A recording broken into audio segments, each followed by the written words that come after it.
channel. Everyone's You good. basically because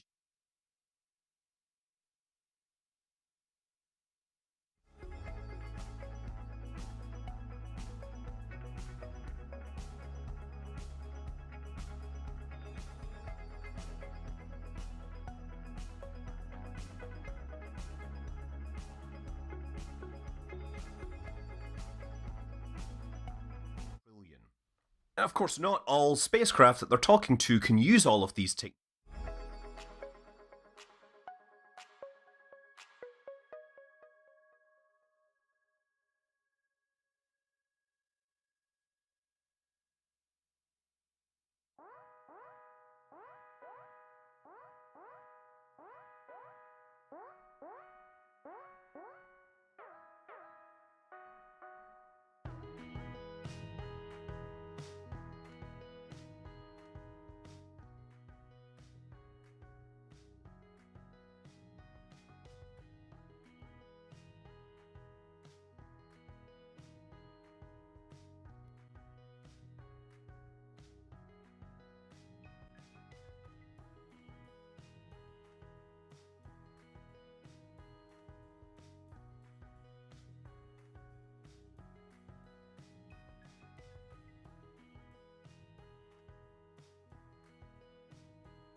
Good morning, everybody. Welcome back to day 2. It's nice to see so many of you up early to join us. As typical, I have my morning announcements for everybody. First of the list is always thanking our sponsors. They really do make this event possible. That includes Millennium as our presenting sponsor this year. Blue Canyon is a gold sponsor. DHV and Maverick are silver. And ULA is a bronze sponsor this year. Similar logistical items, if you missed the announcements last time, we have a number of exhibits out in the main lobby. Please stop by and talk with all our exhibitors during the breaks. We have posters on the second floor with refreshments during the breaks as well, so please make sure you get up there and talk with all of our poster presenters as well. If you need indoor seating, because you want to be out of the sun or the weather's not good enough or whatever you need, the pavilion room off to your right over here, if you go to the registration booth and walk down the stairs, there's indoor seating there. There's also a stream of the presentation, so if you need to sit in more comfortable chair and work or something, that's available in there as well. If you're a presenter and haven't submitted your presentations, your emailed links to Dropbox, please do so very, very soon. We can't accept any presentations backstage when you're getting ready to present. Those need to be uploaded in advance. Right, so please do that. And remember to please come back a couple presentations before yours so you can get mic'd up and get the instructions and all that kind of stuff. Excuse me. So we also have our Hawaiian shirts. I don't have mine on today, but we have our Hawaiian shirts for this year up at the registration booth.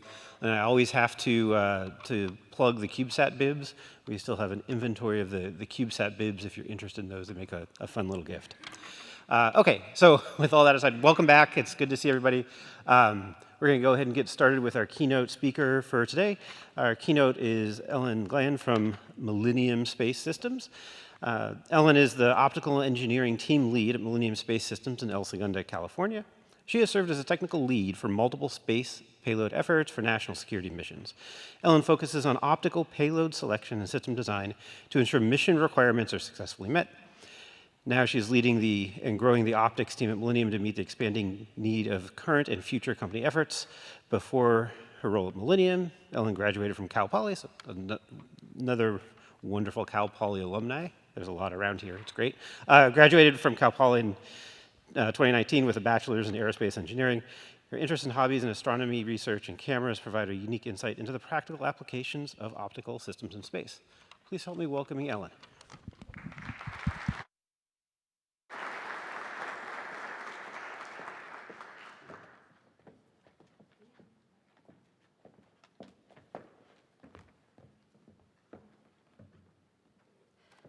Good morning, everyone. How are we all doing today?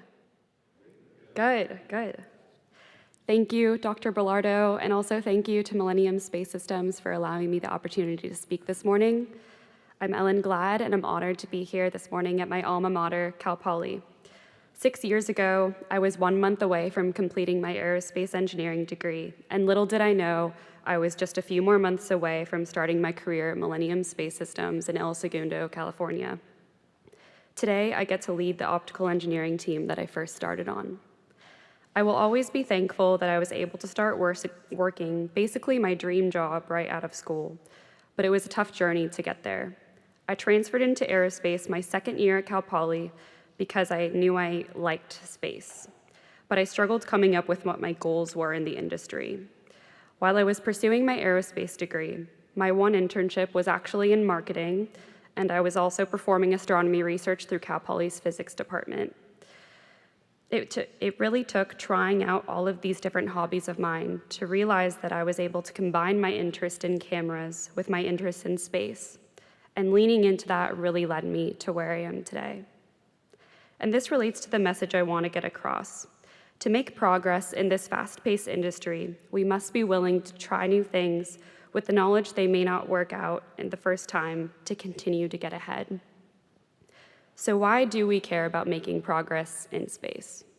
Because we educate ourselves by collecting remote sensing data of our Earth, we explore our world outside of Earth, we expand our communication abilities, and we complete critical missions for national security. During my time so far in the industry, I've learned about the importance of the mission we are trying to achieve. And optical payloads are a huge part of how we gain information to achieve the mission objectives we're working towards. To make an analogy, think about your two eyes. They allow us to perceive the world, gather information, and ultimately help us make decisions.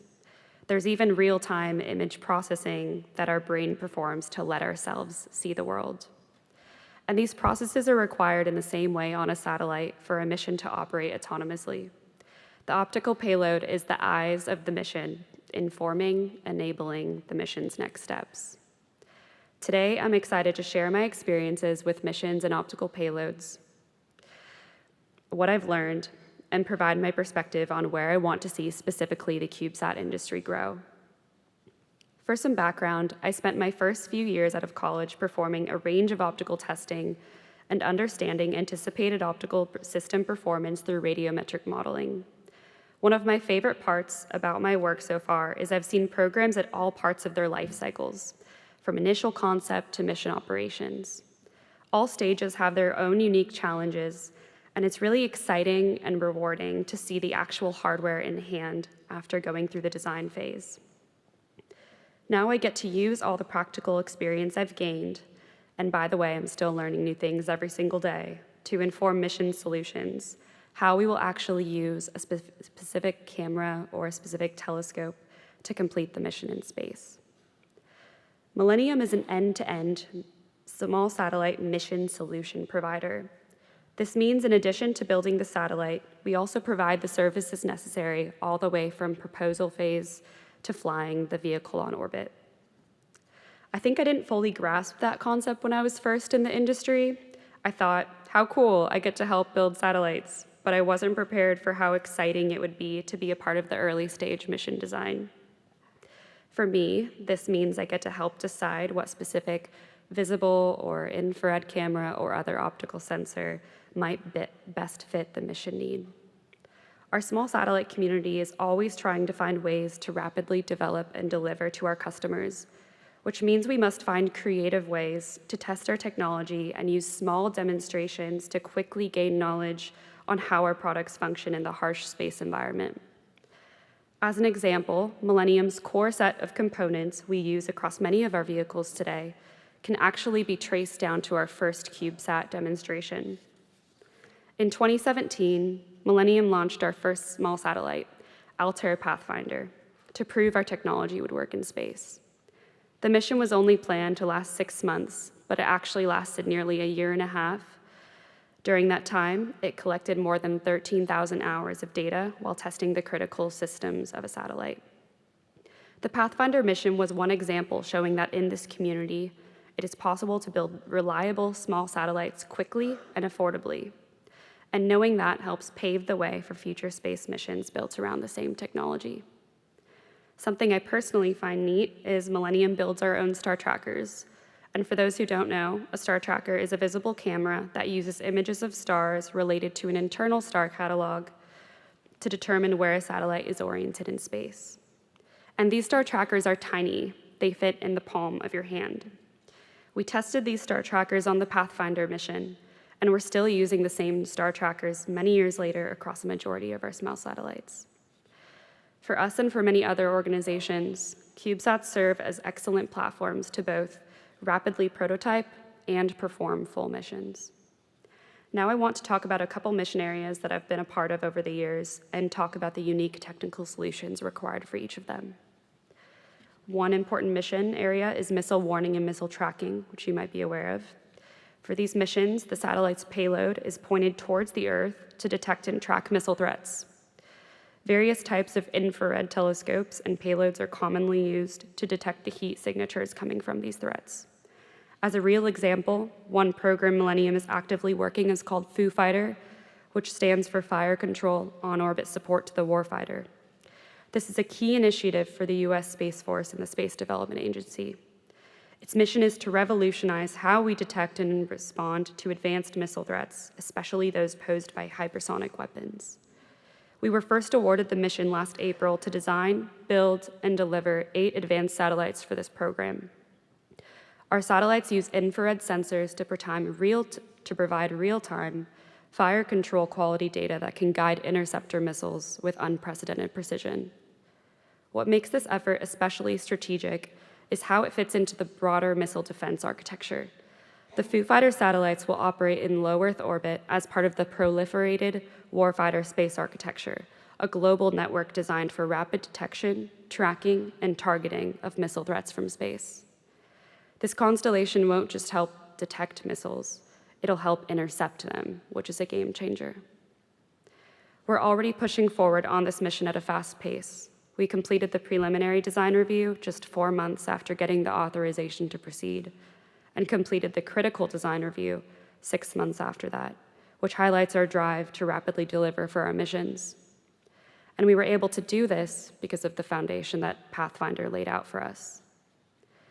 Another mission area that you might already be aware of is called Space Domain Awareness, or SDA.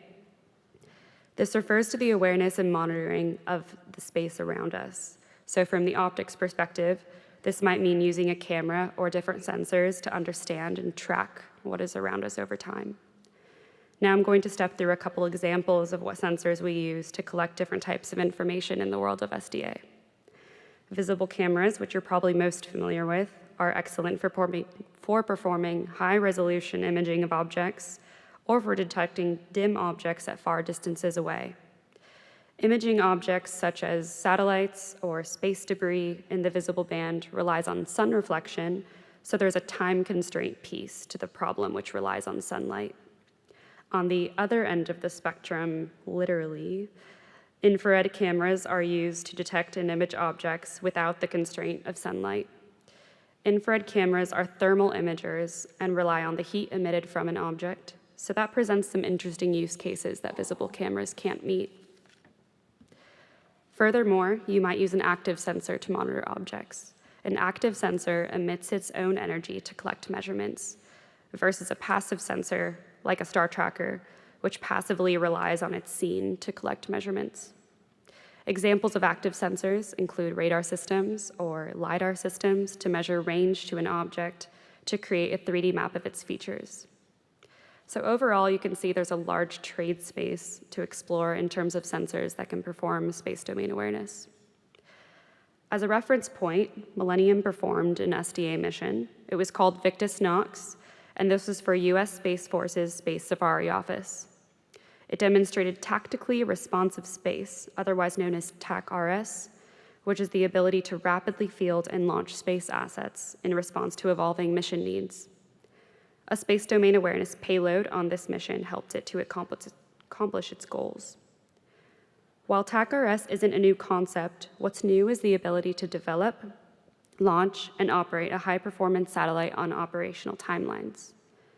Some of the highlights of this mission were 8 months from kickoff to delivery, 60 hours to activate, transport, fuel, and integrate with the launch vehicle, 24 hours to prep for launch, 48 hours to enter mission operations. From the factory floor in El Segundo to full operations in just 5 days, Victus Nox didn't just meet the mission, it set a new bar for what's possible in small satellite development. By embracing calculated risk, deep system knowledge, and agile execution, the mission proved that fast, flexible, high-performance space is no longer a vision, but it's a reality. And we were able to fully perform this SDA mission, again, because of the foundation that Pathfinder laid out. Now, another important aspect of SDA is the ground portion. We can learn so much about our missions from the ground using optical systems. Back in 2020, I started a research and development effort to build Millennium's first ground telescope observation system. We detected and tracked over 30 satellites in LEO, even down to 1U CubeSat size, which is the size of a tissue box, and over 10 satellites in GEO. And I will note, this was from a light-polluted parking lot in Los Angeles, which is crazy, right?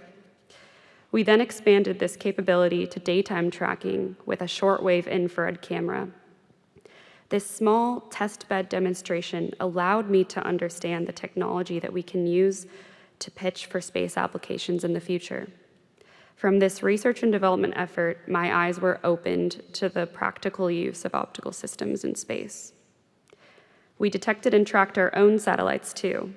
One was Wide Field of View, which is a large GEO satellite, And maybe more relevant to this community, we also captured 2 of our own CubeSats called Drag Racer.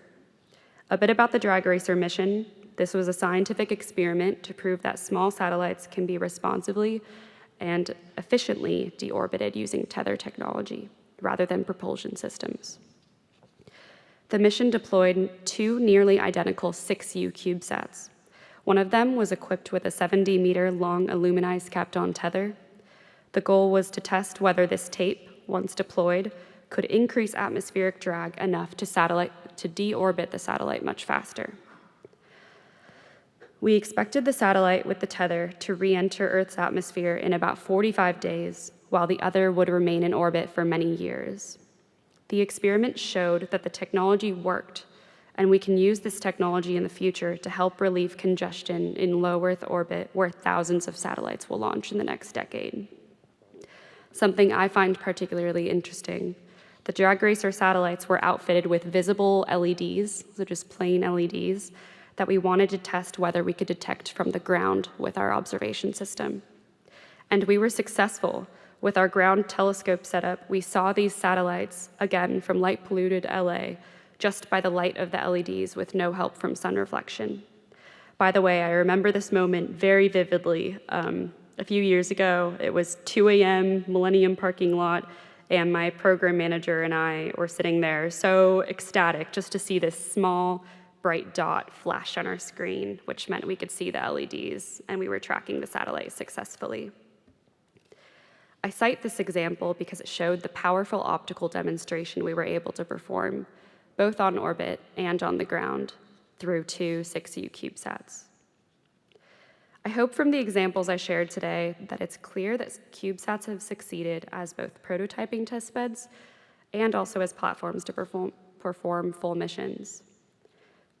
When I look at the opportunities from my perspective as an optical engineer, I see platforms to test new sensor technologies, new onboard algorithms, and new image processing capabilities to reduce the need for operator in the loop and to enable autonomous operations.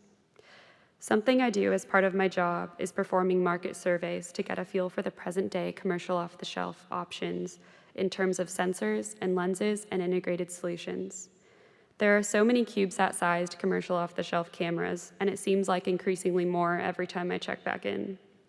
I'm excited to continue seeing our community use CubeSats, in particular, being taken advantage of to be test beds for mission-enabling optical payloads. Actually, just this past weekend, I was reading a space news article that came out just a week or 2 ago, explaining the recent demonstrations of optical intersatellite links between CubeSats, which is huge. The title of the article was called "Seeing the Light: CubeSats Share Optical Data," in case anybody wants to go read it. But it goes into the fact that days apart earlier this year, 2 companies, the Aerospace Corp and Spire Global, announced they had successfully demonstrated optical links between CubeSats. While larger satellites have used optical links to share data for many years, CubeSats had not until now. I want to see how creative our community can be, whether that's seeing what we can do to get more range capability for these optical intersatellite links, or testing new focal plane technology that would later be used for missile warning and missile tracking, or pushing the limits of onboard algorithms to complete more missions autonomously using CubeSats. I also wonder how many optical vendors that sell to space companies could benefit more from partnering up with CubeSat platforms to get real data on the products that they're selling. I think a lot of us are looking for new ways to support our missions, especially in national security space. The field is constantly evolving. It can be stressful, but it's an exciting time to be part of this industry. The small satellite world is moving fast. There's more access, more innovation, and more opportunity than ever before. I say this because I want everyone here to think about what motivates you to sit in this room today or to be listening online. Maybe it's the business aspect. Maybe it's being hands-on in the lab and building things. Or maybe you enjoy looking at the problem from a high level and tying all the pieces together. But know that what you're doing now can really make an impact, whether it's really immersing yourself in a class you enjoy, or it's a hobby you have outside of your work. The progress in space today is coming from people who are willing to try new things, learn quickly, and work together to solve tough problems. So keep building, keep asking questions, lean into what you're passionate about, and stay curious. That's all I have for today. Thank you.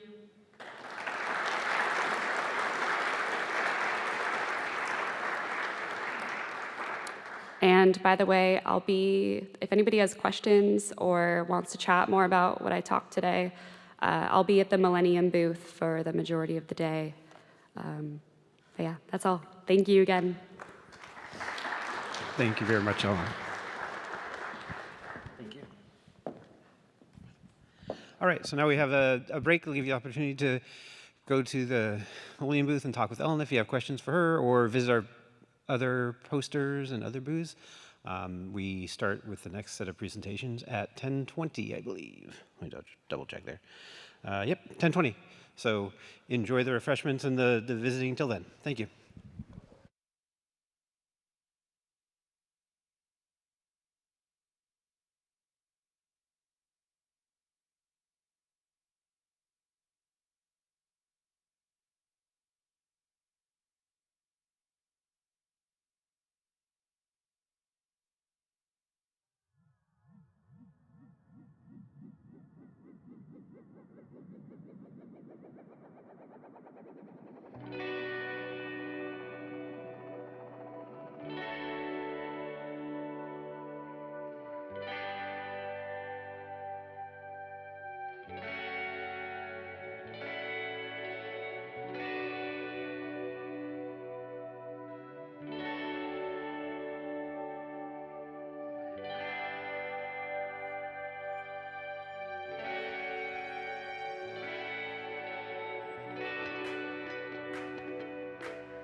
everyone.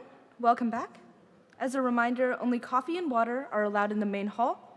You can eat in the pavilion room and watch the presentation if needed. But next up is Raj Ragulan from the U.S. Air Force Academy.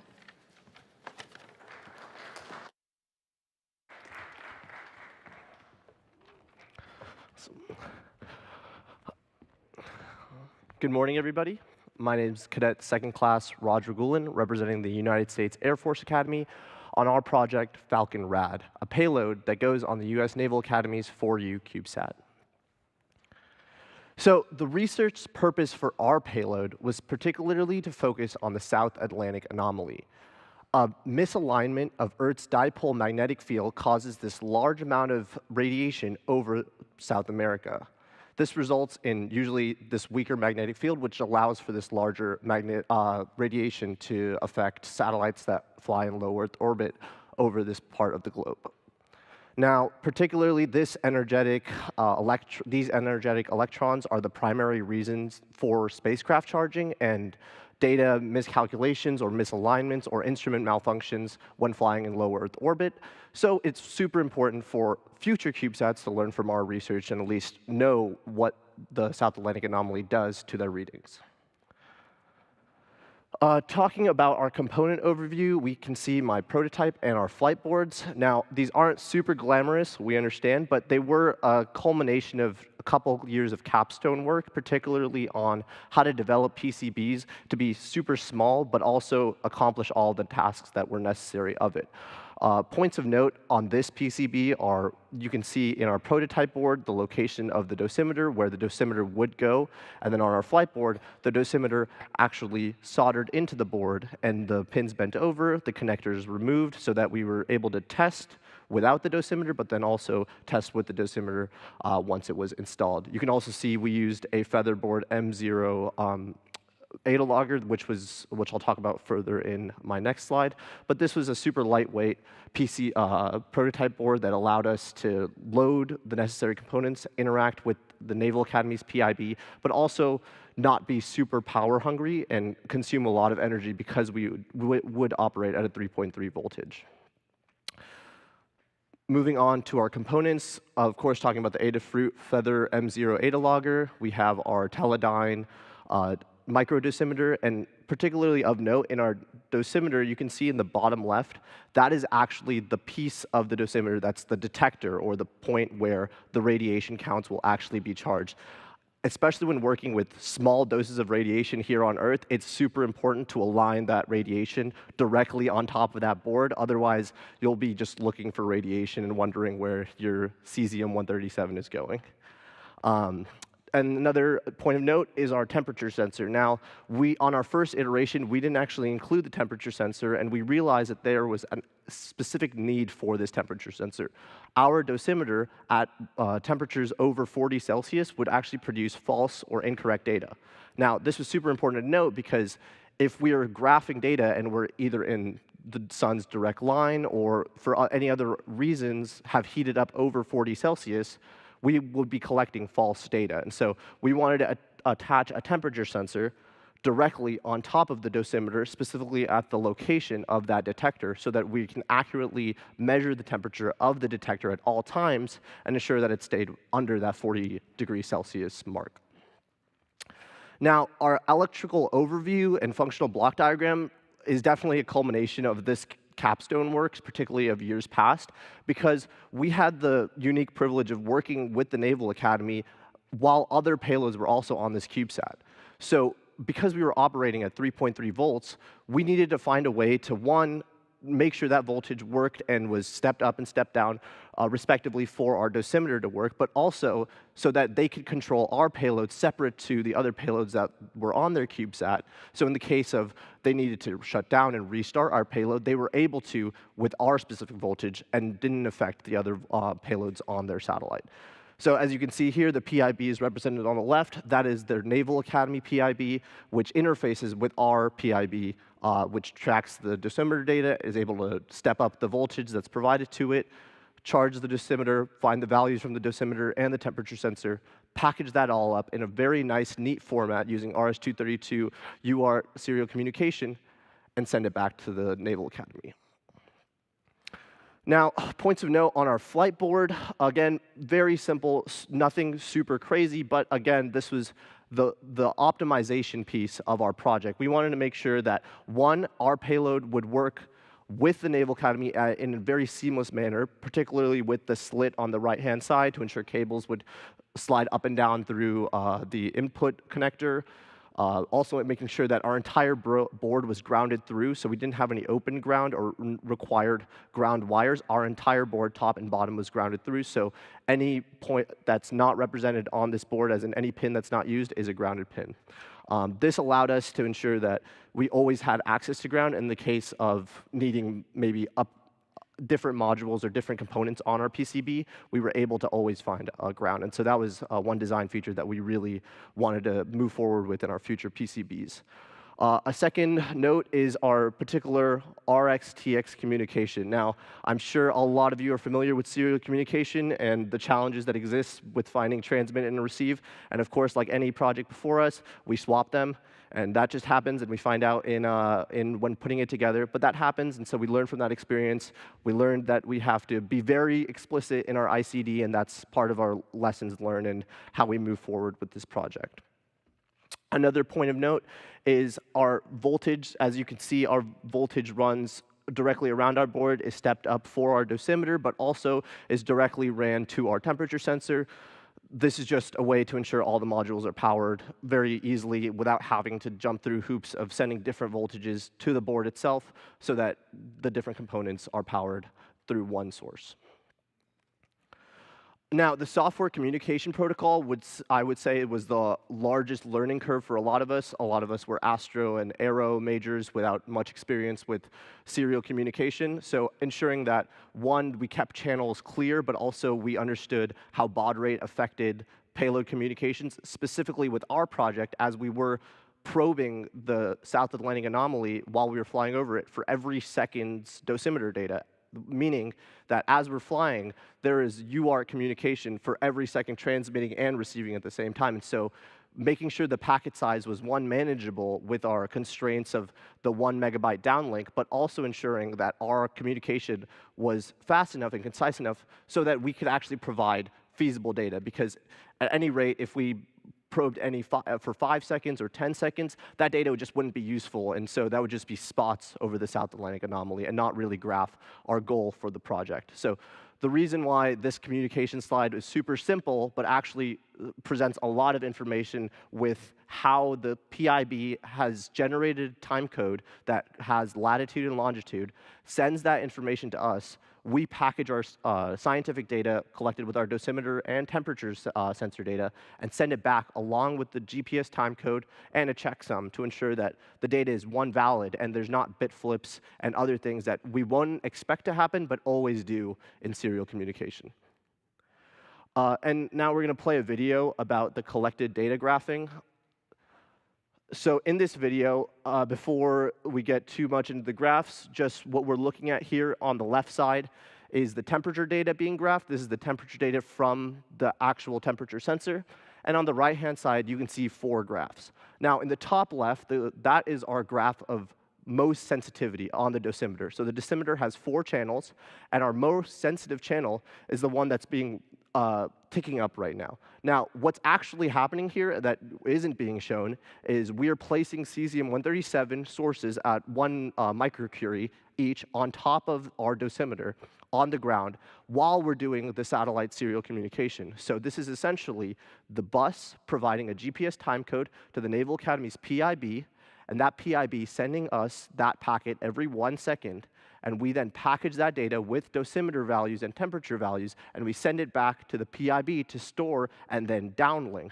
Now, this is a recreation of what's happening in space, but realistically, this is pretty much what we would like to see our payload do when we receive the data from every downlink. Now, of course, whenever we do tests, there are always going to be weird portions that we want to talk about. Particularly, there's a spike. This spike is actually a cause of a bit flip.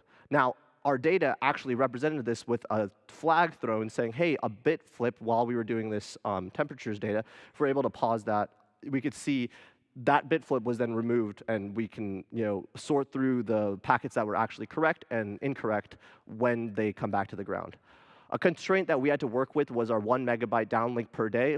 This obviously is not a lot when talking about bytes of data, and particularly probing every 1 second. So we had to come up with a communication protocol that allowed us to still probe over the South Atlantic anomaly at a very, very fast rate. But then when we're not over the point of interest, we would probe every 5 seconds and really conserve the amount of data until we get over the point that we're actually interested in. In regards to how these 4 channels work, they essentially roll over. So if we could play the video one more time, we can see the most sensitive piece of data will actually start probing, and it'll count up to a count of around 800. Now, what this count means is the dosimeter has a pre-programmed set amount of its channel's max volume. And so it counts radiation up to that point, and as soon as it hits that point, it'll roll over and it'll count onto the next channel. Now, if the dosimeter had already been collecting data previous to us graphing it, that won't matter to the dosimeter, and it'll still roll over whenever it decides that it has hit the channel's maximum volume. And we're actually about to hit that very close in our presentation right there, where the dosimeter has decided, hey, the most sensitive channel has already collected enough radiation, so it'll roll over, and the next most sensitive channel ticks up by 1. And so it'll continue ticking up as you have radiation sources placed on it. And as soon as you remove them, we can skip through the video nearing the end, where you'll see the radiation count flatline. And that's where we've essentially taken off the radiation. So points of interest are basically bit flips and ensuring the temperature is valid for all of the packets, and also making sure that the channels are working properly.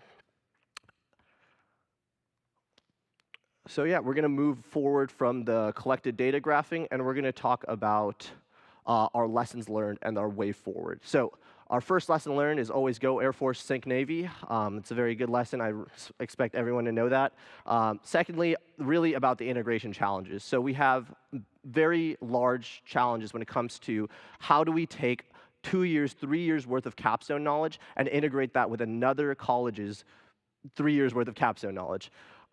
Of course, documentation is the most important thing. Our ICD, our interface control document, that was one of the main things that we tried to focus on. And of course, even with all this documentation, we still faced issues and problems when it came to integration. Things didn't fit properly, things were misaligned, and things just didn't communicate properly. And those are all issues that we have to fix in person. You're never going to know what's wrong until you've put it together. Another very clear challenge is also to have an understanding of how all of this worked. We did have the mindset of, okay, this project can't be that hard. It's only serial communication. How hard could that be? You'll soon find out it was very difficult for finding max baud rates and ensuring that our PIB and payload boards didn't run out of memory when they stored all this scientific data. So there were a fair amount of challenges that we faced in terms of just underestimating the project and communication itself. Regular communication, this is something that I've talked about in previous presentations, but also it's very important for this project, specifically because of how we integrate into another university's CubeSat. Our payload is supposed to slide in and should have been a week's worth of integration, but really this kind of tedious working at every specific integration problem could have been solved, and we think if we just communicated more. Obviously, there's no perfect solution, but we recommend clear communication for everybody. Everybody already knows that. And the joint ICD is very important for documentation. In terms of our steps forward, we would like to continue testing with our dosimeter and focusing on more precise testing. And so the slide behind me shows a test that we've done in the past and we'd like to redo with a larger radiation source at Air Force Research Lab or Air Force Institute of Technology, where we basically take the same dosimeter with our same board and place it into a high radiation source environment so that we could see those 4 channels that I talked about previously count up, and also the rate at which they count up. So maybe we could test how much faster it could be if we had a larger downlink, or would we be able to probe for every half second or a tenth of a second instead of every 1 second, as we currently do have. And so our planned testing protocol is going to be taking a test EDU unit, essentially a carbon copy of the flight unit, and taking that to this research lab, putting it into the radiation box, and changing the rates to see what is the fastest rate for probing and tracking data in a high radiation environment. We also would like to know, even though we would like to rad harden our boards, how does radiation affect our boards specifically, and how do they affect the boards that we're interacting with on a satellite? So in future tests, we would love to see a large CubeSat, maybe 4U, 6U, being put into a high radiation environment and see how that affects, particularly to kind of recreate how it looks over the South Atlantic anomaly. And yeah, that concludes my presentation. Are there any questions about our project?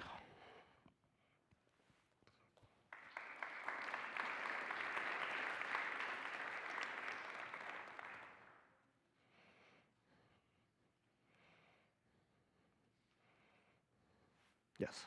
What kinds of radiation are you analyzing? For example, times X2 gives you all kinds of GCRs and HC particles. So the particles themselves have been known to flux because of the way that this anomaly has been moving over the years. So the particles themselves weren't a concern to us, more just like what is the average count over the area itself. In terms of the specific particles, I don't know off the top of my head, but I would love to do more research into the particular particles over the South America to give you a better answer. Yep. So this Naval Academy will actually do a presentation about their 4U CubeSat tomorrow and talk about the orbit and the inclination and what they're presenting to or planning to actually orbit in Leo. We know very little, but we know that we're going to go over South America at about a 50-degree inclination.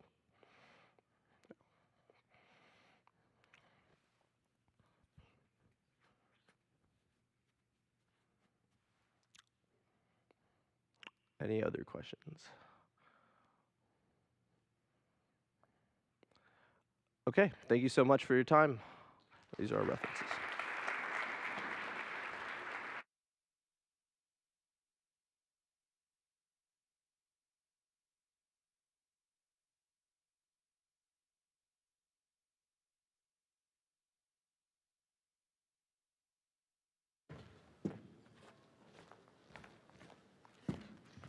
Wow, thank you, Raj. I'd now like to welcome Dongmin Chung.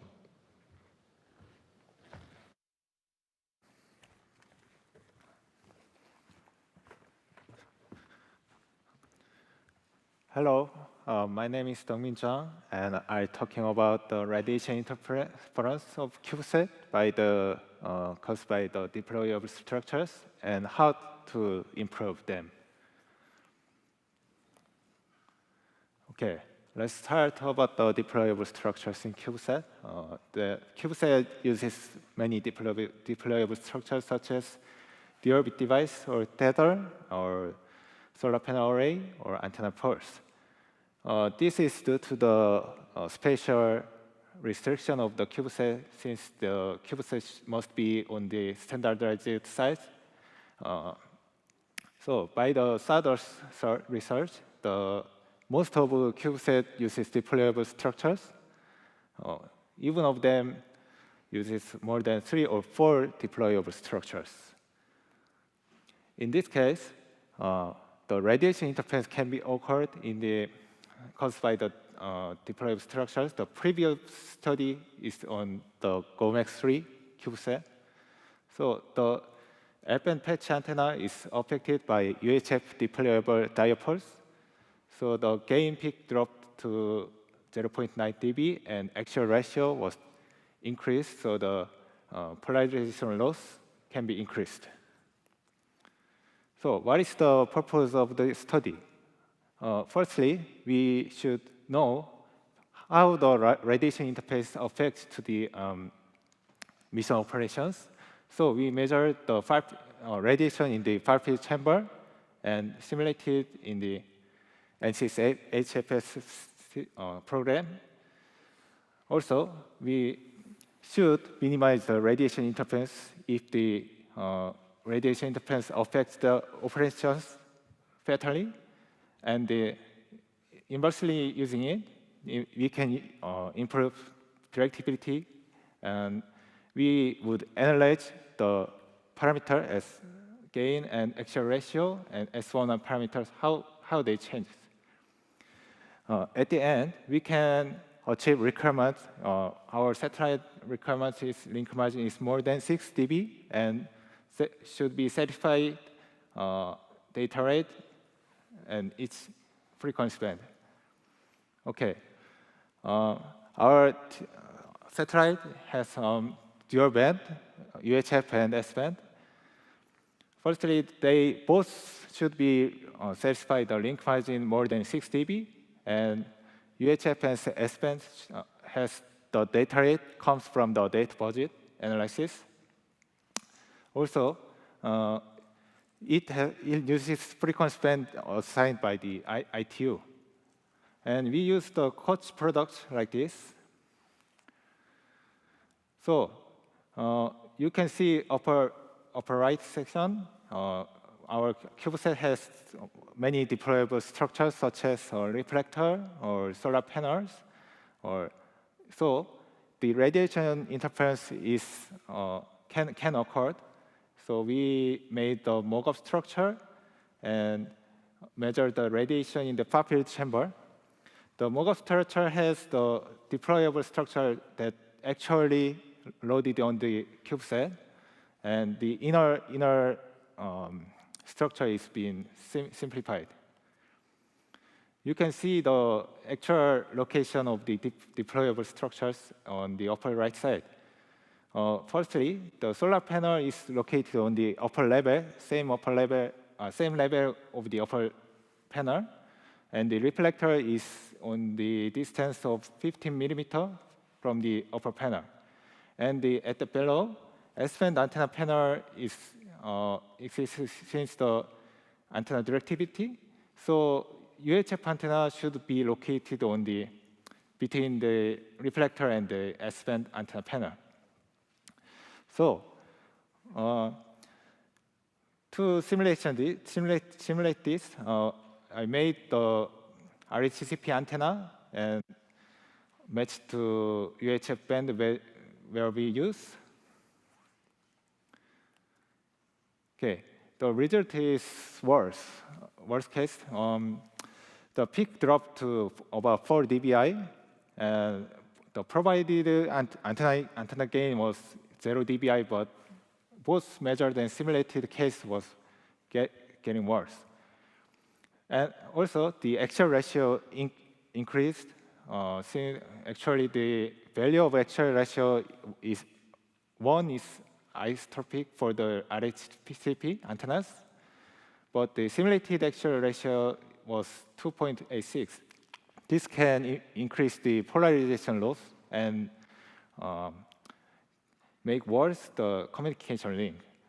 Also, you can see the radiation 3D pattern at below. The main lobe wasn't constructed well at the communication direction.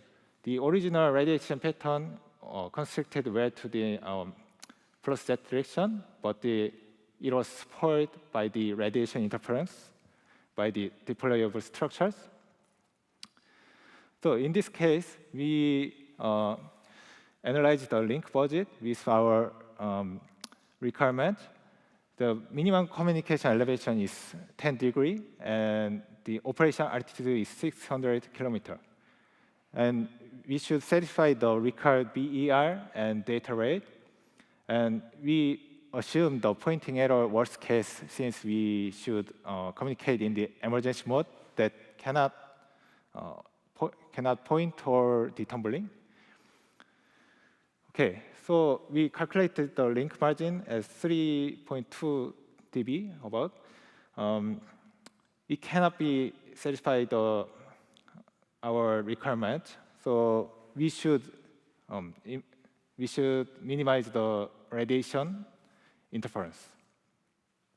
So what causes the radiation interference? We analyzed about the with or without reflector, or with or without solar panel. Firstly, the solar panel did not have a tendency Because the reflector's effect was much higher than the solar panel, so measured delta gain was spoiled. But simulation says that there is gain loss by the solar panel. Since the UHF antenna is close to the more close to reflector, the solar panel effect was spoiled. Secondly, the reflector can affect the radiation interference. If we deploy the reflector, the gain dropped to measured gain dropped to 2.4 dB, and simulation is even to minus 10 dB. This is very critical to our mission design.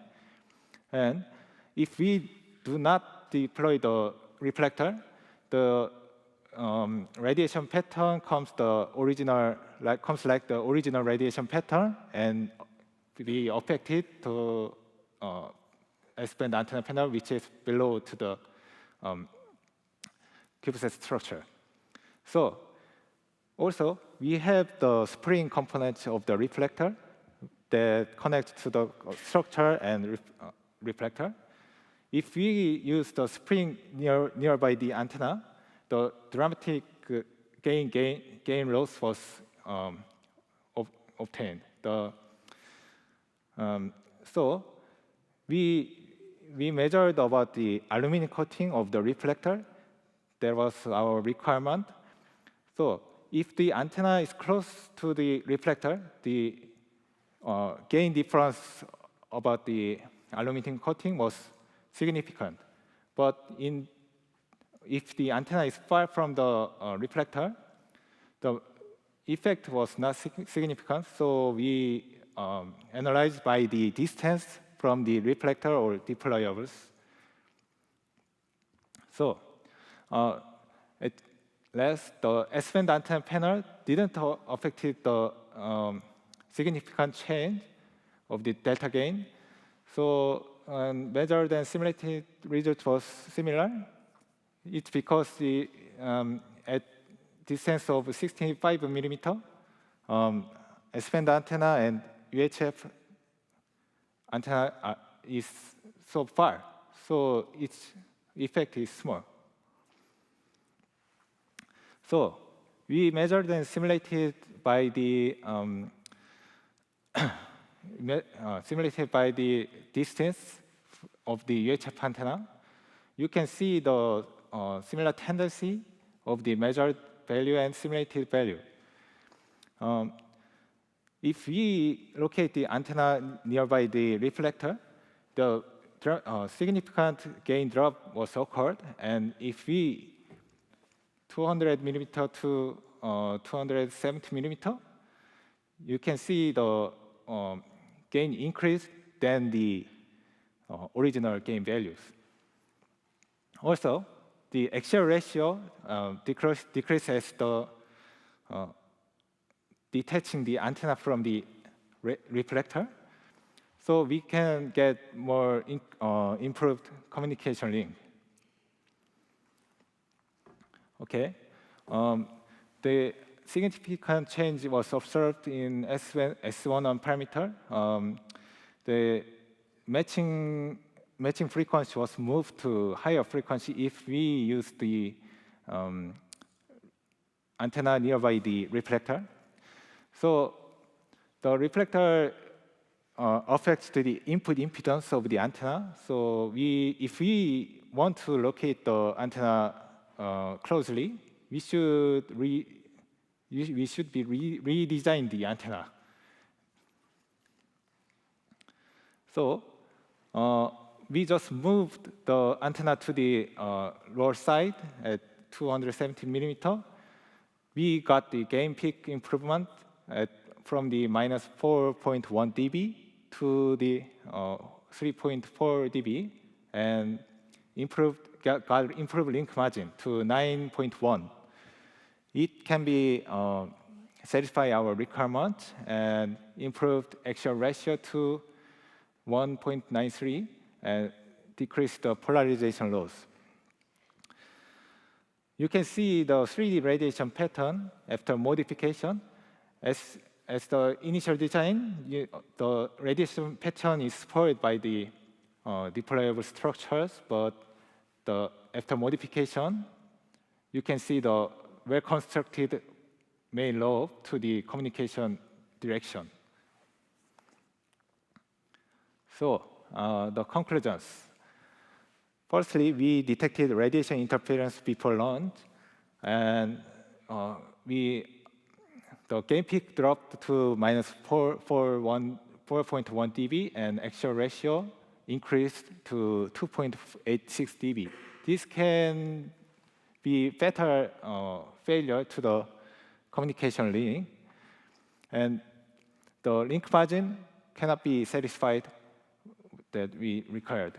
So we modified the antenna displacement from the 65 millimeter to 270 millimeter, and we got the better gain and better actual ratio and better link margin. So at the end, we required the satisfied. We got the satisfied requirement.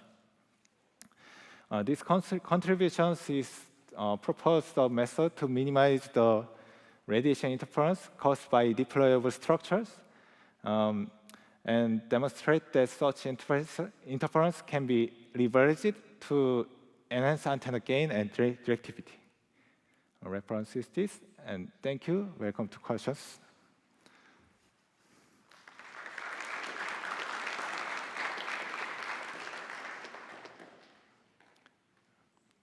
Okay, no questions?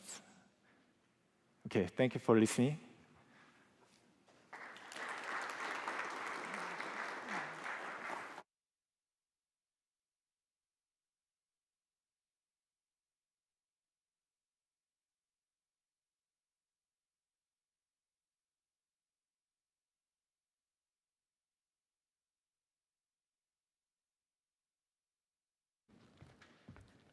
Well, thank you to Dinkman Zheng.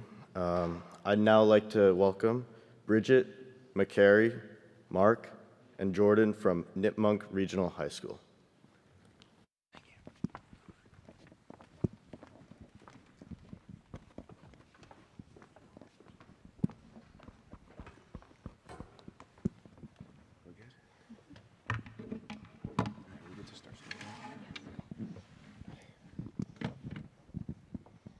Good morning, everyone. We're students from Nipmuc Regional High School. We are located out in Massachusetts, and we'd like to thank you for joining us as we present our process and exciting discoveries from the 2024 NASA High Altitude Balloon launch with MaxIQ.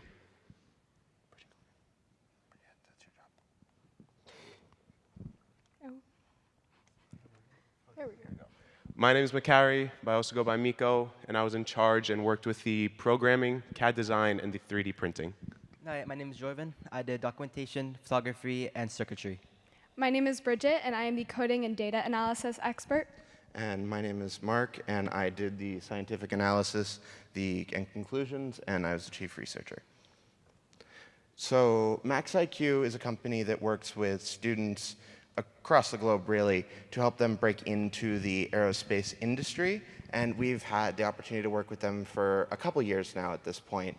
And one of the things that we got to do with them was actually this high-altitude balloon launch. We got to assemble our board and attach it to their payload. And we even got the chance to go down to Fort Sumner, New Mexico in August of 2024 to attach the payload. And we didn't get to watch it go up because of technical issues, but still. It was very fun. So we had a variety of science and engineering goals going into this project. Our first goal was to attach the SparkFun chip, which is a chip that is not made with MaxIQ's chip layout. So we had to figure out how to attach it using one of MaxIQ's prototype chips. Our second goal was atmospheric monitoring. We wanted to collect a lot of data on the atmosphere and compare it to what we've already seen and ask, is this expected, is it not, why or why not? And our third goal here was resiliency in our data recording. We've had issues in the past with corruption due to starts and stops, so we wanted to make sure that that would not happen while the chip is several 100,000 feet in the air. And modeling climate change. We wanted to see how does this data compare to climate models? Was it expected? And can we use this data to predict the climate in the future? So here we have our payload design and the components we've selected for it. And given the limited space we had available, we had to be intentional about the types of data we wanted to collect. So ultimately, we decided to collect and monitor CO2, hydrogen, ethanol, and the volatile organic compounds using an air quality sensor. We also included a light sensor to measure ambient and UV light, a temperature sensor for temperature and humidity data, and a BME 688 chip, which was not developed by MaxIQ, but by SparkFun instead. And this was used to detect gases, the gas resistance in the atmosphere. To power and operate all of these components, we used an extended core, and this was connected to a CPU, or this acted as a CPU and was connected to a USB chip to enable power and programming capabilities. However, during the assembly process, we ran into a challenge with specifically the BME 688 sensor, which wasn't directly compatible with the rest of the components. So to overcome this, one of our group members, Bridget, learned how to solder and connect the BME 688 sensor to a MaxIQ prototyping chip. This allowed the whole chip to be compatible with the system. And with everything connected and functional, the payload was ready to launch into the atmosphere. We had two 3D printing components as well. The first was the payload housing in general, which had 3 separate levels. The first level contained our chips and other chips from other schools that worked with the MaxIQ payload. The second one contained hand warmers to make sure that every component works and stayed warm in the atmosphere. And the third was a battery pack to make sure they were all powered. We had a cover on top of all of this to make sure no debris and other things got into the payload, and 3 openings to allow gases and light to enter into the payload itself and data to be collected from the sensors.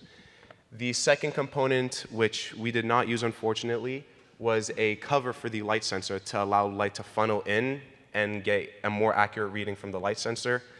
This was not used since we had a problem with the 3D printing process, and the filament was much too thin to stay onto the sensor. So every time we attached it, it would just snap.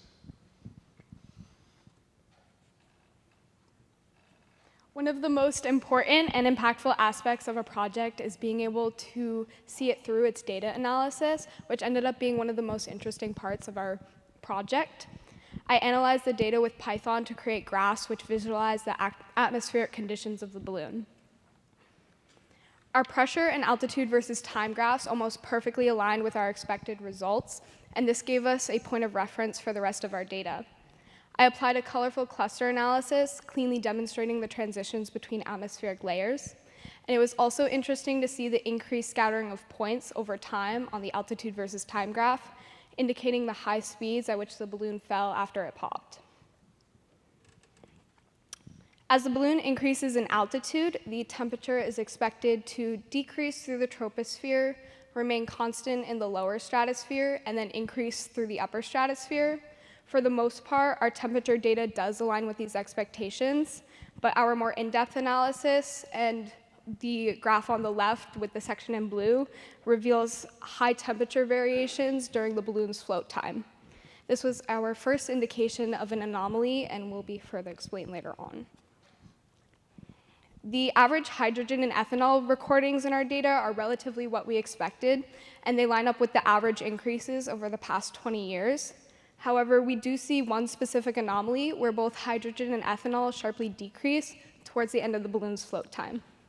So interestingly to note about ethanol that I thought was very interesting is that the amount of ethanol in the atmosphere has increased a lot over the last about 40 years at this point. And that's due to a lot of different legislation. I put up there the Clean Air Act amendments of 1990. There's a bunch of other ones too. The increase in ethanol in the atmosphere can have some effects. Ethanol creates more products when it is used than gasoline does, which thickens the atmosphere in some places. And it also can react with light from the sun and deplete the ozone, but this is not a common thing to happen. But interesting to note that as we use resources on the ground, we affect the chemistry in the air and in our atmosphere, which can change the equation for things like rocket fuel, how it interacts with our atmosphere, or other sort of combustion reactions. The carbon dioxide recordings were the first measurements that did not remotely line with our expectations. In the stratosphere, carbon dioxide is expected to remain low and relatively constant. However, our sensor recorded a large spike in carbon dioxide in the upper stratosphere, and it actually hit our sensor's maximum measurement ceiling. With the Google Maps 3D model of our carbon dioxide data at the bottom, we can see the high levels indicated in red occurred over a distance of 26.58 miles between two mountain ranges just south of Albuquerque. At this point, we definitely started to realize the balloon encountered some kind of stratospheric intrusion. Our UV index data was another major indication of a stratospheric intrusion. As the payload gets closer to the sun, it was expected that the UV index would increase along with the balloon's altitude. Instead, we see the UV index decrease and remain right around 0, and this negative spike perfectly aligns with the carbon dioxide's positive spike.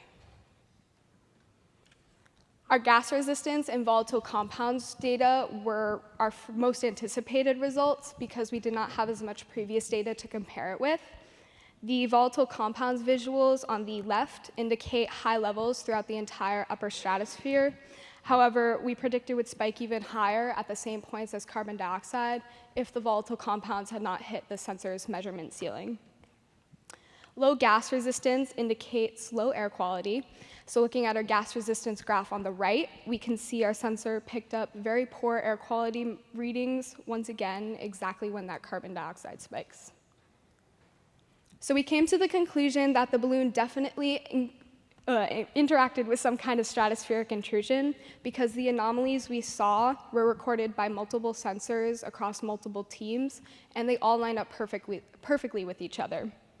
We researched exactly what this intrusion could be and discovered that volcanic emissions are actually the most plausible explanation. The composition of volcanic emissions would explain the spike in CO2, the low UV index, the high levels of volatile compounds, and the poor air quality all visualized in our data.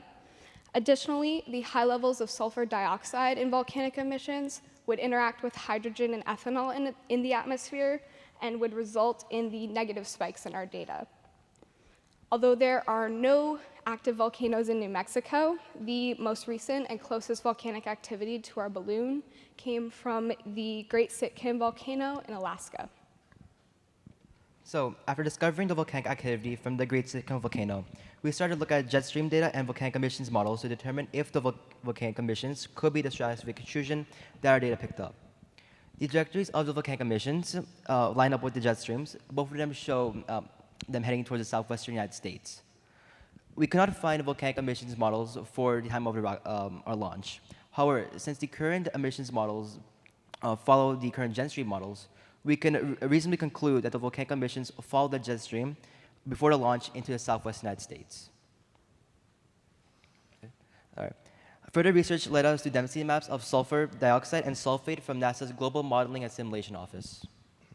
So in the atmosphere, the oxidation of SO2 creates sulfite and sulfate, which is a reaction that also occurs at higher temperature and humidity levels. But specifically here, the SO2 emissions could cause cooling in this area as the SO2 is better at, and the sulfate is better at absorbing the solar radiation and also scattering it, which would also cause a decrease in our UV index, which does line up with the data we collected. So the density maps found online demonstrate high levels of SO2 and sulfate that emerged directly from the Great Sitkin volcano and then traveled to the southwest United States. These readings occurred a week before our launch and could explain the negative spikes in hydrogen, ethanol, and the UV index, which occurred in our data. High levels of SO2 and sulfate also traveled over from East Asia and could have contributed to the data readings. However, the appearance of these compounds over the Great Sitkin volcano still supports our original hypothesis. So being part of this project and the NASA HAB launch, I think we can all agree was an amazing experience. We were able to learn so much, grow as a team, and had the chance to work on an amazing project that was really unique to us. We're truly grateful for the opportunity to be here and to take part in a project like this. We'd like to give a big thank you to MaxIQ and the National Defense Industrial Association for sponsoring and supporting us throughout the journey we went through. Their help made all of this possible and is why we're here. And of course, we'd like to give a huge thanks to Mr. Gorman. His guidance, support, and most importantly, his patience meant a lot, and we couldn't have done it without him. This experience is something we'll carry with us for a long time and definitely use within our future career paths, no matter what we choose to pursue. Again, thank you all for listening. And we would love to answer any questions.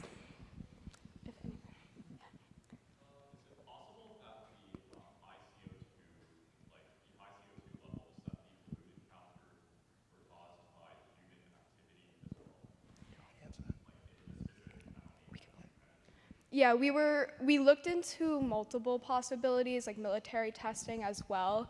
The region specifically, like the high altitude balloon crossed entirely over a desert where no one really was. So we definitely looked into multiple possibilities, and we're wondering if it just hit a patch of CO2.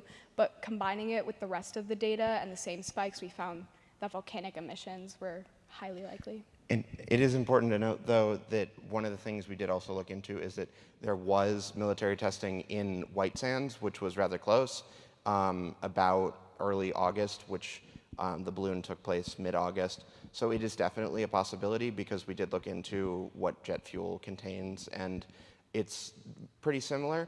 We decided that volcanoes seemed more likely just because of the UV index decreasing and the high concentrations of SO2, but there is definitely alternative solutions to this problem. It's the only thing we know for certain is that there was something in the atmosphere at that time that blocked our data. We've also talked to multiple professionals, and like it could be a combination of things, but yeah. Any other questions? No. Thank you so much. Thank you. If you have any more questions, we'll be out in the lobby, and we'll be available throughout lunch as well. Thank you, guys. Thank you.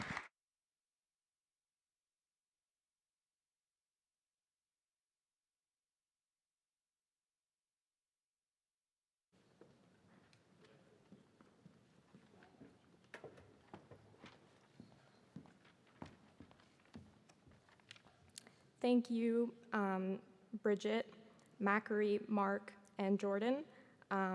Please welcome TJ, G, Christina, and CJ from University of Delaware.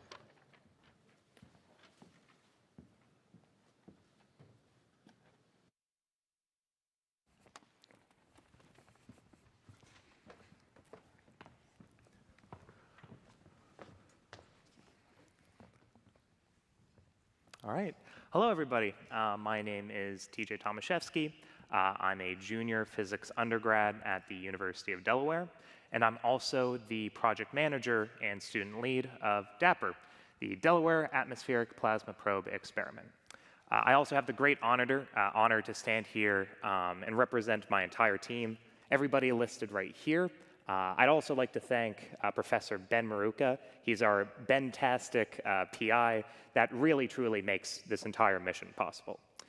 Additionally, I'd like to thank the University of Delaware, the university in which we are all students of, the Delaware Space Observation Center, NASA's CubeSat launch initiative, and then finally, the Space Science Lab at UC Berkeley. Oh, and then the Delaware Space Grant Consortium, all of which are organizations that help make this mission possible. So before jumping into our mission proper, I'd like to give everybody some background for our scientific objectives, and that starts with plasma. So plasma itself is the one of the four main states of matter. It is the most abundant state of matter in the entire universe. It consists mainly of charged particles in the form of protons and electrons. The other, actually, three states of matter being solids, liquids, and gases. Plasma itself mainly exists in the atmosphere in the form of charged particles that are blown off of the sun in the form of the solar wind. So the sun produces these charged particles through fusion.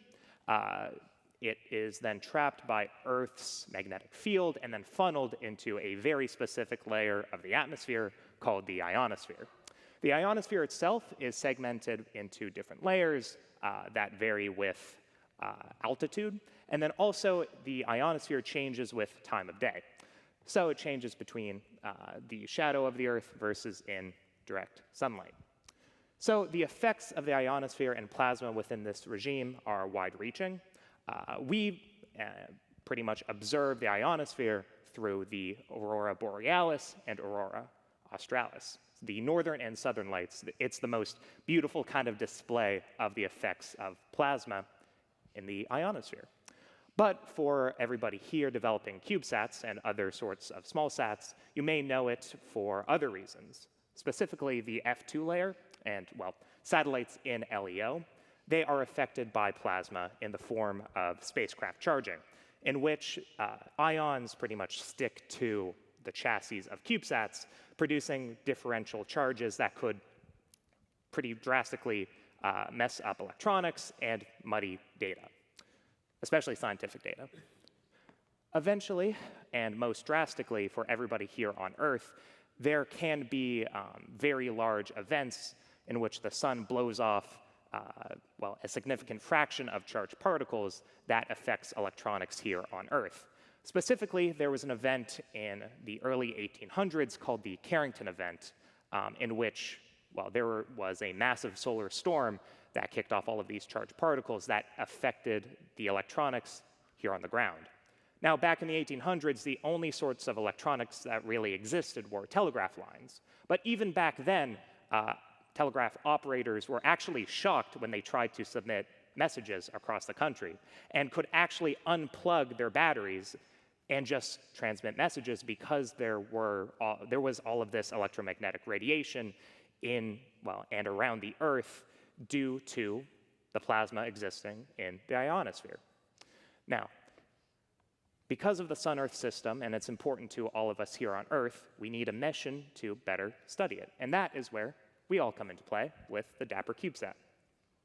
So we are completely funded through a NASA grant, seen right here. We are a 3U CubeSat approved to launch through NASA's CubeSat Launch Initiative in 2024. We are looking for an ISS deployment that would guarantee us a nearly circular orbit of 420 kilometers straight up. So our mission objectives are actually threefold. Our first is educational. We are kind of the main deliverable from this mission. We are gaining hands-on experience with flight software and flight hardware that nobody else in the state really has the opportunity to have. Additionally, we are hoping to go on to industry, into government, into many other sort of pathways in life to apply this knowledge. We are hoped to benefit the state of Delaware and hopefully the country and the world through our work here on the satellite, on Dapper.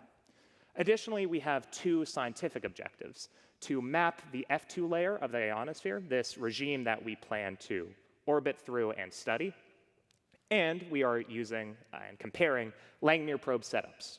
A Langmuir probe, seen right here, serve as our main scientific instrument and our way to study plasma in the ionosphere. And then finally, we are actually a Delaware first. There has been no other orbital satellite or even CubeSat that has been completely built and operated within the state of Delaware. We've been spending a lot of time to build up to the fact that we are building a CubeSat. We are working on building up the infrastructure and have been for years now for this mission to be possible. And we really hope that Dapper will not be our last. So, Langmuir probes in specific, well, they're our main scientific instrument. A Langmuir probe works by applying a specific voltage along a wire connected to our probe. This probe would then disturb the plasma around the CubeSat and around the probe. With this movement of particles, either electrons or other sorts of ions, toward or away from the probe, this actually produces a current. This current is then read by the probe, runs back along through a wire, and then to the CubeSat. From this, we're able to determine two specific qualities of the plasma. electron density, and temperature. From this, we are actually able to generate our maps of the F2 layer of the ionosphere as we orbit the Earth. Our probe geometry is that of a spherical Langmuir probe. Other types of probes do exist, but we plan to use a spherical one in order to have a more symmetrical coverage of plasma within this regime of the ionosphere. Additionally, we will have a double probe setup, as you might have seen before on the previous slide. One probe would work. However, we plan to have two for one reason that I'll get into just a little bit later. And then finally, this probe is completely student-built, alongside our deployment mechanism, which consists of a tape measure-like deployable boom that comes out from the top view of our CubeSat. So our flight computer is the brains of our operation. It is completely student-built using an Arduino Portenta H7 Lite, pretty much responsible for all the computation on the satellite. This was tested on a flight mission that I'll get into toward the end of the presentation, and then was worked on gradually over the course of this flight mission, coming to fruition and launching, and also after this launch was further refined through a master's thesis project. This is the current PCB file that is still in development, and then this was an earlier model, the V1A, that was printed recently, and then we have another order coming in fairly soon. Our science board is what regulates our Langmuir probe sweeps. This is also completely student-built. It regulates our sweeps by controlling the voltage that we apply to our probes. Additionally, with this board, we're able to operate our probes in a very specific way to fulfill one of our second scientific objectives. We plan to have both independent and double probe operation. Independent is kind of what it sounds like. We run our sweep on one probe while keeping the other one constant, and then can do vice versa, holding the other probe constant and running it on our secondary probe. Additionally, with our two Langmuir probe setup, we can actually run both at the same time by applying a positive voltage to one and a negative voltage to our other probe. This, in theory, we hope, will actually offset certain aspects of spacecraft charging and also contributes to our main scientific objective. We also have a ground station that is completely student-built, run, and programmed. This is our image right here of a 12-foot dish, officially called the Delaware CubeSat Ground Station. It is hosted by Mount Cuba Astronomical Observatory in Greenville, Delaware. Right now, it is fully operational at 915 megahertz and has supported missions in the past, such as CUTE and Curie. And then currently, we are actually undergoing a 430 megahertz upgrade to communicate with, well, Dapper eventually at this frequency, as we're planning to use the 430 amateur band for Dapper. And then finally, this is actually our GUI. So this is how we schedule passes, and this is how we're able to actually track satellites.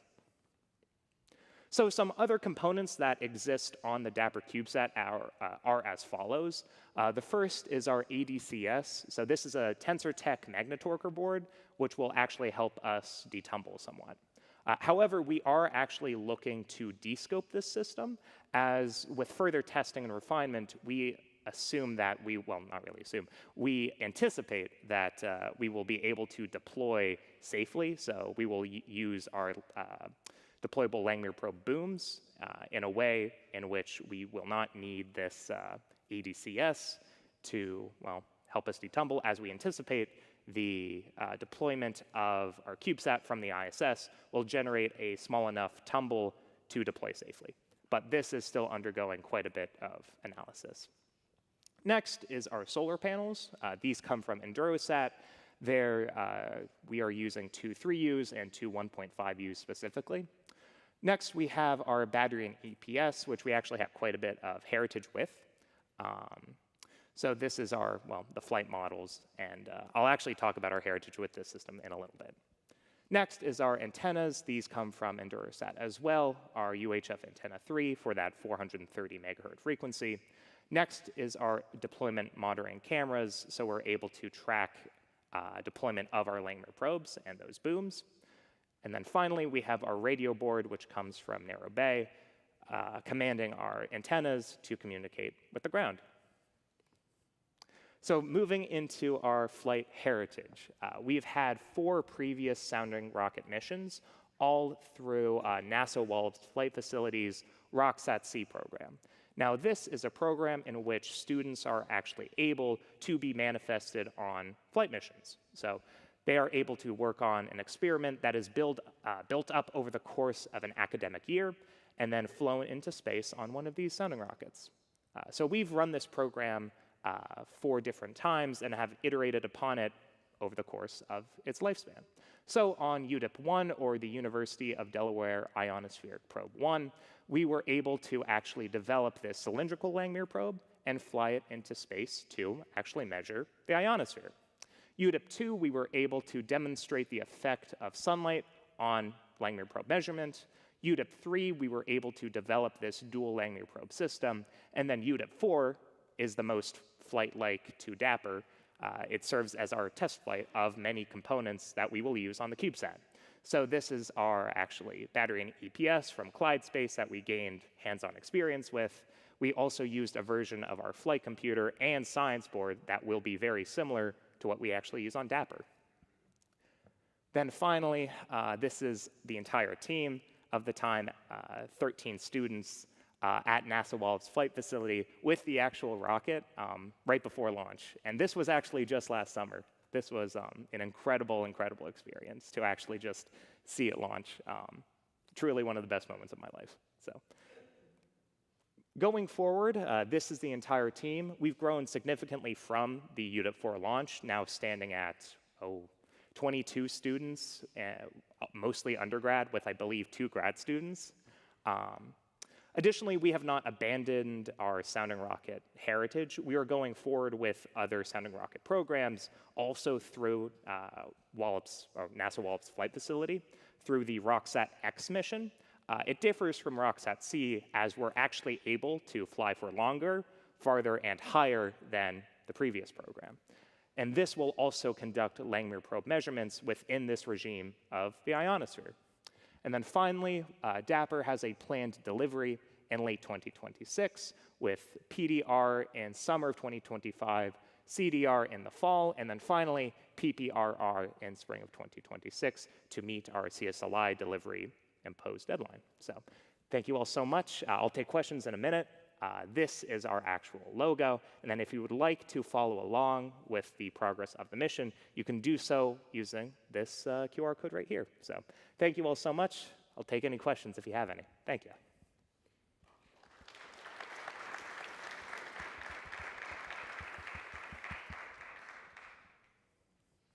Oh, yes, over there. Yes.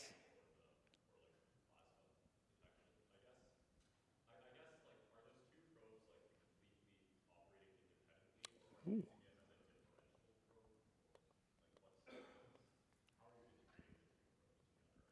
Okay. So the question was how we're integrating the 2 probes together. So we were able to operate, oh, where's there? Here we go, this is a good slide. So we're able to operate, we have 2 modes of Langmuir probe operation. So that differential probe that you mentioned before, we're able to do that by running one up to that positive voltage and then the other probe to that negative voltage. But we're also able to hold and run a sweep from one probe while holding this as a kind of ground. And then we're able to do the inverse of holding our second probe as ground and running a sweep on this probe in case there's any sort of issues with one of our probes. So does that answer your question? Yeah. Awesome, awesome. Any other questions? No?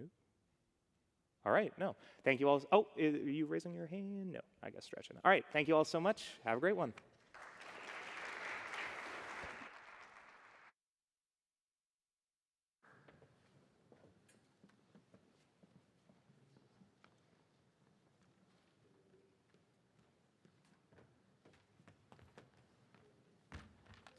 Thank you, CJ, G, Christina, and TJ, representatives of the University of Delaware. Please welcome Kej and Frank from from Vector Space Biomechanics.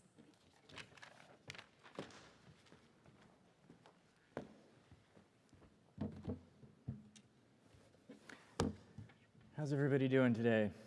We're going to talk a little bit about something complicated and something simple. First, let me just introduce us. We're Vector Space Biosciences. We're a company in industry that is commercializing biological CubeSats and a few other payloads. We got our start at Lawrence Berkeley National Lab in Space Biosciences in 2002, and that was related to getting a better understanding of radiation's the damage that the radiation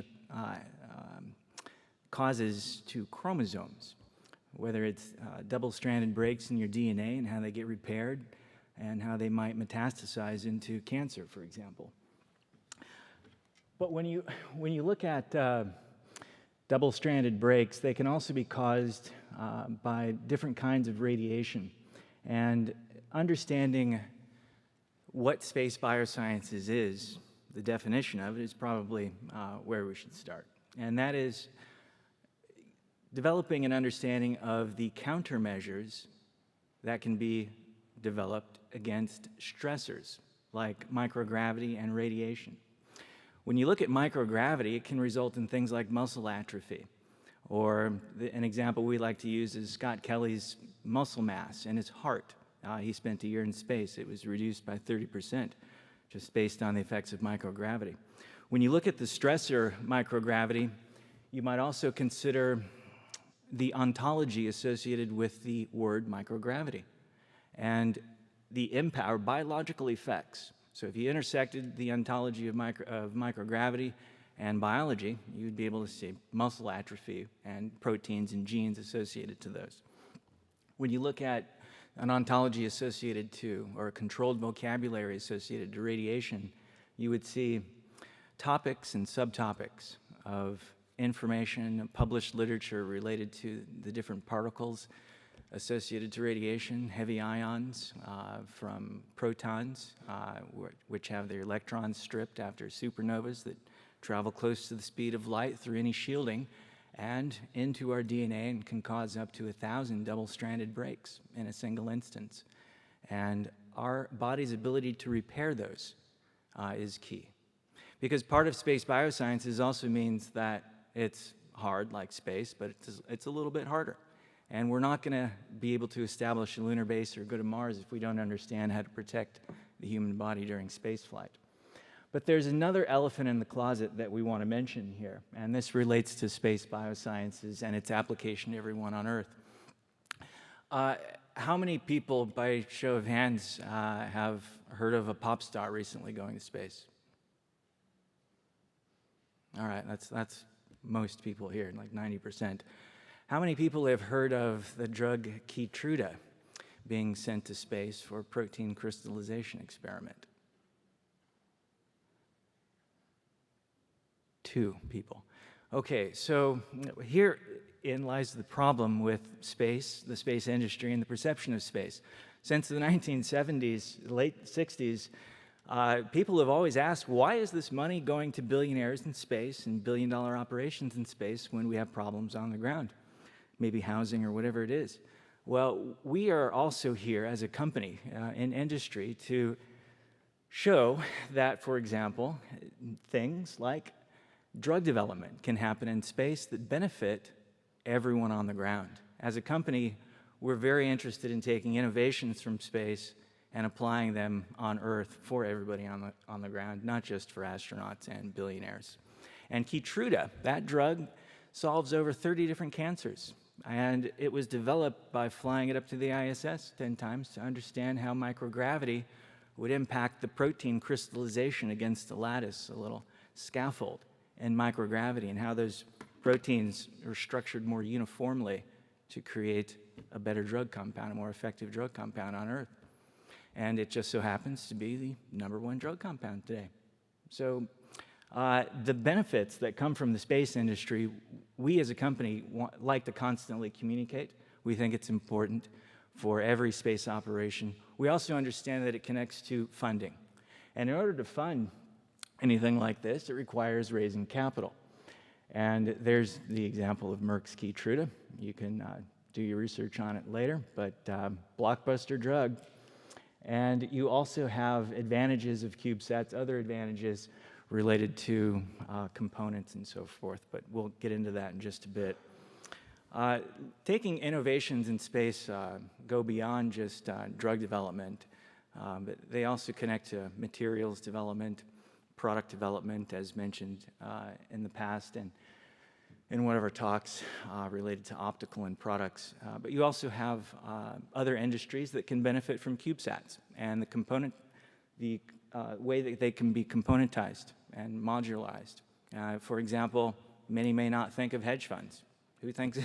Who wants to support billionaires in space? Not many people, but hedge funds are a financial institution that might take pictures of parking lots in Walmart to predict corporate earnings for Walmart.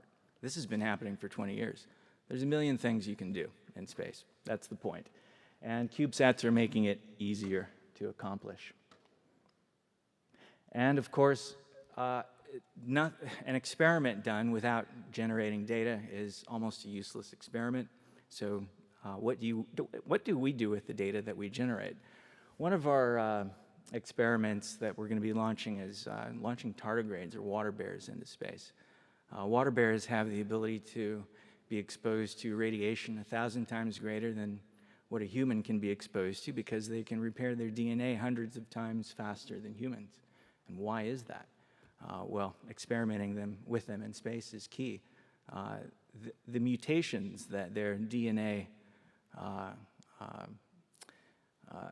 that happens in their DNA in space, those mutations are repaired a lot faster than human mutations as well. So studying those, mutation analysis in space is key. And in order to do that, you have to take data and you have to generate it reliably. You can't lose it. You can't have it be corrupted. And you have to transport it back down to the ground and then augment it with additional data. In our case, because we're dealing with the most complex scientific discipline that we know of, that's human biology, we have the ability to augment data. That means data that we generate from the CubeSat, transmit to a ground station, augment that data with gene databases or protein databases, sequence databases of all kinds, in addition to applying modern AI modeling, whether it's attaching a GPT or other kinds of small and large language models to the data afterwards so that we extract not just known relationships, but hidden relationships, and because that's where the discoveries are made for scientists. And we're scaling up. We have multiple CubeSat projects in the works. We have a 1U and a 3U and others that you can talk to our CubeSat team about. We have CubeSats that are not just going to be focused on biology, but materials as well, as mentioned. I'd like to thank you for giving us your time here for a presentation. I'd also like to mention, in terms of where we're headed next, it is going to be based on commercializing CubeSat payloads and, in fact, tokenizing CubeSat payloads. Each payload we view as an asset that requires a funding source, capitalization source, and, of course, a scientific advisory board, a commercialization or technology transfer effort, and a business development effort that results in transactions that can surround a CubeSat. At any rate, if you have any questions, I'd be happy to answer them now, or you can find us in the lobby afterwards.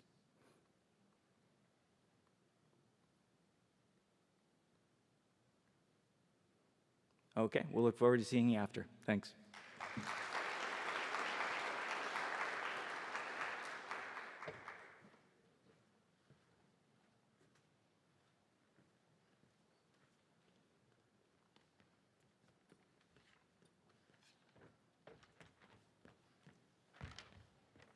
Thank you, Kajin, for speaking. I'd like to introduce Boris Yendler from YPSM next.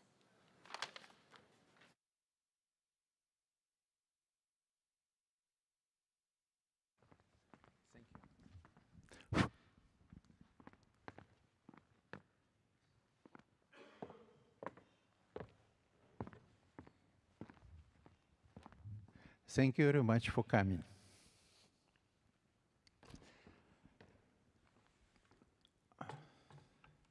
I try to be quick, but good knows.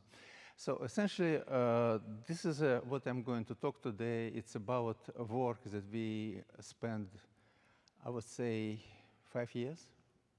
So this is a lot of efforts. Again, I'm sorry. This is Boris Yendler. I'm going to talk about thermal paradigm for small sats, etc.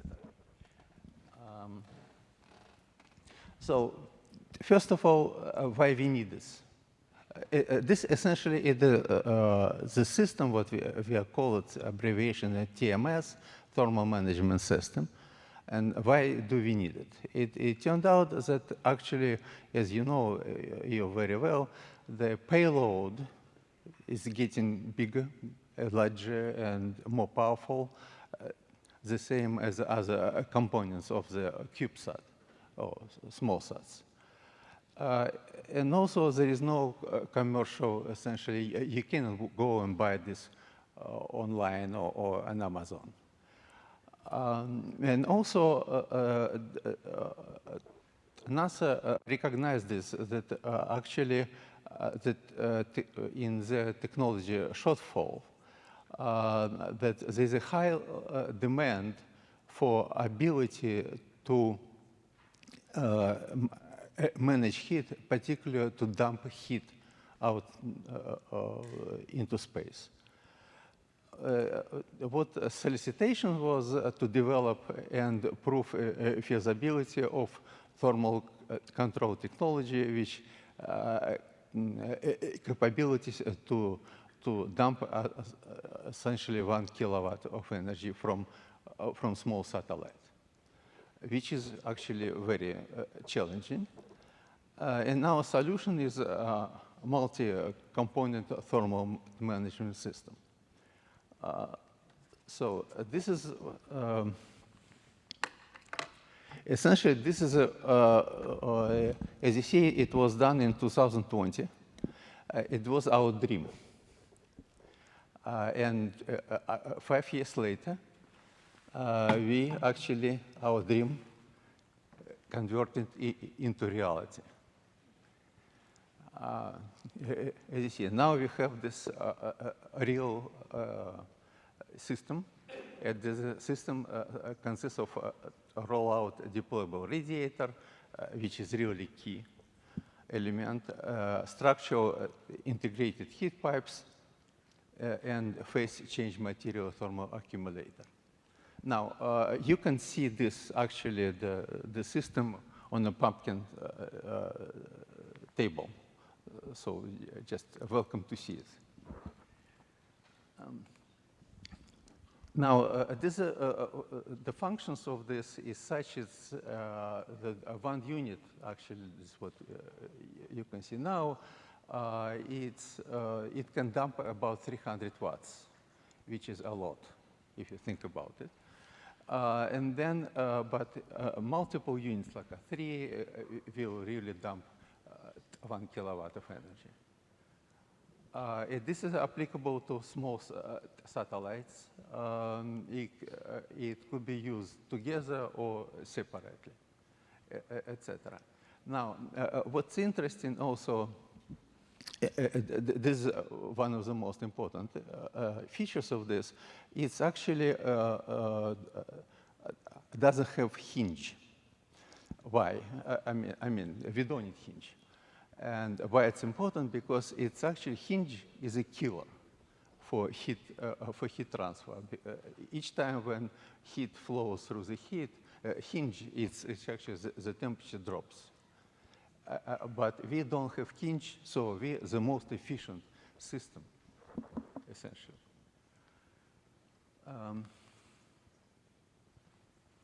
Okay, and this is a heat flow.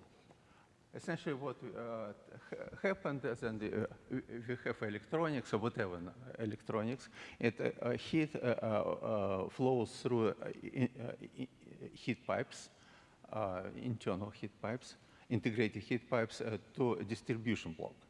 And then if temperature is below a certain level, so it goes straight to radiation. Now, if temperature and why temperature goes up, I mean load goes up.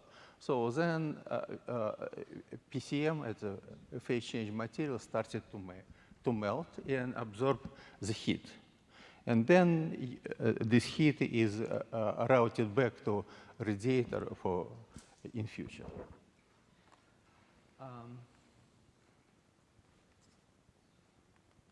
Okay. This is two components, phase change material, thermal accumulator, and integrated heat pipes. So this is now then we came to problem. Essentially, if you have deployable radiator, what kind of deployable radiator we want? We want to have a rollout deployable radiator, or we want to have rigid panel deployable radiator. And it turned out that actually rollout deployable radiator is much more efficient than a rigid panel, because a rigid panel, either you have this heat pipes you need to connect somehow, or you need to have hinges, which, as I mentioned before, it was a killer. So we actually used deployable radiator, and now we can see how it works. Can you? Wow.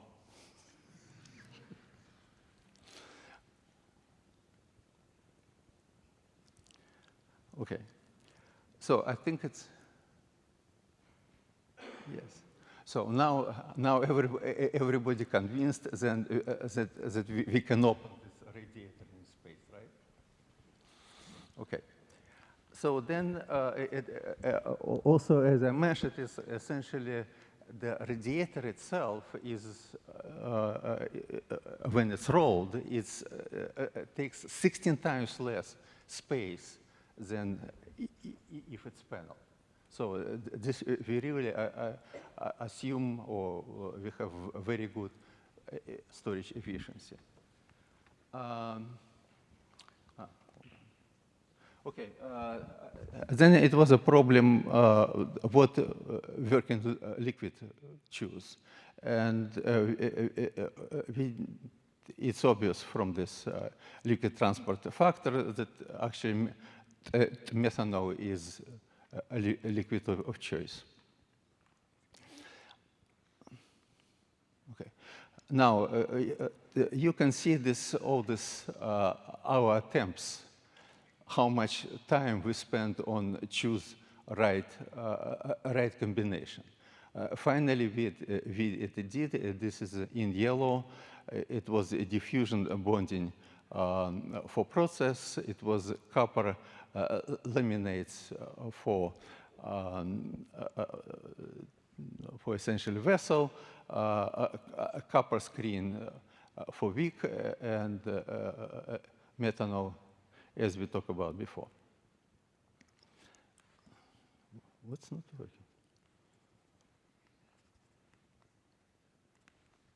It's not working. Hmm? Ah, okay, sorry. Okay, so essentially this rollout radiator essentially is a so-called two-dimensional vapor chamber, very thin, as you can see. You can see it flexible, it can open, right? Then this is some parameters. First of all, thickness is only 2.5 millimeters. It's quite thin. Then mass is approximately 3.3 grams per cubic centimeter. Now, this is important that it's scalable. We can go stretch up to 1 meter long, the radiator itself, if we need. Then what's important is effective thermal conductivity is about 1,500 watt per meter Kelvin, which is similar to heat pipes, essentially. And also it's sustained internal, external pressure difference, because when we do this in space, then we have huge pressure difference between inside of heat pipe and outside of RDR. So the design should withstand this. Then this is how you can arrange. You can have 2 4 pieces together, so we can change the length of the radiator. This is the radiator was tested. I mean, the whole system was tested, TMS, etc., in thermal vacuum chamber. We do this as we fly. And this is this important plot. It shows us essentially if we apply 80 watts to heat, right? So the only temperature difference between cold end and hot end is only 2.7 degrees. So it means it's almost isothermal. This is what interesting results. So it shows that the blue line when we have 150 watts, and red line when we have 200 watts. So when we have 150 watts, you see the temperature doesn't change. It goes to saturation in heat pipe and not heat pipe, RDR and phase change material. But if we exceed, for example, if we go to 200 watts, as you see, the temperature of PCM started to rise. So it means that it started to melt. It means that if you have 200 watts, this extra watts going into accumulator. This is another one. It shows the accumulator trend, the temperature trends into accumulator.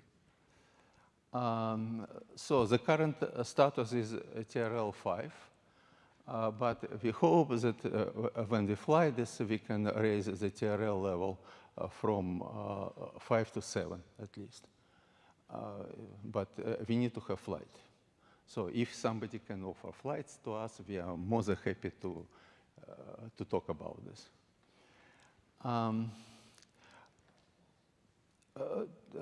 What's important, as we discussed, essentially hinge-free design, because hinge-free design allows us the minimum temperature difference between electronics and radiative surface. As a result of this, we have the most optimal, nobody can do as us,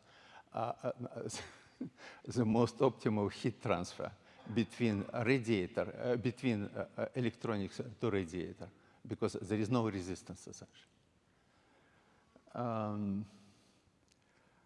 And then this, by the way, it's interesting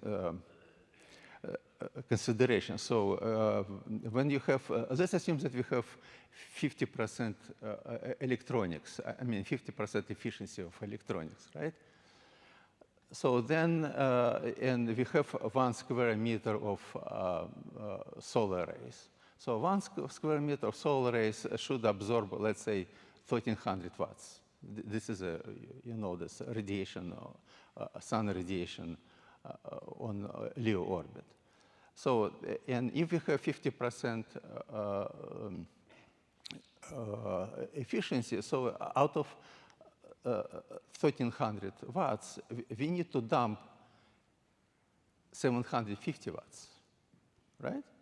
So then it means that we need to have, if we have about, let's say, 300 watts per square meter, 250, so we need to have 3 square meters of the surface in order to dump the waste heat which comes from the spacecraft.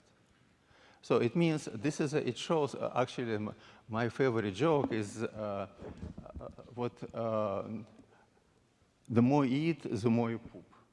So, and so essentially, if we consider that as a waste heat from electronics, it's the same, it's what to say, satellite poop, essentially.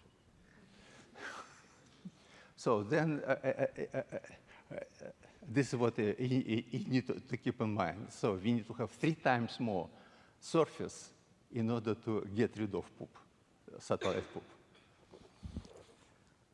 Okay, then all this goodies. How much time I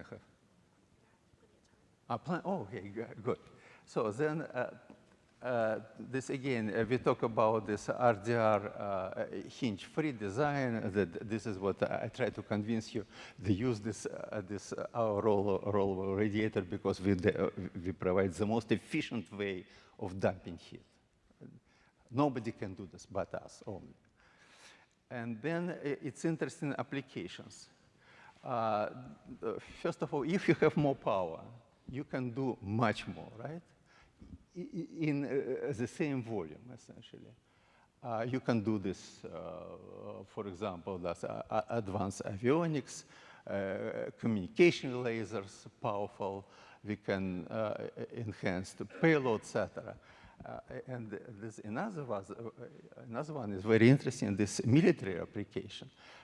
And the reason why I started to talk about, because there is inside news was news about the Chinese actually satellites display unprecedented combat maneuvers in space. So this kind of system, as we offer, suggest, allows install very powerful laser, and we can, whatever, destroy the people who wants to destroy us. This is one of the interesting applications. Now, another interesting application, essentially, I don't know if you guys know that actually 27 Russian satellites had a nuclear source of energy on the board. 27, yeah, 20. No, it used to be 29. 2 fell, so it's still there, by the way. And they used this Topaz 1 and Topaz 2, these 2 nuclear reactors. In the United States, there is a SNAP 10A, but it's only 50 watts energy source. So this is interesting because actually this our system. You see, we can change by changing essentially working liquid. For example, if you go to high temperature, you can go to sodium or potassium or lithium, etc. But essentially, the structure stays the same. We need to change working liquid. We need to change material, of course. But then we can use, we can build the same system in order to dump heat, extra heat from nuclear sources. And of course, we need to do this. I change also integrated heat pipes structure, but it's still there, and we need to change phase change material. But essentially, the idea stays the same. And then this end, actually, already. So thank you. So first of all, TMS is prototype. You can see this, right? And you can touch it, and it works. So because we did a lot of testing, and we need to fly in order to demonstrate that that our capabilities, and to verify and demonstrate. And if you have some questions or you want to talk about it, please find in pumpkin space, in pumpkin table. So I'm done. Thank you.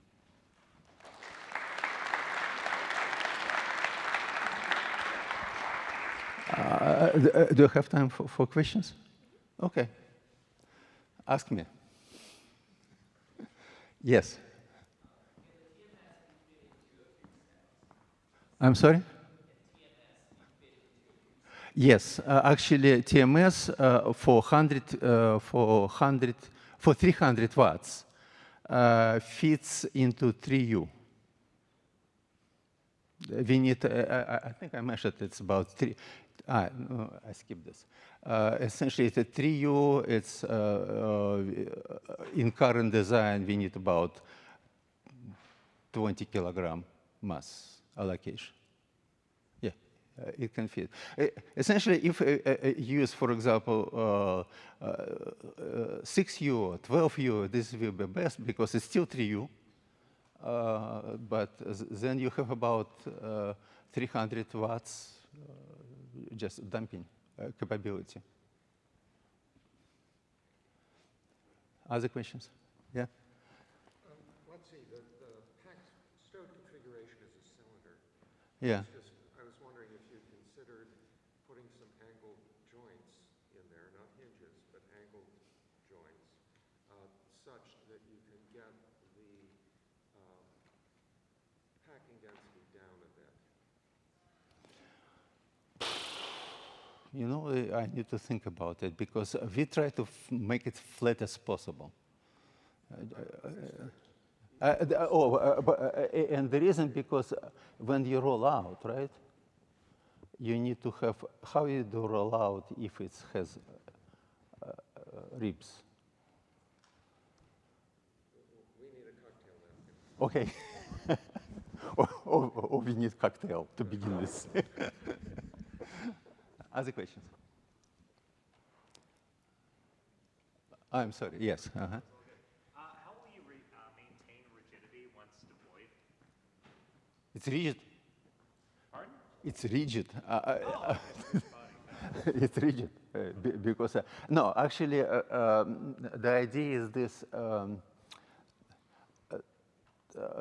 You probably did notice, I can show you this. There is the ribs.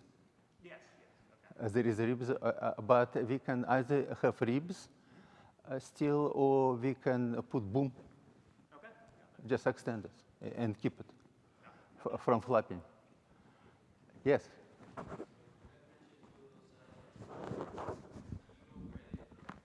I'm sorry? Where the satellites fall, the two you mentioned? The nuclear satellites that fell. This is one. It's interesting story actually. One of them fell in Canada, and I was sort of because there is a group in United States which has interesting project to come to these satellites, which is still 27 still there, and grab the nuclear, engines essentially, extract the nuclear fissile material, and then to build the huge rocket in order to go outside of solar system.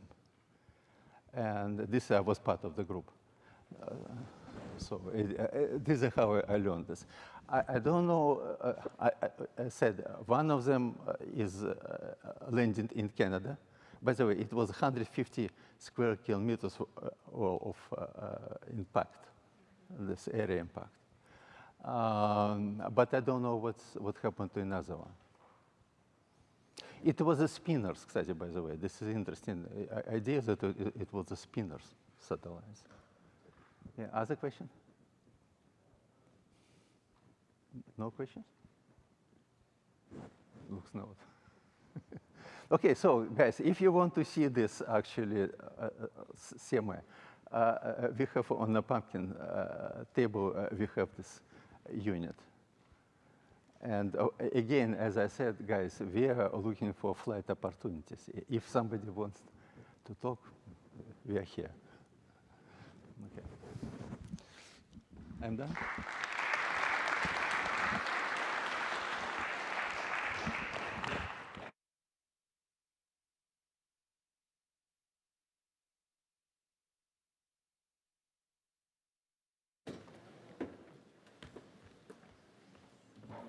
Thank you, Boris, for his presentation. We're a little ahead of schedule, so lunch begins now and ends at 1:20 when the next batch of presentations begin. Feel free to go upstairs and look at posters or talk to people around you until 12:20 when the food arrives. The lab tour is at for the lab tour, meet at the registration desk at 3:40. Registration desk 3:40. Thank you.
Hello, good afternoon, everyone. Welcome back, and as a reminder, only coffee and water is allowed in the main hall. You can eat in the pavilion room and watch the presentations if needed. Next presenter is Naresh Deo.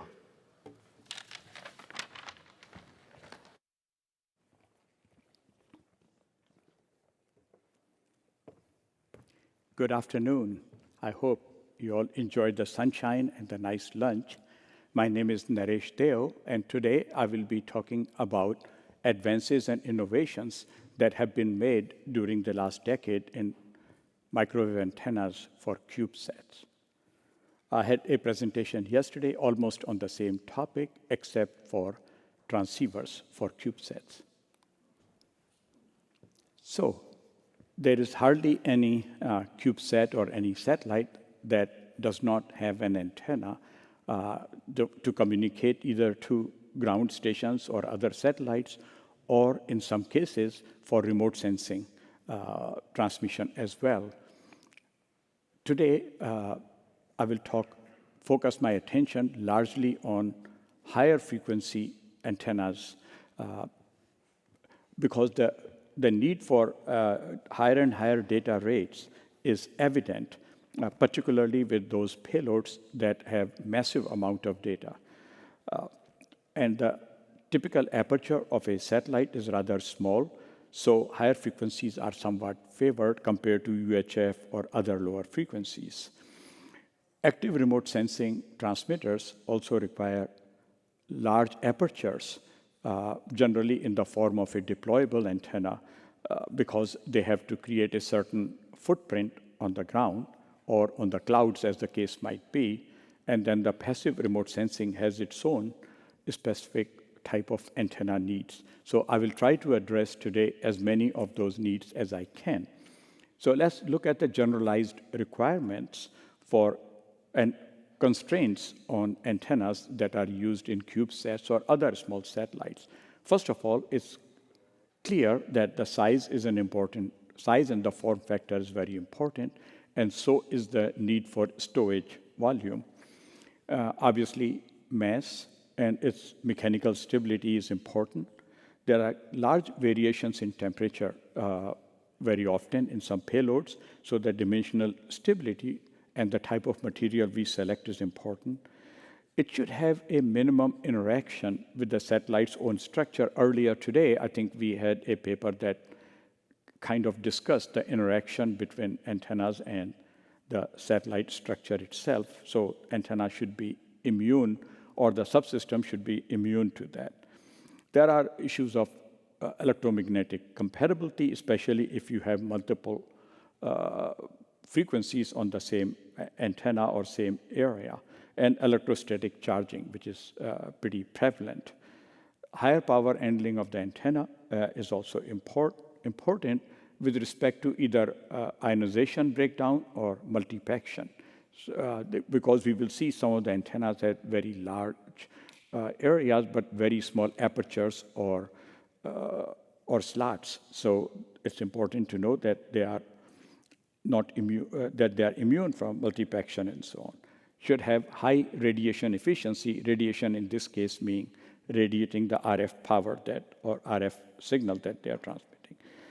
And they should be reliable, of course, tolerant of radiation environment, and most importantly for CubeSats, low cost and available in large and suitable for large scale manufacturing. Now, this is the same chart that I showed yesterday in the transceiver.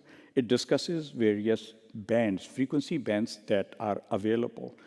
Again, as I said earlier, I'm primarily focusing my attention on higher frequencies than UHF or S-band for that matter.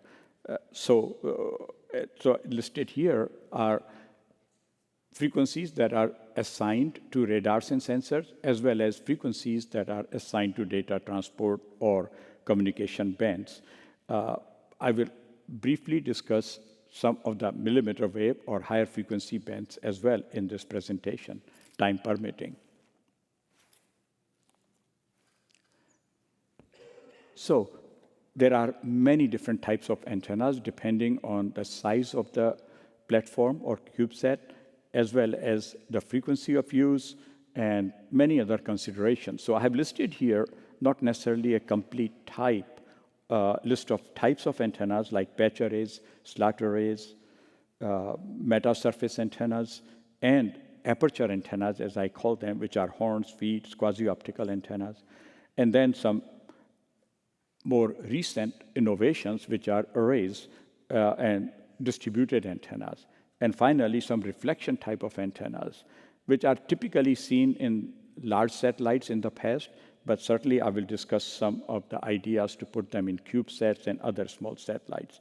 There are deployable reflectors, and of course, reflect arrays, something that I will talk about a little bit today. So from the point of view of antenna's beam pattern itself, not one beam pattern fits all applications depending on many of the operational parameters or your application. So there are omnidirectional antennas, which obviously, as the name suggests, will transmit somewhat isotropically in all directions. There are sectoral, which have a beam that is shown there, narrow in one plane and much wider in the other plane. There are pencil beams, which are perhaps the most common types, shaped beam, multiple beams coming out of the same antenna, reconfigurable beam patterns, as well as steerable beams, and many other types, depending on what you are doing with it and the complexity of your subsystem.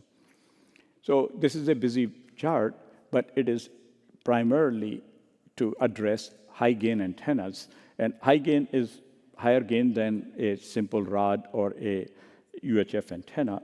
And again, I will not have opportunity to go into all the sort of comparative advantages of one and their comparison, but these are going to be discussed further in the remaining presentation. But they represent the small storage area and the large storage area antennas. And many of them are deployable, and some are not needing to be deployed as the application might call for or as the size of the CubeSat. So let's briefly examine what has already been developed and in many cases already been flown. So you will see here a reflector array, which I will talk a little bit more about because I think it is a fascinating type of antenna which replaces basically a shaped reflector, like a parabola, which is in the second from left chart, but a reflector array essentially simulates a parabolic antenna. Then there are other large deployable 1 meter type Ka-band antennas, which are in the fourth chart. Then there are some more examples of antennas that are either in use currently or are about to be used. There are very large slot arrays, which is on the chart on the left. There are horn antennas, which are shown in the upper right corner, and a lens-corrected horn antenna, which is in the lower right corner. These have all been used in various payloads, some of them in CubeSats and some in slightly larger payloads. Again, once again, looking at the past accomplishments, you can see the one on the left, and if you look at the right part of that left picture, you can see how a horn and a reflector can be used in a relatively small, compact CubeSat to produce a beam. We will have another example of it shortly, and then there is the inflatable X-band antenna, which actually has been attempted. Now, in terms of future developments and what is being done today and the antennas that I propose, particularly for higher frequencies, higher in this case being perhaps X-band and higher, or maybe even between 3 to 10 gigahertz.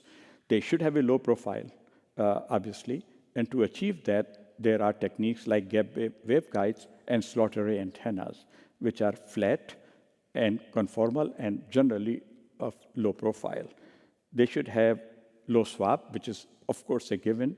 So there are folded optics and other techniques, as well as additively manufacturing an antenna, which reduces the mass of the antenna, and in some cases, even the volume of the antenna. higher overall efficiency, which is always a plus, so there should be minimum losses in your optics or in your realization, particularly in printed circuits. They should have low-cost manufacturing, which we are attempting now in the coming antennas by using additive manufacturing or 3D printing of antennas.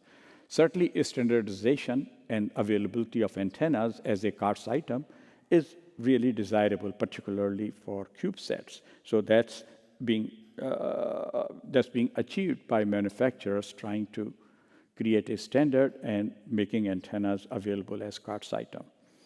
Then there are some novel applications, particularly for sensors when beam forming or agile beams or what is active steerable beams are needed. And that's another item that the new antenna and the new developments in technology make possible. And certainly I promise to talk about higher frequency antennas because they offer much greater bandwidth than typical antennas. So let's look briefly at some examples of antennas that I am discussing as proposed antennas. The one on the upper left and the one on the upper right are both compact versions of what would be generally an antenna about 3 times that linear volume. The diameter remaining the same, they would be much longer. So this is a method of optics or reflection when you can use a twist reflector and a polarizer to shorten the length of an antenna. In this case, a lens antenna or a reflector array antenna. Then there are examples of an omni or at least one-dimensional omni in the lower right corner. So these are antennas that I think are very feasible for ground and other airborne applications, but I believe they are very suitable for CubeSats and other satellites. And in this chart, we look at some of the more waveguide-based antenna on the left side. This is a horn that would typically be 3 to 4 times the length of the horn, which would be the shorter of the 2 dimensions you see here. But by folding the horn inside the geometry, as seen in the lower left corner of that left chart, one can achieve a pretty compact horn antenna. Then in the middle is a parabolic reflector, which is being fed by a specially designed horn. So that actually does fit in a 1U cube, though you can make a bigger one for 2U or other larger CubeSat. So that's a compact way of folding the optics in a way that you can have good efficiency and a reflector-based antenna. And the third one is an additively manufactured meta-surface antenna, which is, again, a mathematically interesting concept. And that can be produced, this is one from Caltech or JPL, and that can be produced relatively simply and can be used in a 1U, 2U type environment. Oops. Back up one. Here are some more examples of antennas which are, again, using meta-surface type technology, which is a waveguide that is so designed that it has a perfect electric conductor and a magnetic conductor, which makes it much more compact and can be made very rigid. So, but then having slots or other apertures on it, you can create very efficient and relatively low loss antennas. So there are these 3 examples. And again, if any of you are interested at the end, I can provide precise references to these. Gapwave technology, or Gapwave, is actually name of a company in Sweden that came up with this concept. And not only antennas, but they make other components using that technology where there are 2 parallel plates which have a very tiny gap. And that however, it acts like a waveguide or parallel waveguide. So that particular technology, I believe, is very promising for CubeSats.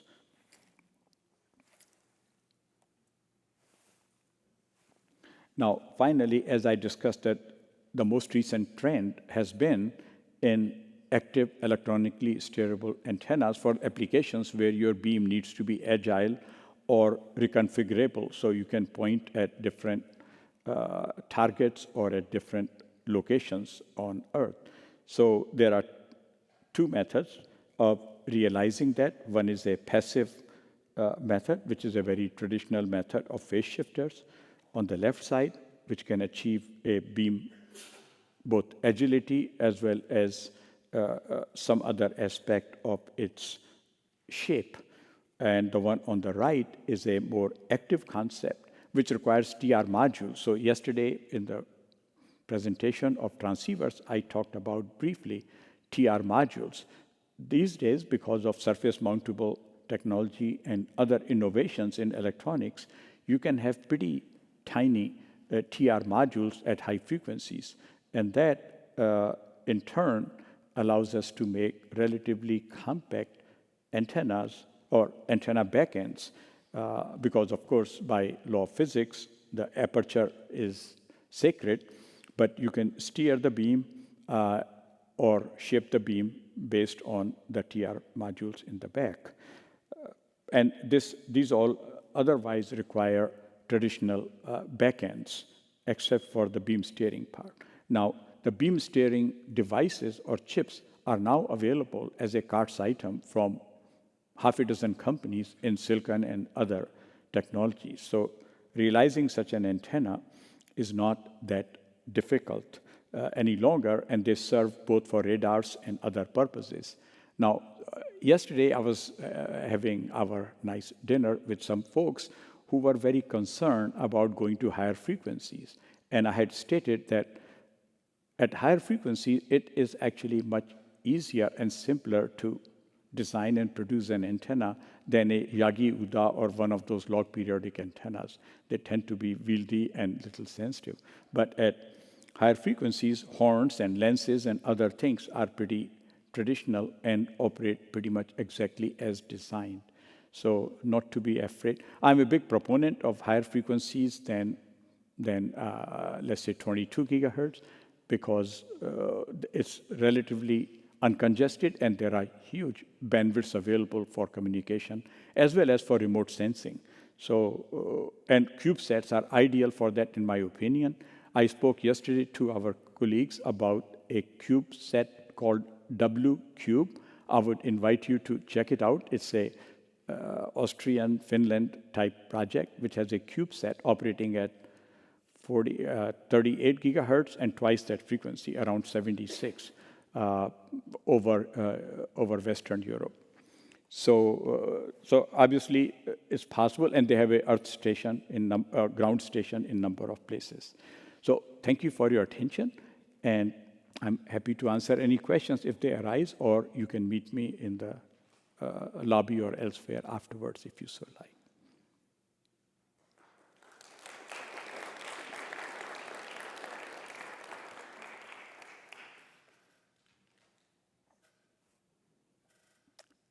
No questions. So I will ask myself a question in the interest of the 2 minutes I still have. So where does one go to buy or procure the antennas that I talked about, particularly the high-frequency antennas? So I have noticed over the last 2 years that, especially going to small set conferences like in Utah, that more and more manufacturers are making antennas other than the patch arrays. Most of you are familiar with patch arrays, so obviously those have been made for a long time and are available. But I noticed that more and more manufacturers are now making antennas that are available. So I would invite you to look at that. Secondly, as I said, it's not that hard to make an antenna for yourself if you read the basic cookbook or read the basic phenomenon. So thank you very much for your time. And once again, I want to acknowledge all the volunteers who make this possible to be a seamless and just an extraordinary event. Thank you. So give it up for those people.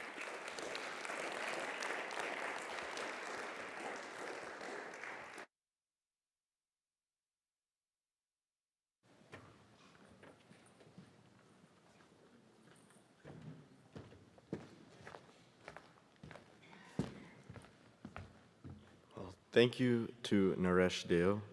I'd like to now introduce Sophie and Ben from Washington University in St. Louis.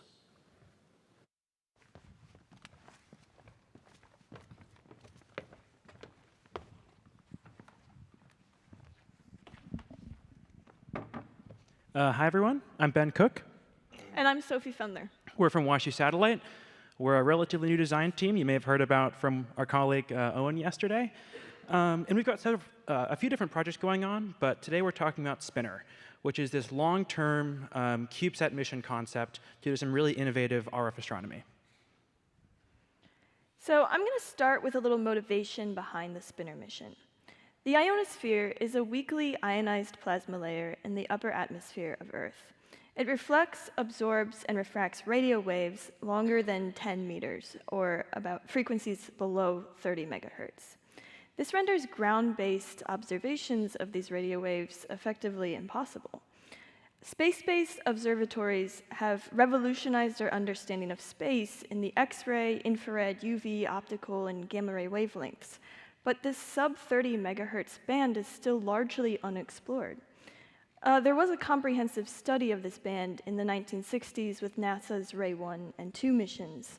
However, it had a small angular resolution of about only 1 steradian, so it was only able to observe broad galactic features. However, a higher resolution of this frequency band has really significant scientific impact. For example, it'll enable the assessment of exoplanet habitability, because auroral missions, when they interact with planet magnetic fields, can produce radio waves in this frequency range.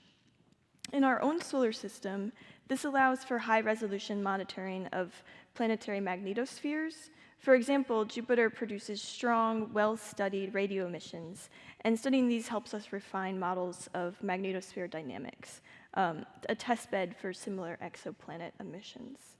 Additionally, the sun emits strongly at this wavelength. But most importantly, the extreme red-shifted 21-centimeter hydrogen line, it falls within this frequency band. It's emitted from neutral hydrogen in the early universe, and probing this frequency band will allow us to study the cosmic dark ages and the cosmic dawn when the first stars and black holes were beginning to form. However, the signals from this are very faint and buried beneath foreground emissions, so it requires extreme sensitivity and angular resolution in order to capture these. So why has there not been a big sub-30 megahertz space-based observer yet? Well, the core challenge is physical. Resolution scales with the observed wavelength to aperture size, so lambda over d, and sensitivity scales with the effective area, the collecting area. So for longer than 10-meter wavelengths, you need kilometer-sized telescope, which is just impractical for space-based observers. But bigger is not always better, and interferometry comes to the rescue, right? Spatially separated antennas are used to synthesize a larger aperture. And this enables high resolution with smaller elements. So this has been successful in plenty of ground-based projects that study frequencies above 30 megahertz due to the ionosphere, of course. For example, the square kilometer array pictured here on the board on the right, and the Event Horizon Telescope, which may sound familiar because it imaged the first black hole at 345 gigahertz and a very small angular resolution of 19 micro arcseconds. So, of course, people have already thought about space-based sub-30 megahertz observers. Go Low, for example, is a NASA innovative advanced concept study from the MIT Haystack Observatory. And they've proposed an interferometric array in space. The Go Low node is a vector sensor antenna with 2 orthogonal triads that fully samples the 6 components of the electric and magnetic fields at one point. So it provides a strong directional and polarization info. However, the antennas are electrically short. They're 4 meters long, which is far less than the lambda over 2 needed for a resonant antenna. So they trade off this strong directionality and polarization with poor sensitivity. As a result, they rely on deploying 100,000 satellites into orbit. in order to achieve their scientific goal of solar system analog exoplanet radio emission from nearby stellar systems. However, at just 10 nodes, they can still track CMEs via solar radio bursts, study Earth, Jupiter, Saturn, auroral radio emissions, and create a basic sky map.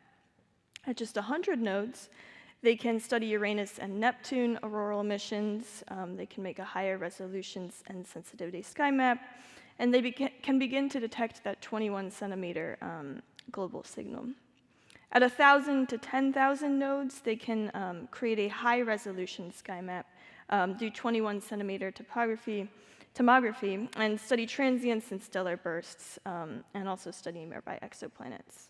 So the Haystack Observatory Go Low proposal is really novel in the fact that it shows this technical progress over time, releasing these few nodes at a time, but can still do cool science with them. So they can test small amounts of nodes before sending up their giant 100,000 constellation. So this chart's a little confusing, but I'll walk you through it. It's from the Go Low study, and it compares a wide range of candidate antenna architectures across 7 metrics: directionality, sensitivity, bandwidth, polarization, risk or technical readiness level, swap, size, weight, and power, and cost. They're all weighted. So for example, sensitivity and swap are weighted more because they're critical for detecting faint signals and deploying a large constellation size. The electrically short antennas on the top, such as the vector sensor, which is highlighted in blue, which is what Go Low ultimately went with in their satellite, performs well, but it suffers from lower sensitivity. However, it excels in bandwidth and swap, which is important for that 10,000, 100,000 constellation size. The resonant antennas, which are on the bottom half of the chart, are far better in sensitivity, but they have lower bandwidth and swap. But can we do better? Yeah, so basically that's why we're presenting Spinner. So Spinner is this network of conductive spinning tethers. Each of these are lambda over 2 end-fed antennas. And because they're resonant, they have much, much, much better sensitivity than these electrically short antennas. And the fact that they're rotating and precessing not only passively stabilizes them so the structure stays deployed, which is great because it reduces all this consideration of stiffness that's normally the main concern for space-based deployable structures, but also it sweeps the sky. So what this does is this gives us a set of effectively weighted sums that say, hey, this part of the sky is this bright. And because we're rotating and precessing, we can continually take different images of how bright each patch of the sky is. Then, after deconvolution, we can actually create a brightness map of the whole sky.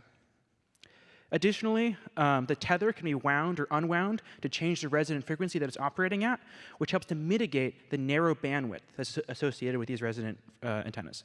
Now, just for some brief configurations, kind of the main point of this is there's quite a lot that you can do in this design space. Kind of all that matters is it needs to be convex as a shape, because we need to be able to rotate it and precess it, and it stays stable.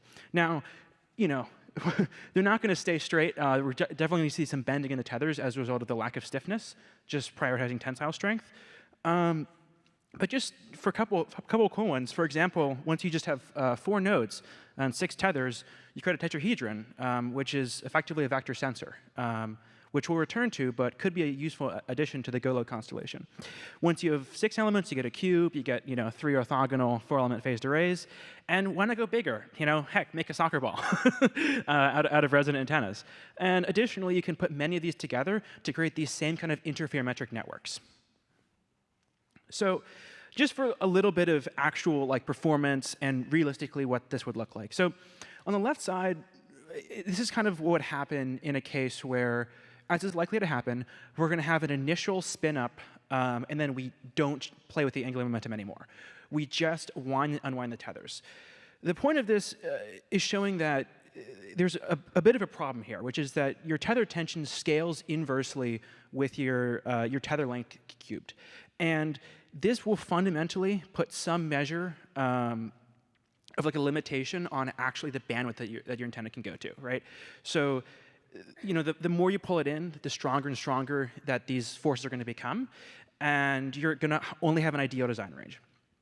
And just for an idea of what some of these numbers look like, for the tetrahedron that I was talking about, if you had like a 1 radian per second rotation rate, which is quite fast for an object of this size, and you had like a 15-meter length, that would give you like a 30-meter effective wavelength you're looking at, which is kind of this 10 megahertz, which is a nice center frequency. You're only looking, and if you had like a 1 kilogram node weight, you're only looking at about 12 newtons, which is not that bad. But as soon as you bring it in and start looking at 30 megahertz, now you have about 380 newtons of load on your tethers, which is significantly more of a problem to deal with. And then on the sensitivity front, kind of the main point of this is, as Sophie was talking about, it's highly related to effective area, which is highly related to gain. And this is something that we're going to do more analysis with on exactly how much can this outperform the Go-Low system on a per node basis. So let's talk about, hey, what if we could use this in a similar mission to Go-Low? So if you look at this, it's still a vector sensor, right? So we have the same directionality and polarization benefits. We lose out on a bit of bandwidth because we can only see one narrowband at a time. However, we can shift around that window at will. Additionally, we have a slightly worse swap, given that this is likely to be in a 6U rather than a 3U. But this is right on the edge of what they consider a great versus decent. So this is kind of already a bit of a conservative estimate.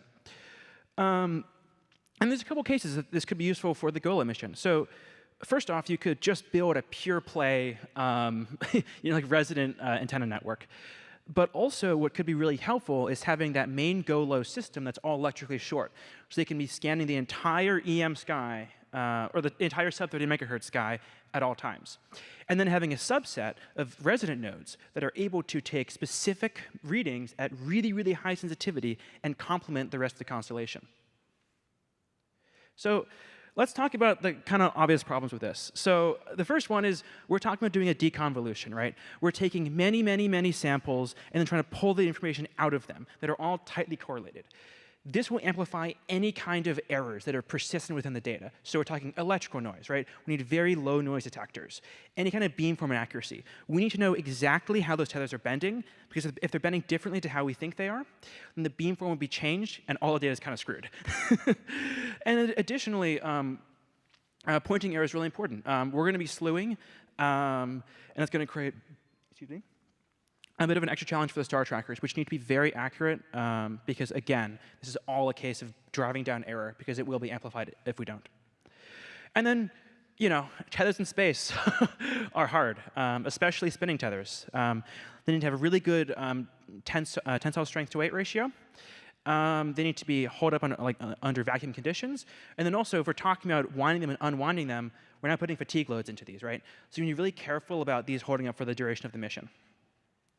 Additionally, one of the most serious concerns that might not initially be obvious is solar and terrestrial radio interference. So normally in an interferometer system, you can kind of just beamform your way out of the problem, right? You can just put some nulls there, and to some extent, this is an interferometric network. However, with our this whole spinning setup, what we're fundamentally doing is we're correlating time in spatial data. And we're taking advantage of that by assuming that we have a non-time varying sky background. And the result of that is if you have any bright sources, say the Earth or the Sun, or even Jupiter, that are varying in time, the system doesn't know how to distinguish between that time variance and a spatial variance, right? It's going to think that they're the same thing because of just the assumptions being made here. So you also can't solve this by just putting a ground plane, because the frequencies we're operating at, that ground plane is going to be like kilometers in size. So, as we'll talk about, basically your best option, as found by the RAE missions that Sophie was talking about earlier, is to be in a cislunar orbit, because that way you can put the moon in between yourself and the Earth and the Sun. However, that's quite expensive. Finally, an interferometer is a data telescope, fundamentally. So data is going to be a challenge, both within each of these actual structures, right? So this tetrahedron, for example, there's 4 different nodes. We basically have 4 different spacecraft that are all operating almost together and like partially connected. They had to be able to shuttle data together between themselves, but then also, if this is in cislunar orbit, for example, we need to get this data back down to Earth. The problem with that is that we now need to have a high-gain antenna talking to a spinning object which has another high-gain antenna. This can be achieved with phased arrays to have active constant beam steering, but that's a big power constraint. The way that the Go-Low constellation solved this was by having an architecture of listener nodes as well as relay nodes. We could do this, but proximity operations in cislunar space are kind of problematic due to the inherently unstable orbits. So how can we go about solving some of these so we can actually get ready for this really ambitious cislunar mission? So first off, we're going to try and work on the sounding rocket or balloon flight. Just that way we can actually, in microgravity, test the deployment of these tethers, which are critical for the mechanical side of this. Additionally, with both a sounding rocket and a balloon flight, we can do ionospheric propagation data, with obviously the sounding rocket having a lot more to offer. There was a mission called Oedipus, flown by a Norwegian group in the 1980s that actually fulfilled similar goals to this. A LEO mission will just demonstrate longevity, actually that you can keep this mission together for long enough. And then also, because it's flying over more parts of the Earth, you can collect much more varied ionospheric signs, right? You can see what's propagating through. And then finally, cislunar orbit, right? That's where we want to go. I mean, that's probably going to make a $10 million mission. But hopefully, these steps along the way can make this much more possible and achievable. So what are we doing next? So we're going to be looking at an actual in-detailed mission analysis in terms of like swap. Can we fit this in a 6U like we think we can? As well as sensitivity, like what can we actually see? For a baseline, like a 6U tetrahedron in medium Earth orbit, which will get us outside the ionosphere without having the cost of a cislunar orbit. And then additionally, we're kind of about halfway through a draft of a mission concept paper that we'd like to publish, just to collect more thoughts from people on this concept. And then hopefully within the next year and a half, we're looking to actually put this on a high-altitude balloon. Drop it, see it deploy, and then talk to it and see if it can pick up our radio signals from the ground. So thank you so much. Are there any questions?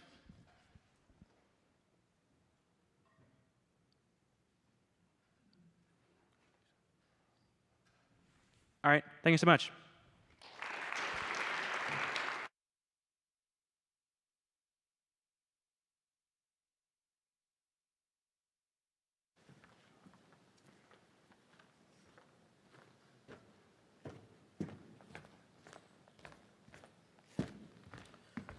Thanks to Sophie and Ben for their presentation. I would now like to welcome Justin from UCLA.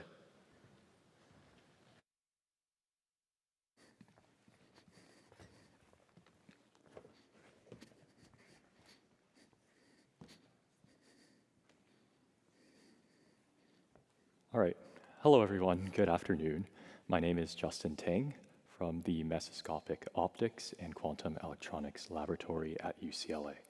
So we don't make CubeSats directly, but we've been working with NASA's Small Spacecraft Technology Program to develop optomechanical accelerometers, which we believe are a promising new technology for small spacecraft, including CubeSats and smallsats going into the future.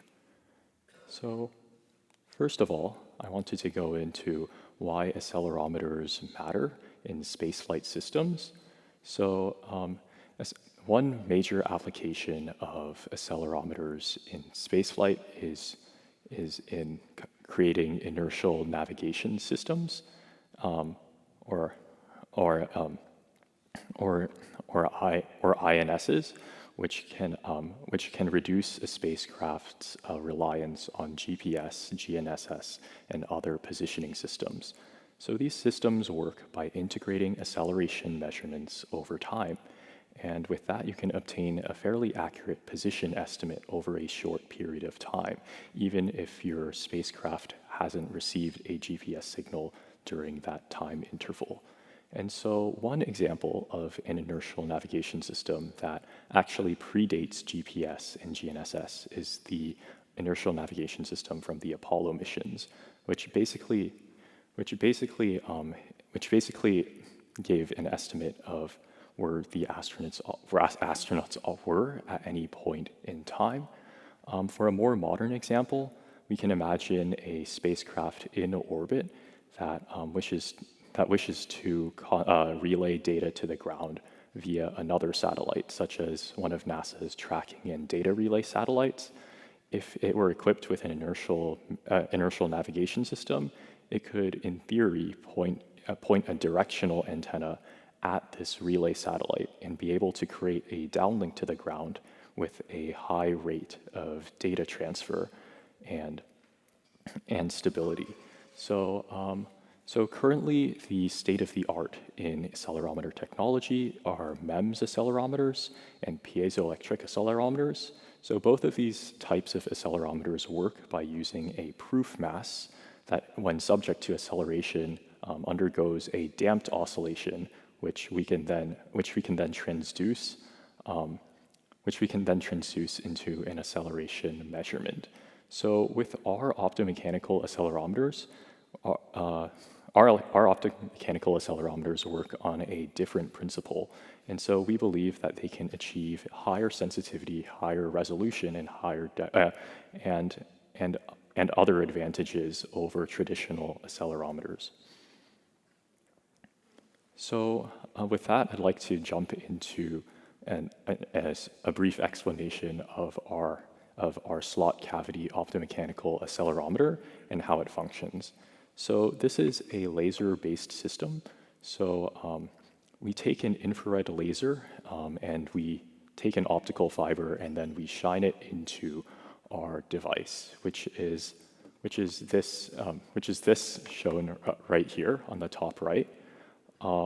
So when we apply the laser power into our device, it undergoes a mechanical oscillation that is driven by radiation pressure from the laser. And so when the device undergoes this oscillation, it occurs with a known frequency and also modulates the laser light, so we can indirectly observe this oscillation from measuring the power spectral density of the outgoing laser light. And so we say that in this setup, we say that the laser light inside our optical slot cavity, which is this long, thin cavity area that you can see in the inset, we say that it's optomechanically coupled to our moving mass. And so how does this translate to acceleration measurements? Well, when we can think of it sort of like a mass on a spring undergoing an oscillation. So as the mass on the spring goes up and down, we know it has a fixed frequency. And if we apply an external acceleration to that mass, we will observe a change in that oscillation. And so a similar thing happens here with our moving mass. As our mass moves and is suspended on these 4 cantilever beams, as it moves, it oscillates with a known frequency. And if we apply an acceleration to it, it will change that acceleration, and we can read that out using the power spectral density of the outgoing laser light. So more specifically, our diagrams on the right show exactly how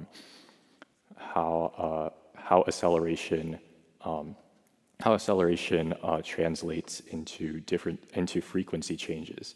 So on the bottom right graph here, you can see that that changes due to acceleration are on the x-axis, and then on the y-axis you can see changes in the amplitude and the frequency of the outgoing laser light we observe, and specifically those are the properties of a small peak in the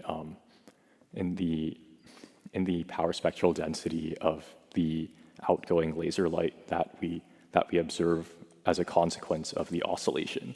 So we look at this peak, and if it changes in amplitude or if it shifts, then we know that there is some acceleration going on. And so all in all, we're able to package this device in a hermetically sealed package, which is very important. It was a very non-trivial part of bringing this, of maturing this technology. And the hermetic seal is there because even like tiny collisions of air molecules with their moving mass could introduce some noise into our system. And so we want our system to be as noise-free and precise as possible. And so all in all, we get this package that's around 3 cubic centimeters. And so with that, like, is that all? Like, can we measure acceleration directly just from this one device? What's the major catch with all of this? And so, of course, the major catch is that all of this has only been tested in a lab environment so far. And that means we get to make a lot of convenient assumptions. For example, we're able to have a constant temperature that our device is at. We can fine-tune our laser wavelength and polarization so that we get the best performance. We have a spectrum analyzer, so we can easily read out those peaks that we saw from the previous slide and more, and so on. But for a real-world spacecraft, it's not going to be flying with a lab going along with it. So how can we make sure our accelerometers are going to reliably collect data and function on a real spacecraft? So to that end, we've worked with NASA's Flight Opportunities program to conduct a suborbital balloon test of 3 of these accelerometers on an Aerostar balloon flight in Q3 of this year, so between July and September.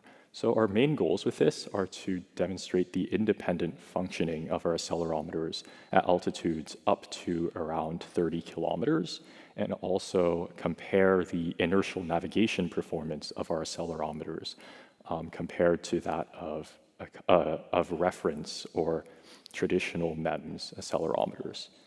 And so in order to prepare for our suborbital balloon flight, we need to make sure our accelerometers are actually ready to fly. So to that end, we've prepared several subsystems to support our optomechanical accelerometers. On the left, we have a temperature control subsystem. In the middle, we have a polarization control subsystem, and finally, we have our readout systems and reference sensors. So all of these are going to lay the groundwork for our optomechanical accelerometers to function on a balloon flight or in a real-world application. And in the future, they might even lay the groundwork for future optomechanical devices to fly as well. So let's get right into it with our temperature control subsystems. So in order to, because our devices are so sensitive to acceleration, we can imagine that they're quite sensitive to temperature differences as well. And so while our accelerometers can function at a variety of different temperatures, any differences in temperature will also impact the oscillation that goes on inside each device. And so we want to maintain our temperature, the temperature of our devices specifically, as constant as possible.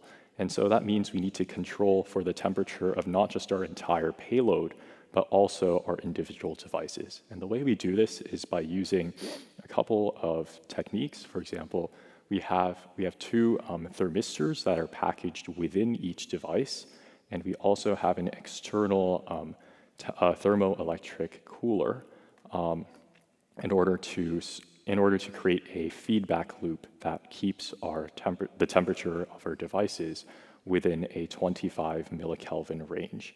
So on the right, you can see where we've packaged our thermistors into our device and also the supporting electronics for the thermoelectric cooler. Another important thing to control in our optomechanical accelerometers is the polarization of our incoming laser light.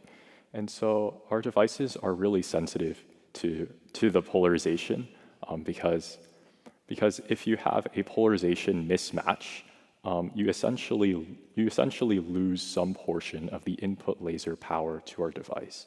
And because our devices are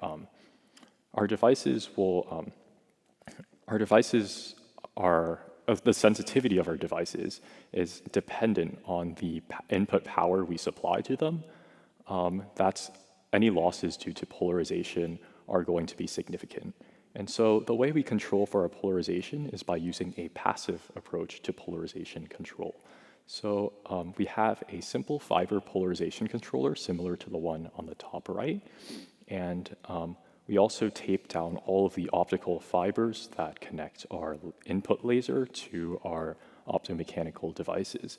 So, so with this setup, we're able to fine-tune the polarization of our lasers prior to the flight, and we expect that over a few hours of flight time, any long-term drift in polarization will be negligible. However, for longer-term missions in the future, that's not an assumption that necessarily holds. And so in those cases, we've designed an electric polarization controller to maintain a consistent polarization state for our lasers over longer periods of time, such as days, weeks, or potentially even months. So you can see a prototype of our electric polarization controller on the right. And so another consideration that we have to design around is that we won't necessarily have a spectrum analyzer up with the balloon while it's in its suborbital flight. In order to read data out from our optomechanical accelerometers, we need to design subsystems for that as well.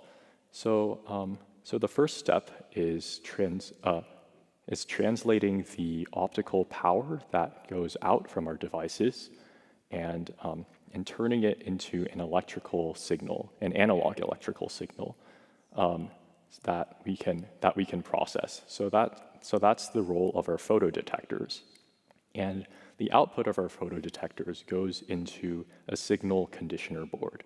And so the role of the signal conditioner board is to take the analog signals from the photodetector and use a bandpass filter to isolate only the frequencies that are relevant for each accelerometer, namely the frequencies of the mechanical oscillation that we wish to measure. And so generally this is in the tens of kilohertz in the basically a radio frequency. And so our frequency counter, our signal conditioner board basically has 4 different channels for 4 different possible optomechanical devices, because each device has its own frequency of oscillation, and so we can see one of those channels on the top right highlighted in cyan, and after we do the signal processing to isolate only the peak and filter out any frequencies that are not what we're interested in, or any noise, we can use our frequency counter, which is also on the signal conditioner board, in order to record the frequency of the peaks that I mentioned from earlier. And so we can use this information to determine that frequency, and later during data processing convert it into an acceleration. Another subsystem we have on board is our conventional sensor board. So this houses like a suite of MEMS sensors, including gyroscopes, accelerometers, and a temperature sensor. And so this will allow us to reference like the performance of our MEMS accelerometers versus our optomechanical accelerometers. And it also provides a way to evaluate the strap-down inertial navigation performance of our accelerometers versus the MEMS accelerometers as well.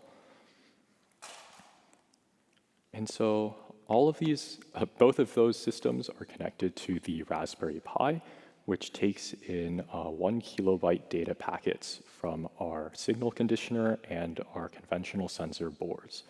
So this is the part of our system that is most closely integrated with our balloon flight, and specifically the flight control unit. So it's connected to the flight control unit via Ethernet, and that allows us to both send our data down to the ground via a microwave link on the balloon, and also receive GPS data from the balloon as a source of ground truth to compare against our inertial navigation performance.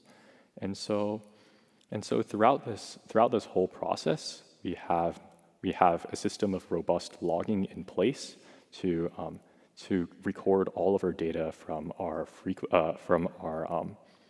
signal conditioner board, our conventional sensor board, and our Raspberry Pi on micro SD cards.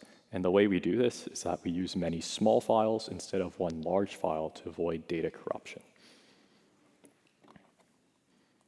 And so finally, I'd like to go over what the next steps are for our optomechanical accelerometers. So later this year, we hope to launch our suborbital balloon flight. So we've been preparing for that, and also analyzing our data from that flight once it concludes.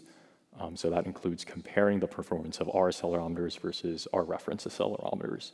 In the longer term, we hope to adapt our payload to a smaller form factor, such as one that can fit inside a CubeSat or a small sat, and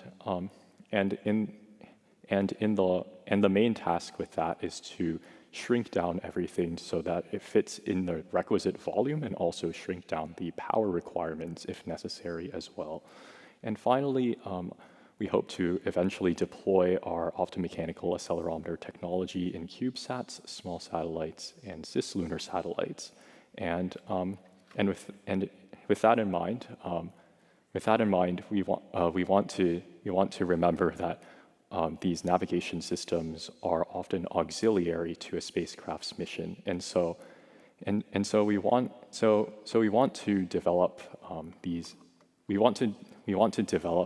our accelerometers under these constraints to show that we can actually feasibly deploy them on a spacecraft where our accelerometers aren't the main star of the show, where they can't take up too much mass or too much volume.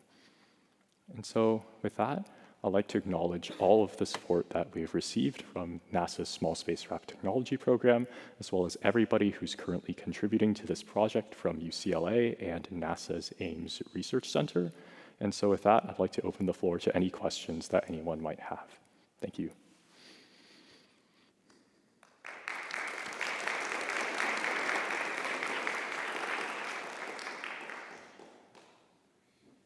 Any questions? Yeah.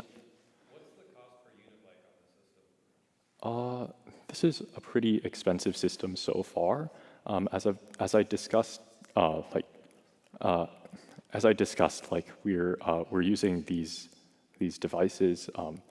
We're using these devices that are based on like microscopic like fabrication techniques, and so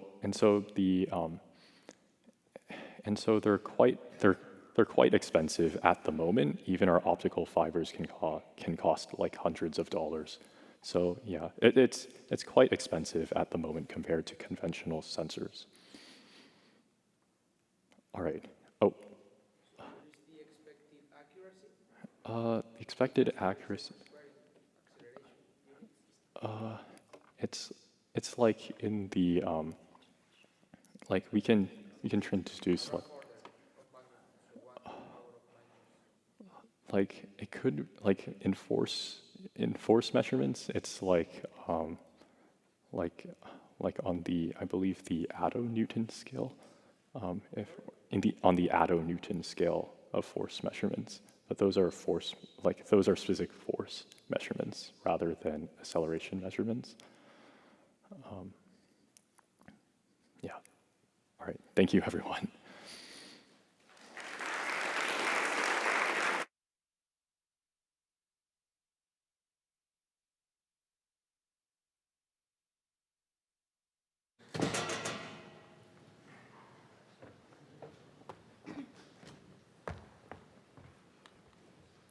Thank you, Justin. Please join me in welcoming Dennis Derrickson, Sammy Brunton, and Victor Castro from Cal Poly San Luis Obispo.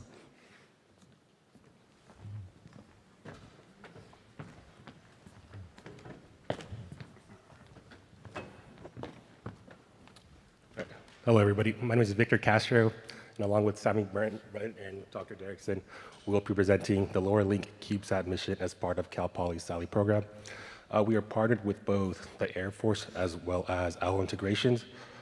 A quick background on Owl Integrations and our partnership. So Owl Integrations created a duck link radio, which uses their own software called the cluster duck protocol. And they utilized a pre-developed 915 megahertz development board.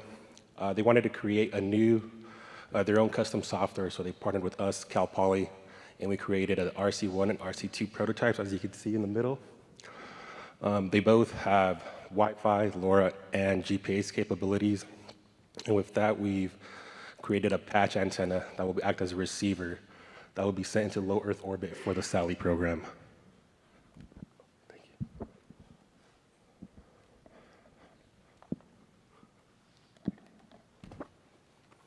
Sorry.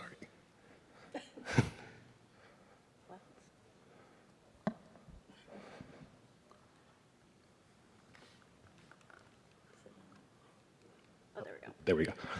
So here are the few experiments we've conducted over the past year. The top left, we have our annual space ducks launches. We use a weather balloon, and we launch our duck radios 91,000 feet up into the air. And we ensured we had a communication link between that radio and our ground stations here in San Luis Obispo. Secondly, our second and third picture, we tested to create a small mesh network utilizing drones carrying our duck radios. That was conducted in November. That was successful as well. And lastly, for our third experiment, we did a patch antenna test with the antenna going into low Earth orbit. And we just wanted to ensure that we would have communication from low Earth orbit down to our ground stations here at Cal Poly. A quick outline. So our partnership with Owl Integrations in the Air Force, our LoRa modulation format for low Earth orbit data links, and as well as our experiments conducted, and lastly, our summary. A quick rundown of the cluster duck protocol that Owl Integrations utilizes. So this cluster duck protocol is meant to create a mesh network with their specialty radios that they have. The three specialty radios are the duck link, the mama duck, and the papa duck. The duck link acts as a beacon transmitting data from one node to the other. The mama duck is a repeater that enhances that signal over various distances. And the papa duck is a gateway storing data or can be pushed up into Owl Integrations cloud. All right. So for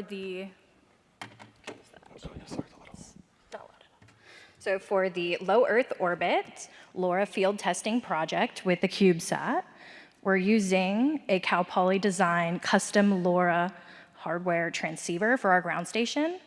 And so it's going to send up an uplink with LoRa packets at 909 megahertz using low gain antennas. And the signal is received by our Owl LoRa module board. And from there, it is located on one of the ends of the 3U CubeSat called SALI. And so for the downlink, we are transmitting at 436 megahertz with low gain antennas down to another ground station. So our primary mission is to demonstrate that our LoRa hardware can establish a reliable communication link with the low Earth orbit. And our secondary mission is to characterize the LoRa parameters that we can set and the ground station requirements that are required to meet this strong link. So for the LoRa hardware design, we first have an RC1 board, and that is a Cal Poly designed LoRa mesh network transceiver. And so its block diagram is up in the left corner. And so the main parts of the RC1 is our LoRa module for sending and transceiving and receiving LoRa packets. We also have a Wi-Fi module for sending the data to the cloud, and then we have GPS for location. In the right picture, we have the RC1 next to a new model called the RC2. And the difference between them is they just have a different microprocessor. And then both of those designs have been merged into one new design that is to fit on the CubeSat in the square.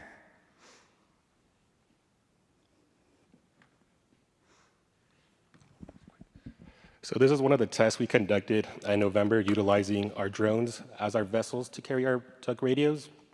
So we had two networks on opposite sides of each other with a mountain range obstructing their line of sight. We had 4 tests total. The first 2 tests we conducted were to utilize that we placed a beacon on our drone and ensured we had downlink communication to both ground stations simultaneously.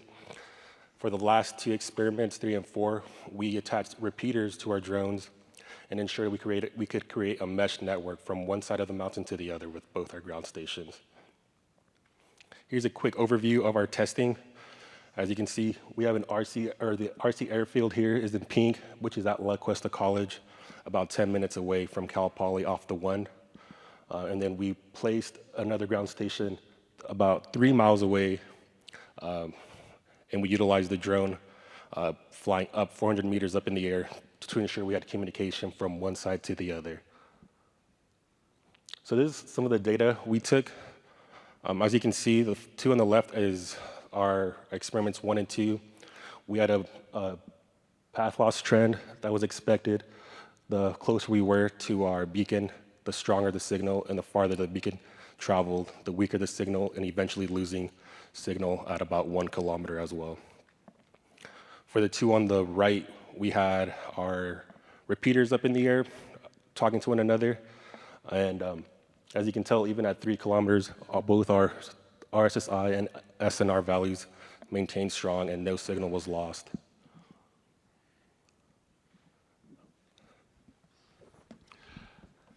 So one of the things we wanted to prove with this custom hardware that we developed, one was the ground station module that was a custom hardware and software from our group.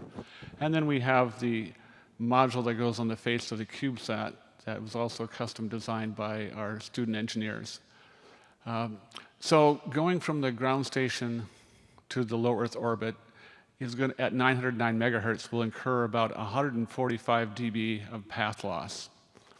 And one of the things we like to do in this particular design is have a very simple antenna on the ground and a very simple antenna on the satellite, and be able to make this 145 dB link with adequate signal-to-noise ratio and margin so that we can have a very simple link. And also the 909 megahertz band is unlicensed, so we can send a signal up there without having to worry about getting an experimental license for this 902 to 928 megahertz ISM band.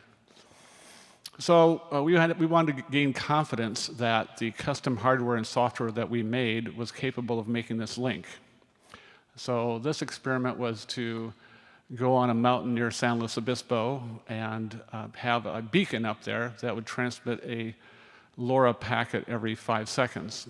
And then we went to a site near Morro Bay, which is about 30 miles away, something like that, over the, well, 10 miles, yeah, 10 miles away.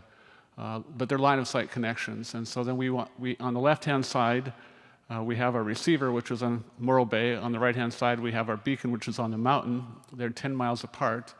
And a 10-mile path would give us about 112 dB of path loss.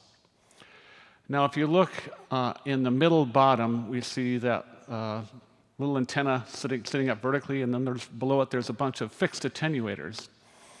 So what we did then is looked at the path when we had no attenuators between the transceiver and the antenna, and then we slowly added more and more attenuation.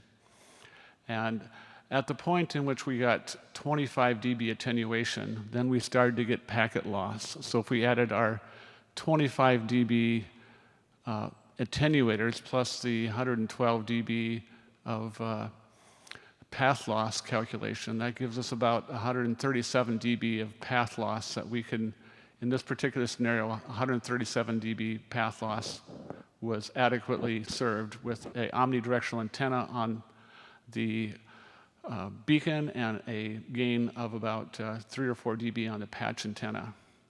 So it says that we're right at 145 dB is our calculated path loss, and 137 dB was this experiment. So we're kind of at the margins at that point in time. But we're not running full power on our transmitter beacon, so we could stay within the unlicensed band and increase our power by 10 dB and still stay within the licensing power limitations of that band.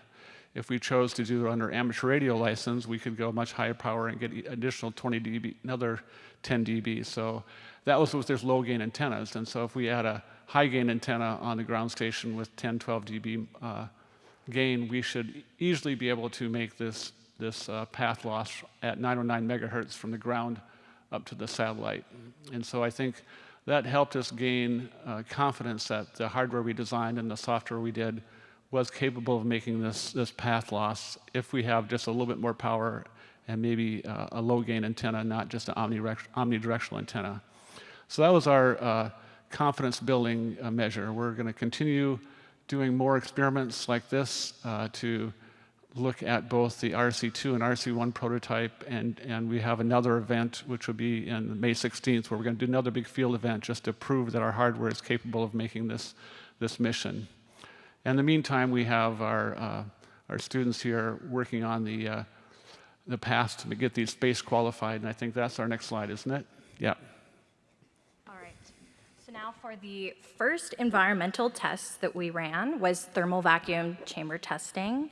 So last year we did this test, and so the LoRa board we placed inside the chamber with a USB cable connected to it, and then it fed out through the chamber to a computer to collect the data. And then we also had a transmitting antenna also in the chamber, which was connected to an OWL radio outside the chamber. And this allowed us to send LoRa packets to the board during the test. And so for the results, we ended up getting mostly 0-bit error rate with only 2 instances where it wasn't. And that was when it was less than 0.01, so it was very close to 0.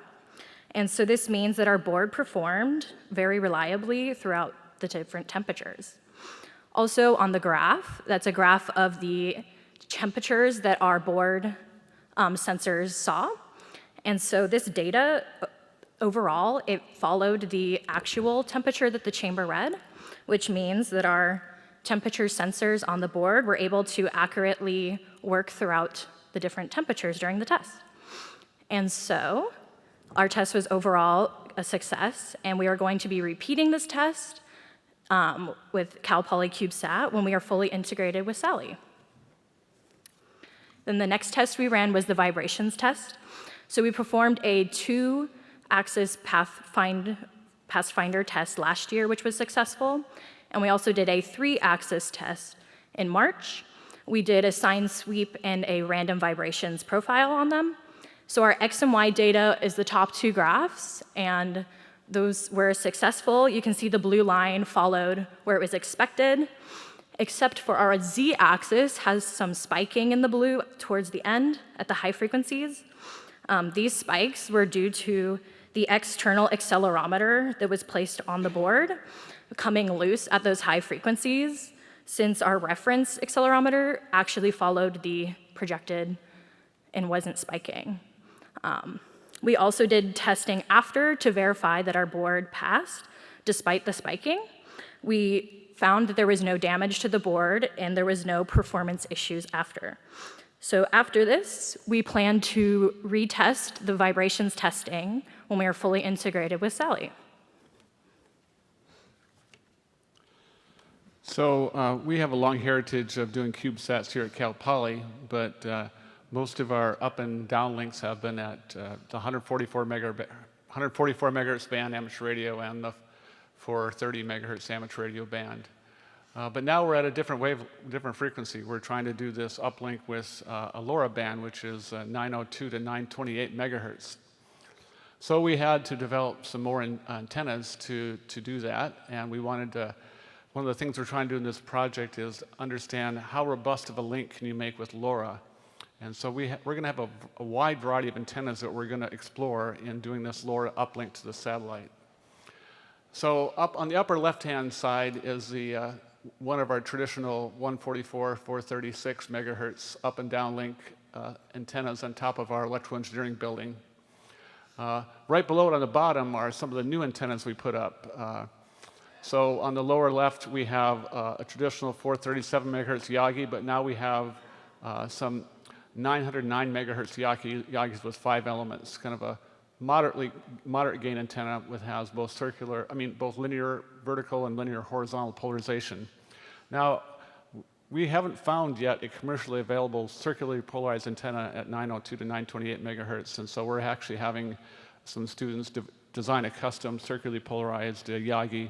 Top, we have what are called egg beater antennas, and so they are primarily a circular polarization, primarily upwards in its radiation direction, and we're hoping to be able to make the link with an omnidirectional egg beater antenna at 902 to 928 megahertz. So we're going to have lots of different antenna solutions.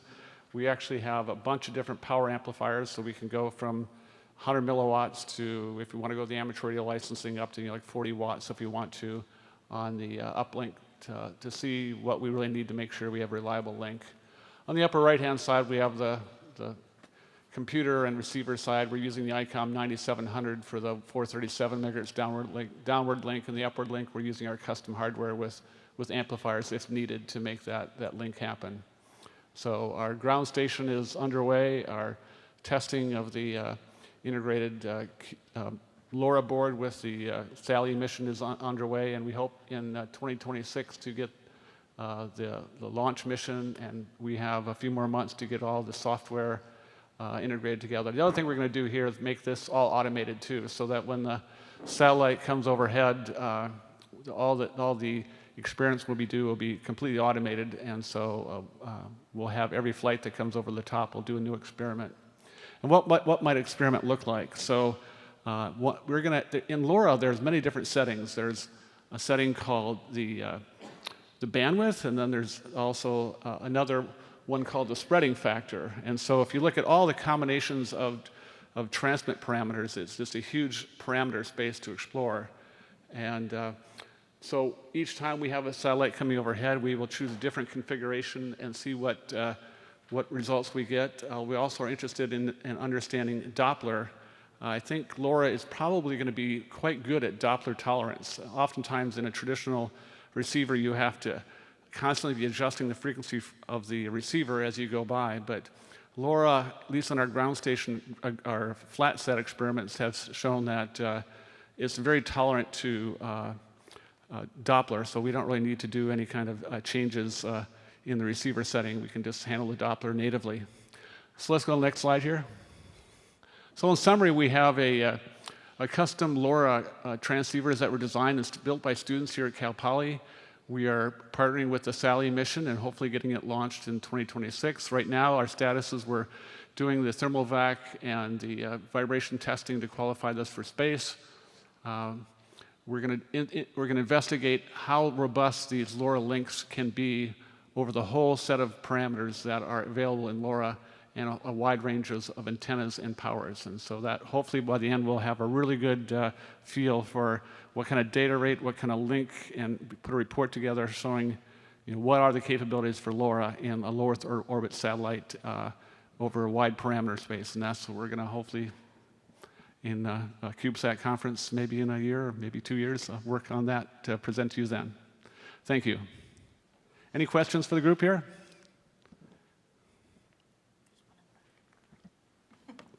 Question, go ahead. Yes, yeah, we had a small business technology transfer grant. So we were financed to pay for all the different board turns and everything like that through that STTR grant.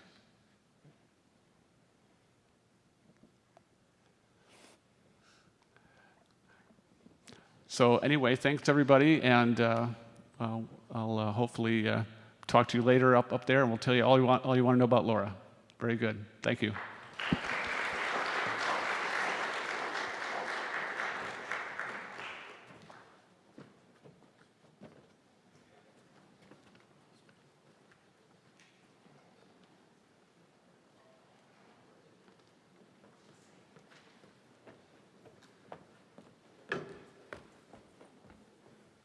Thank you, Dennis, Sammy, and Victor. As a reminder, the tour of the Cal Poly CubeSat laboratory is at 3:40. The tour is limited to 15 people, so please meet at the registration booth at that time.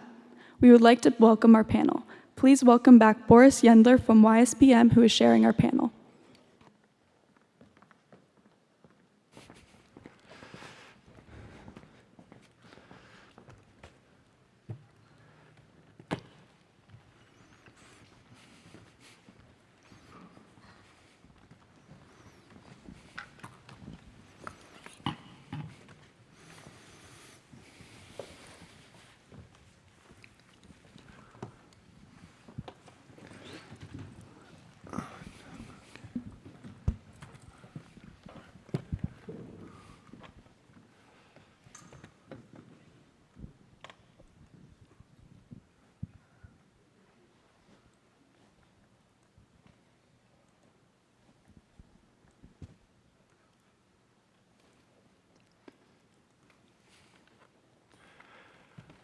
Okay, so where's this? I'm already on, essentially. So thank you very much for attending this thermal panel, I would say. We are going to talk about deployable radiators. Not deployable radiators, deployable in general. So we have a panel of people, and then, so first it will be a short presentation, about 5 minutes each.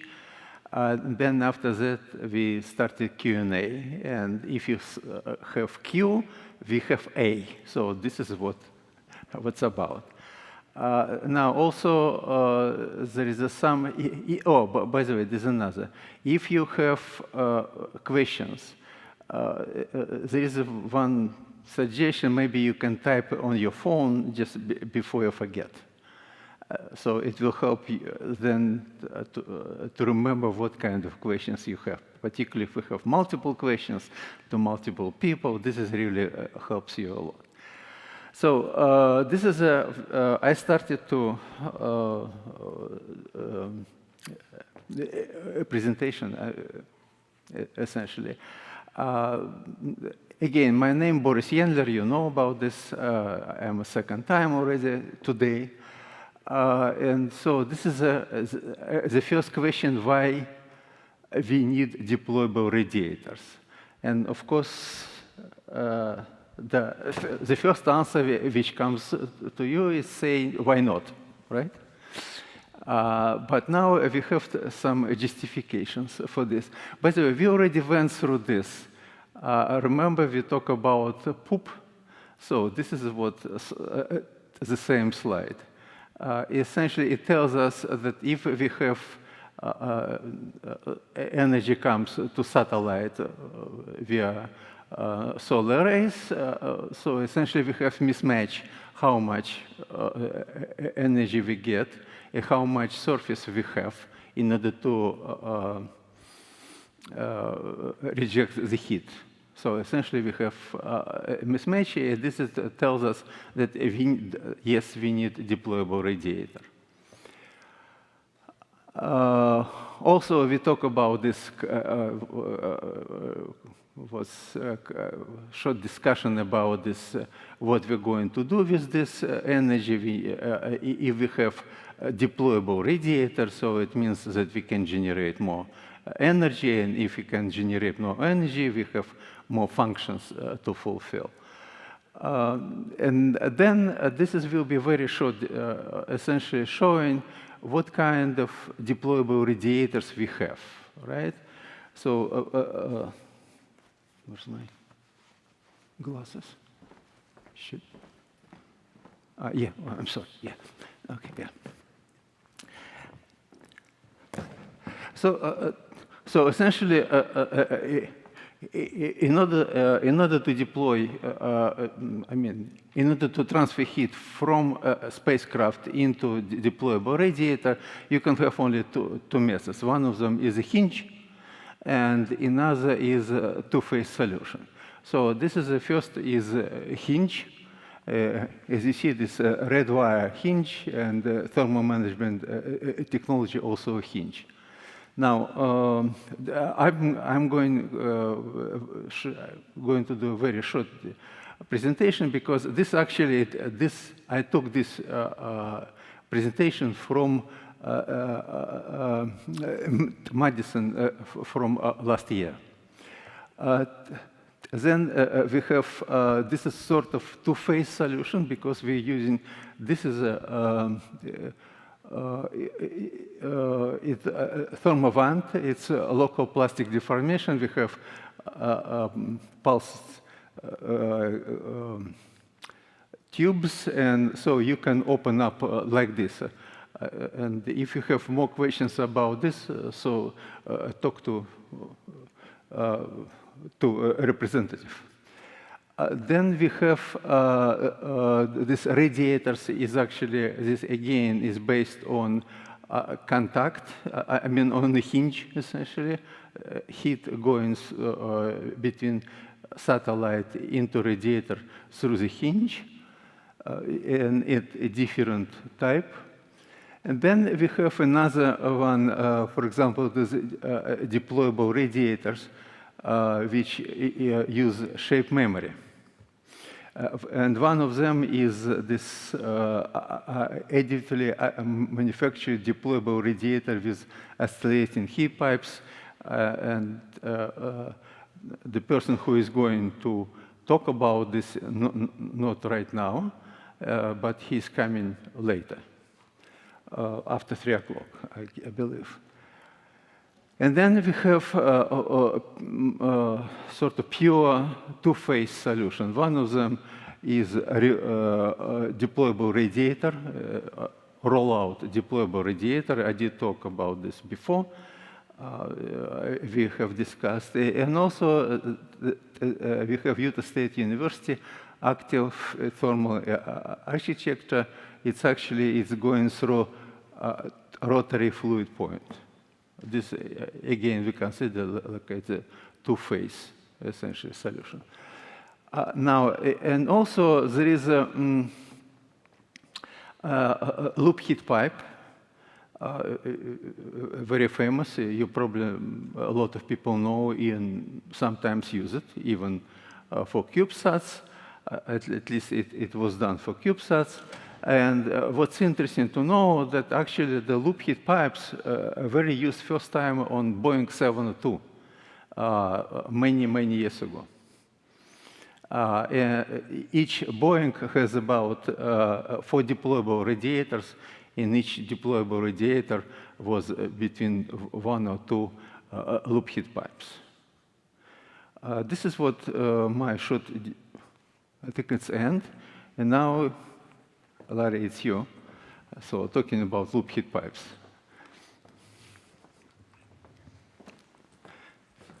Thanks, Boris.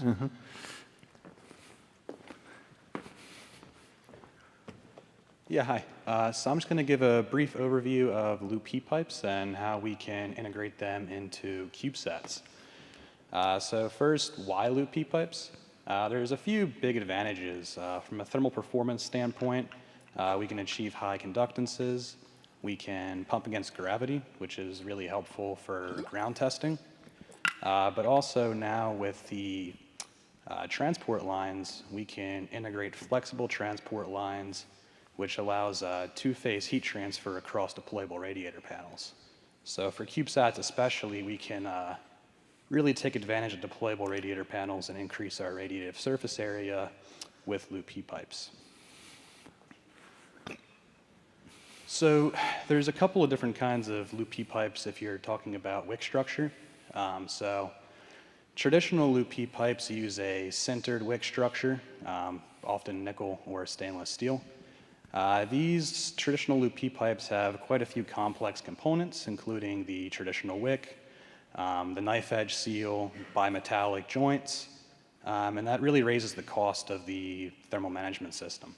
3D printed loop heat pipes, on the other hand, are printed as a single component, and that significantly drives the cost down to the point where they become an attractive option for smaller payloads like CubeSats.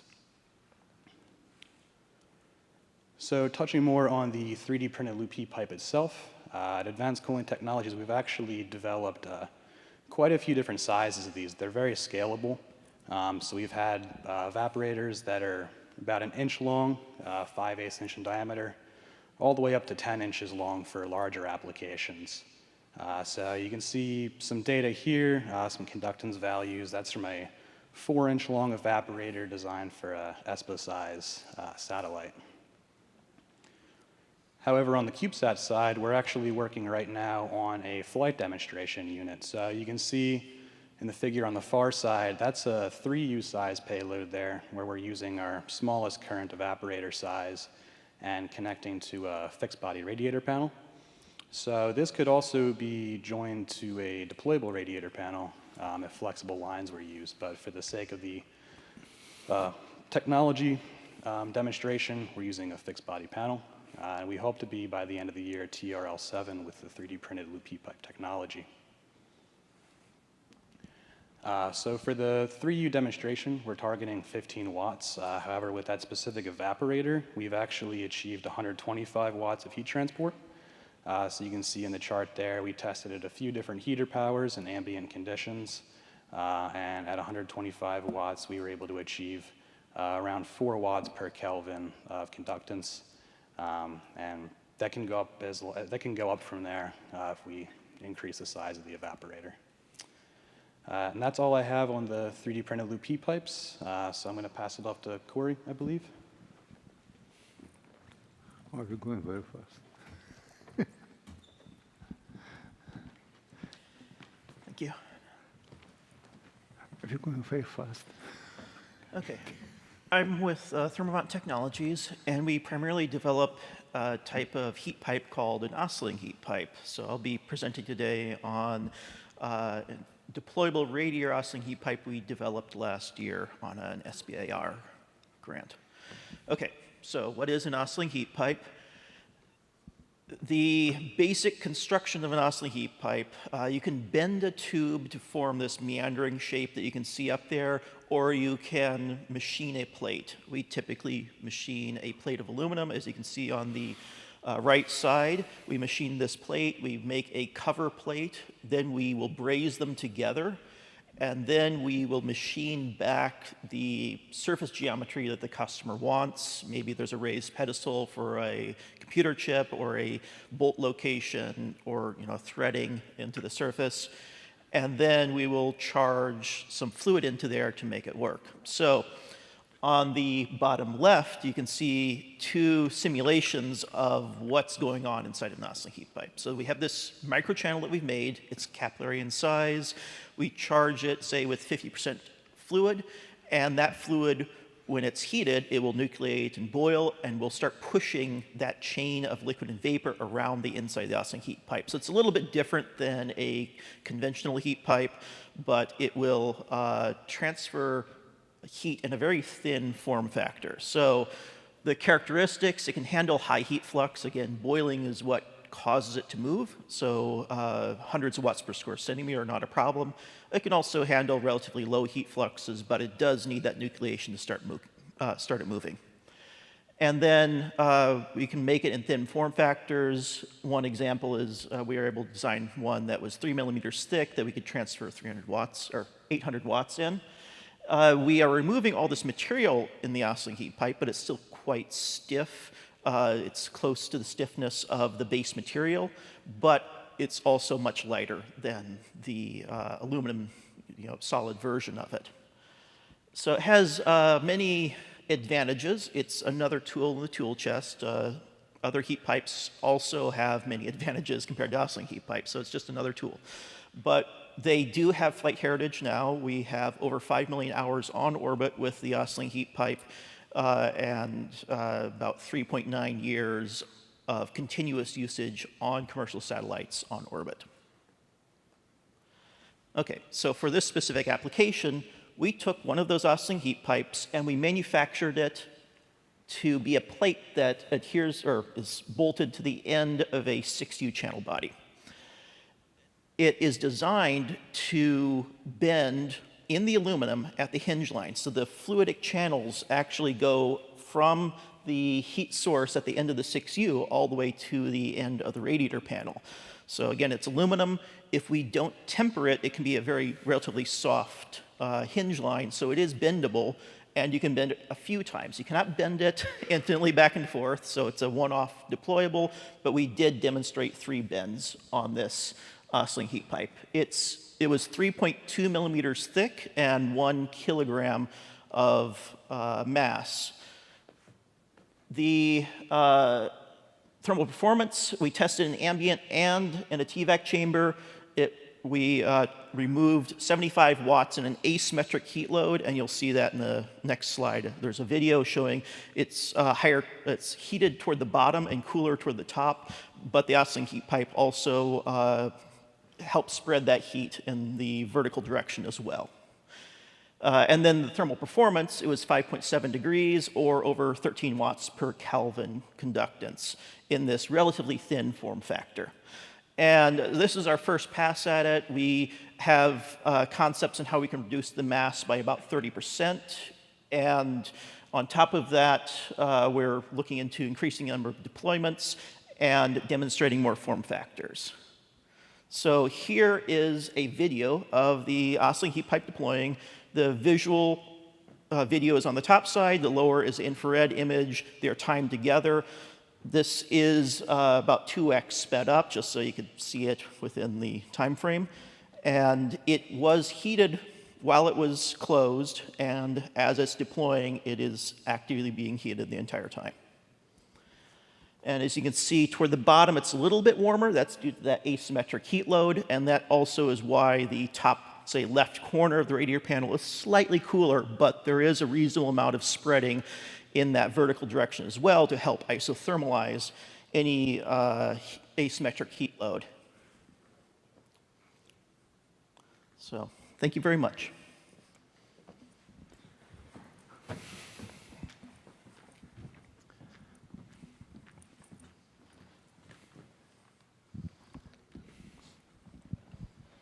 All right, thank you, Corey. Thank you to the dedicated few sticking with us through the afternoon here. Very much appreciate the attention and opportunity to present to you all today. My name's Eric Pronk. I'm the Managing Director of D-Cubed US, and we're here to help you do big things in space. We exist kind of in 2 continents, headquartered in Munich, Germany, and then the last few months we recently opened up our US offices and a majority US-owned entity to better serve our client base here. We didn't set out to solve the thermal problem at the onset of our company, but it's something that we had the great opportunity to dive into through some partnerships over the last few years. It really all started with satellite components and subsystems, release actuators. We have dozens of products on orbit, thousands of units sold, and that's all building the heritage into what is the future of our business and the thermal systems. And just a quick snapshot and a little storytelling on how we arrived here and why the thermal problem even presented itself to us. So we started with release actuators and hold down mechanisms as component solutions. This is really the founding of our company. At our heart, we're all deployable structures people, perhaps even a black sheep on the panel, not a thermal guy by nature, but a deployables guy, and thankfully we're all talking about deployable radiators today. So this all started really the nexus being our solar array systems and how do we create the most power dense solar array for CubeSat form factors. And we crammed 100 watts into the little 1U end of a 3U CubeSat. Thought we were onto something really fantastic, super power dense solar array, and then we found out that no one can actually really use this right now, and the thermal load on the spacecraft just limits the entire mission. So following on to this, and we had some great success getting this started, and I was hoping to show a cool video here, but it looks like we'll move on. So we had this great success in power dense solar arrays, found out we didn't quite have a home for it as a subsystem because of the thermal load on the spacecraft. So as a follow-on, we decided to set off on our own and try to make our own solution for deployable radiators, and that's highlighted here with our Fennec radiator. And we've heard through the day from Dr. Yundler about the limitations of hinged radiators and the lack of efficiency moving across hinge lines for these deployable radiator systems. It's all totally true, fully accurate, but sometimes form factors demand certain shapes and sizes, especially when we're working with CubeSats and small sats. And sometimes a flat stack of thin panels is just what fits the program best. So that was the direction we headed down with taking up the 3U side of a 3U or a 6U, having very thin stack height, folding panels that stow onto that. They don't take up any room on the payload side. They don't go inside your bus, and leaving that room for you to do your mission.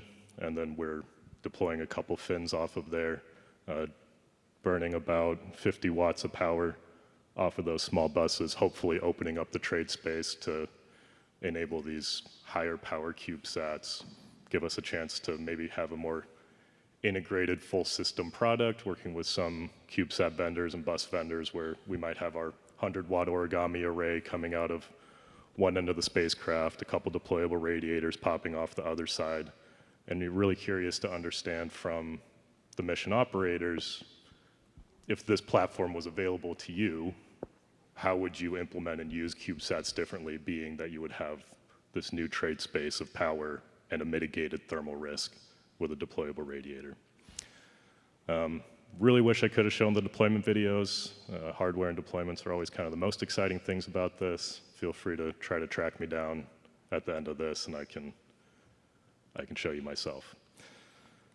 So that's us. That's D-Cubed. We're kind of mid-TRL right now on the Fennec radiator, going through development. We're chasing an initial operational demo, flight experiment late 2025. And after that, we'll see how things go and how we can bring this new product to market. Thank you.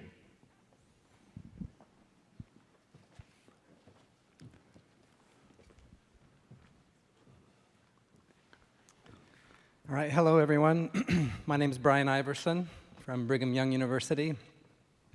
I appreciate the opportunity to present a little bit as a part of this thermal panel, but I also need to acknowledge a couple collaborators and co-authors, Dr. Ridge Mulford and Josh Cannon and Josh Taylor, who are also responsible for this work. I'm not going to spend much time here on this slide other than to say, if you want a CubeSat that needs to dissipate 100 watts in a 3U unit, but recognize that you have basically 84 watts that you can dissipate from all surfaces of that 3U CubeSat, assuming they were all prepared as radiator surfaces, you're going to have a thermal management problem, right? This is the issue. As you miniaturize components and systems, trying to sneak them into a CubeSat form factor, and the power density goes up, you're going to be limited by the amount that you can dissipate from the exterior surface. So this is why people are considering deployable radiators to increase that surface area. But one of the challenges here is that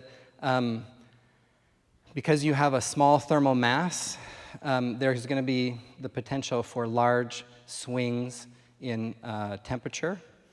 And this is due to the varying thermal environment and the power dissipation on board because of its small form factor. And this is also complicated by the need for, whether or not you're considering putting solar panels on the exterior surface, occupying some of that radiator space. So there are ways so people are looking for ways to dissipate heat from their CubeSats, but I want to just kind of give you less details and maybe a few things to consider as you're thinking about how to manage this heat. This is one thing that I think you should consider. Many times people divide up thermal control strategies into just active or passive systems, largely referring to whether or not the thermal control system is powered, active, or passive, not powered. Okay? But I think one should also be considering on this other axis whether or not the system is responsive. Is it active or dynamic? And by that I mean, is it static in the sense that there's fixed thermal properties and configuration, like cold biasing? Or is it a dynamic system that can have adaptive thermal properties or configurations or conditions that can respond to dynamic changes in environmental conditions or heat dissipation? So I think considering both whether it's powered and whether it's responsive is an important thing to consider. We work in the space of passive dynamic systems. What you'll see on this slide is just two examples of what I mean by passive dynamic. Passive in that it's not powered, but dynamic in the sense that we can adjust how the system is performing by deploying radiators without using power. So these are both systems that are powered using, not powered, but deployed using a bimetallic strip. And of course, as the bimetallic strip changes in temperature, it provides the deployment mechanism. And this is useful because as it heats up, the temperature itself is what's going to drive the actuation. People, when they're considering thermal control systems, they're often also looking at a turn-down ratio. So this is basically just quantifying how much the thermal control system can change its cooling behavior. And it's really just simply the max cooling power over the minimum cooling power. And you typically want a high turn-down ratio so that you can have a large dynamic response. The thing that I want you to remember or to consider is that if you're looking at turn-down ratio and comparing, there are conditions that are selected in determining when you're considering max cooling power and when you're considering min cooling power.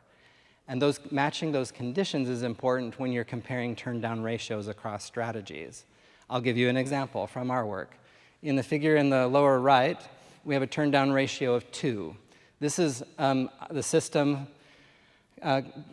considering the max cooling power from the entire CubeSat when the fins are fully deployed versus from the entire CubeSat when the fins are retracted. Gives you a turn-down ratio of 2. But the same system, right, if you define the turn-down ratio differently, where you're just considering the heat loss from the fins themselves, the thermal control system by itself, when it's deployed as the maximum cooling power and when they're retracted as the minimum cooling power, not including the rest of the CubeSat body, it's a turn-down ratio of 8. And there are other conditions that you may need to consider. I'm just trying to help you consider that you need to match conditions and know what the choices for max and min cooling power are when you're comparing turn-down ratio. So of course, in order to dump heat across from deployable surfaces, you need to move that heat. This is where the flexible heat straps come in, flexible graphite sheets. There are a number of different options. You may just be pushing heat across a rotating joint. Okay? Regardless, heat transfer across hinges is challenging. And so I just wanted to end by showing you two ways we're trying to address this in our work. One on the left is using a PCM radiator. So you, again, have a deployable radiator, but you incorporate a solid-solid phase transition PCM into it. And then this PCM basically just acts like a battery. You charge it when it's retracted with thermal energy. You deploy it. You discharge it like a battery, dumping the heat to space. And second, using a thermal hinge, the nomenclature here is at the bottom. This thermal hinge is comprised of a two-way shape memory alloy heat pipe. So the pipes that are sort of integrated into the hinge, it is a heat pipe, but the wall of that heat pipe is constructed of a shape memory alloy that you train to be at two different temperatures. So when it's closed, it's trained to be closed at one temperature. When it's open, it's trained to be opened at another temperature. And in that way, it's passive. And that's it for me. I'll leave these on the slide as I exit. Okay.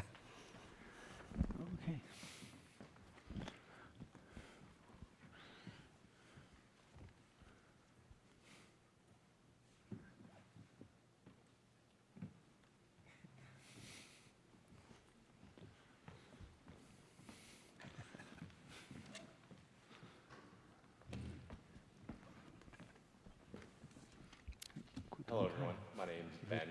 I'm the leader of the AMDROP mission here at Cal Poly, which is a collaboration between Cal Poly, Cal State Los Angeles, and the NASA Jet Propulsion Laboratory.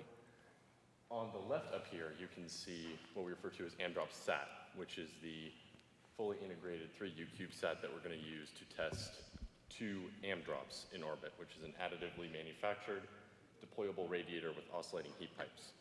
I'll give just a really brief overview of it right now, and then I'll be giving a more in-depth talk later at 5 p.m. today if you're interested. as was already mentioned, there's a challenge with transporting heat across flexible joints, traditionally with a thermal strap or a mechanical hinge. One of the goals with AmDrop is to improve the conductivity over a flexible joint. In our case, we use an oscillating heat pipe radiator design, and we use plastically deformed heat pipes, which you can see that are the gray heat pipes up there on the right image with just the AmDrop radiator, which is deployed using a shape memory alloy, nitinol. We physically bend those out of the radiator as an act of deploying, and we get a better factor of conductivity than with a thermal strap or some other method of heat transfer across that flexible joint. So that's just a really brief overview. I'm going to step back here, and we'll have some time for questions and the like. Thank you. So it concluded the first part of our panel, and now we're going to the most exciting Q. And we have A, so answered. Hey, any questions? Any questions? Yes, okay. I'm a little confused as to why you have quite so much trouble with these guys. Let's see. If you've ever had a piece of lights wire in your hand that's maybe 5/8 of an inch diameter, it is pipe oxygen-free. So maybe it's better if and it's completely and utterly limp. It's like holding a satin rope, which is made out of metal. And so in the low temperature science and engineering group, where we were working with temperatures down to 1.7 Kelvin, above absolute zero, when we needed better conductivity, we just used more oxygen-free copper as foil. And if it's thin enough, it is completely limp. Now, I'm just sharing with you my practical benchtop experience. I'm sure people who know far more about this than I do have pressed this on the hinges. But if you use very high purity aluminum, dead soft, it is limp. I mean, it's limp in your hand if you have thin cross-section. And if you stack enough cross-sections, you get whatever conductivity you want. So I'm sure that people have invested significant time and energy in this problem, and I have not, because I thought I had a solution. Thank you.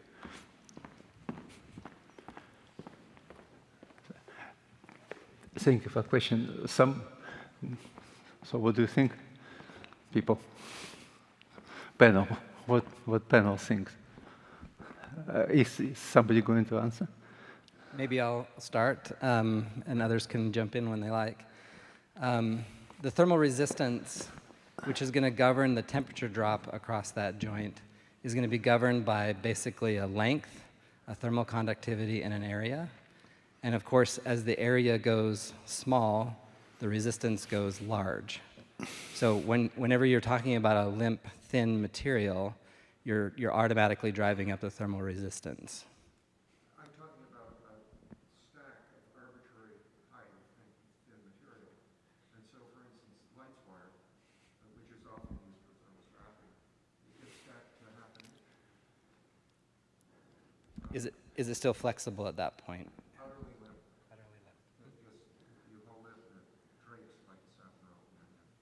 I'm not familiar with that material directly, but Commercially available. Yeah. People in low temperature science and engineering, people working at extremely low temperatures, regard this as something to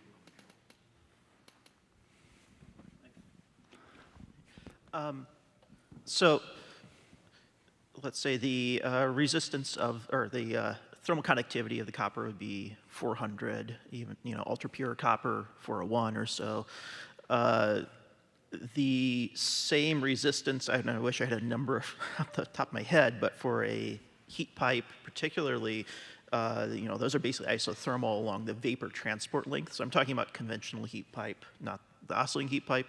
So you would have a 0 temperature drop along its path. For an oscillating heat pipe, or it would be a little bit more, but let's see, the number is higher than copper. I think it's in the order of 2,000 watts per meter Kelvin to 3,000 for a typical design, and then so along the hinge line, that length, say about an inch, you would have a much higher effective thermal conductivity for something like an oscillating heat pipe or a conventional heat pipe. And then when you're talking about down the length of the radiator panel itself, that length scale, since it's pretty much isothermal or very close to it with a heat pipe, you have an even higher effective thermal conductivity. That's why we tend to talk in terms of conductance. Sure. I mean, there's no contest against oscillating heat pipes. It's just that the build of copper can be done by anybody.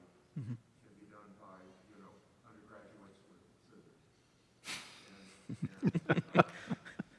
And the way you keep them compressed is with elbows. Let's say it definitely would be viable for a number of applications, particularly lower heat loads. Yeah, definitely. Other questions? Yes.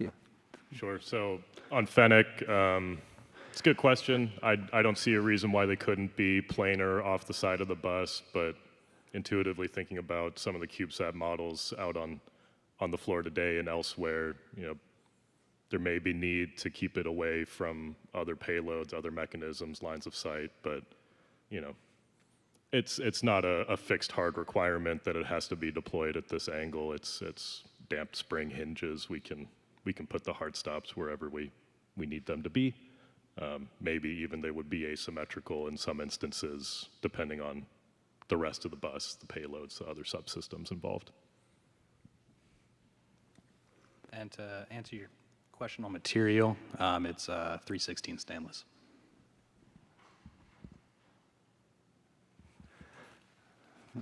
So, other questions? Yes, please.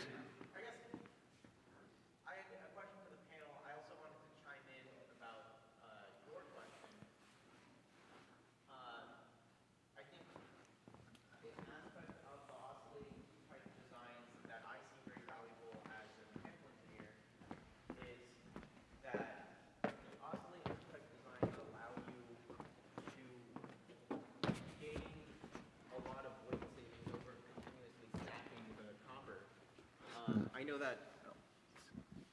Hello. Can people hear me? Oh, cool. What I have seen as a benefit of the oscillating heat pipe design over the copper foil stack is that in order to continuously stack more copper, at a certain point you are adding a lot of weight, even if it is still flexible. And if that becomes a limiting factor, especially for the smaller scale CubeSats, then what you can get from the thinner working fluid transport design is that it is a benefit from a weight perspective.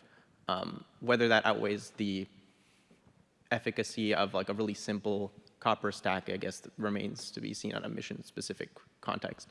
But that'd be my perspective. Aluminum's more efficient with respect to mass. You can use high dense, high conductivity, high purity aluminum. Oh, okay. And that gives you better mass efficiency, copper gives you better volume. I see. Okay, yeah, that makes sense. I did have a question for the D-Cubed team as well. How are you,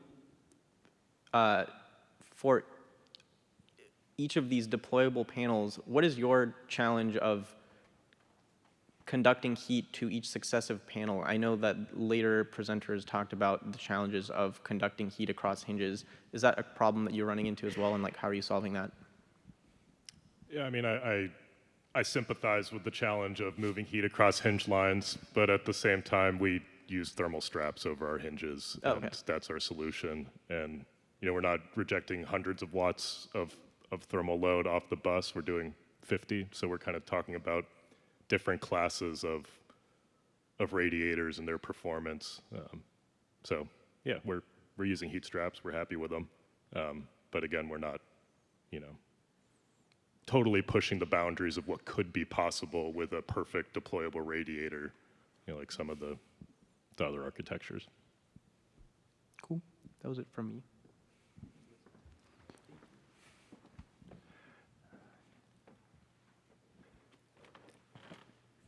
Thank you. So other questions? Somebody raised hand. You, please.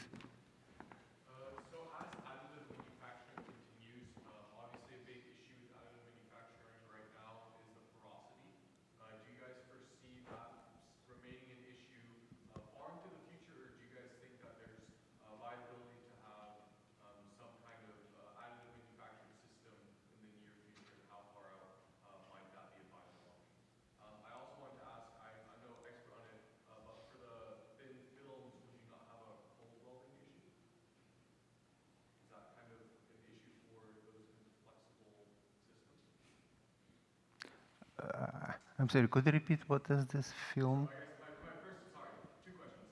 Uh-huh. One question kind of about kind of the future of additive manufacturing for heat pipe systems, and if kind of porosity will be a long-term issue, or if you guys see a future where that issue might be mitigated by advancements in more advanced additive manufacturing technologies. And then the next question is if cold welding is an issue for any kind of flexible heat straps. Yeah, I can touch on the additive manufacturing part of that question. So for loop heat pipes, it's a bit different than additively manufacturing actual heat pipes. So with like CCHPs, you might be printing an actual lattice structure for your wick material there. When we print loop heat pipes, we're actually not doing that. When we create that wick structure, we're doing that by introducing lack of fusion defects into that part. We're kind of actually looking for the porosity. We're trying to induce that, and that's how we create our wick structure. For the envelope of that part, though, we don't have any issues with porosity. That is solid stainless steel. So it may be not the best answer for your question, but at least on our end, we're actually looking to induce more porosity in a controlled way.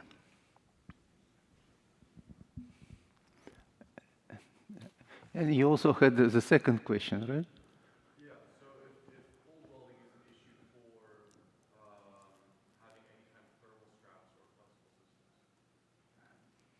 So I guess like if you have like a film system or kind of a mesh system that those individual films or filaments would end up fusing together.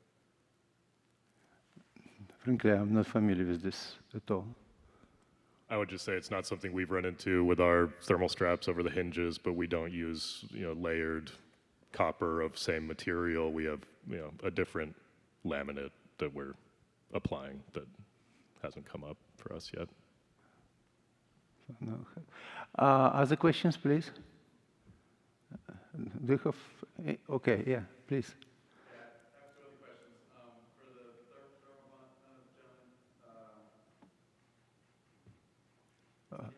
Can you elaborate a little bit more about how you're basically having the working fluid through the hinges? So basically, we're manufacturing the oscillating heat pipe flat, and we design the channels, and they just are continuous across the plate. We machine away a few little spots just to allow an easier bend, a reduced weight, but they're continuous through that hinge. And then we just rely on the fact that you can bend aluminum, even with internal channels. You can bend it to actually distort, or, you know, we're yielding that hinge line to bend the panel first back to the surface of the satellite for stowage and then fully deploying it. You cannot do that very many times before you start introducing cracking or other, where you change the geometry of that channel too much. But it does work for a few cycles, so a single deployment is viable. We tested up to 3 deployments, so you can test on ground a deployment, and then you can test on, then you can launch it and actually deploy it on orbit. And the microchannels that are in those OHPs are just small enough so that they have that necessary capillary extraction, or? So the channels must be small enough so that the fluid bridges the channel, at least on ground. On orbit, that limit falls away. There's no gravity to cause the fluid to stratify. So it's a little bit different than a conventional heat pipe in that there's no wick that it needs to pump through the capillary pores in the wick. It's closer to how a loop heat pipe on the condenser side is just a big channel where you must have the channel be capillary size for it to, so you get this bubble liquid chain. So it needs to be big enough. If it gets too small, you'll constrict the flow and it will just have too much of a pressure head and it will quit working. My second question is for the BYU gentleman. You said that the shape memory alloy that you're using is trained to deploy or stow at certain temperatures. But I'm wondering how that works. By nature, the heat pipes are hotter and colder depending on what heat load there is in the system. So how do you keep it from deploying when you don't want to or stowing when you don't want to? You have to pick, sorry, you have to pick the phase transition temperature, and you alter basically the composition of the components in the material to have that phase transition occur at a temperature where you want it to deploy or not deploy. You're right. The heat pipe will change in temperature a little bit. If you do benefit by having the phase change of the working fluid at a specific temperature, and so you're basically matching that transition temperature in the fluid with the transition temperature in the shape memory alloy, and you have to do that kind of smartly. And so do you have to have a separate system that heats or cools actively to? No, not necessarily. And frankly, some of those details we're still working out. We've had some challenges working with NASA and getting our two-way shape memory training to work efficiently. And we have our heat pipe working separately, and we're nearing the stage of combining the two. But we understand the challenge of pairing the two transition temperatures in our modeling. We're just anxious to get started in that testing. Yep. We have some time for a couple more questions. Does somebody want? No. Okay, sure.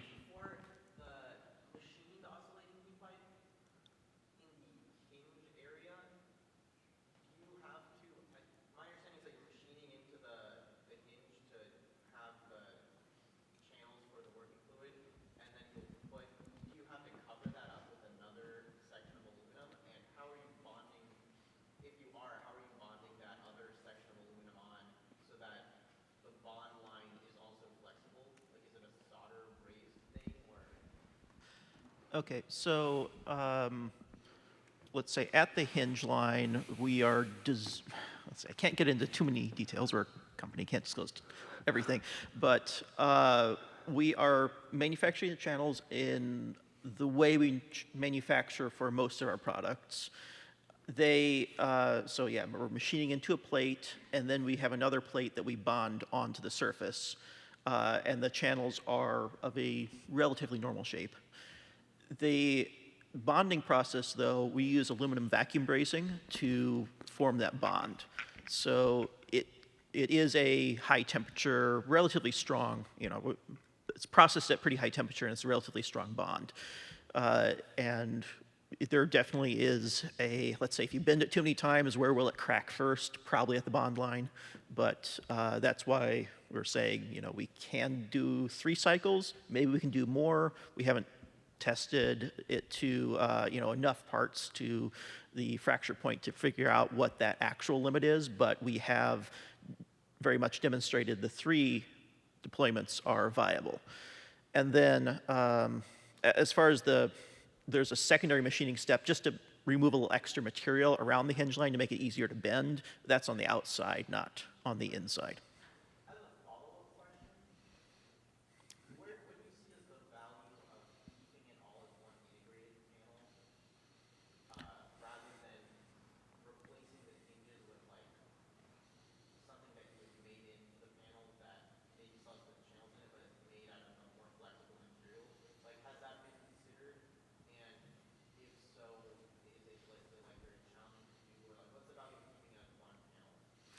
So if we separated it into 3 different parts, say we just left it solid aluminum in that hinge portion, or we used a flexible strap or something, we would have the oscillating heat pipe, let's say, is on the one end of that 6U, and then we transition to a solid metal conductor. Well, in the oscillating heat pipe, you'd have where you're rejecting from the fluid into the aluminum, there would be a convection coefficient of just that rejection onto that surface. Then you have a solid conduction element, and then if you had an oscillating heat pipe in the radiator panel portion, you would have the same. You would have a film coefficient, a convection coefficient on the other side. So you add 3 more resistances that you wouldn't need to have, is the basic gist.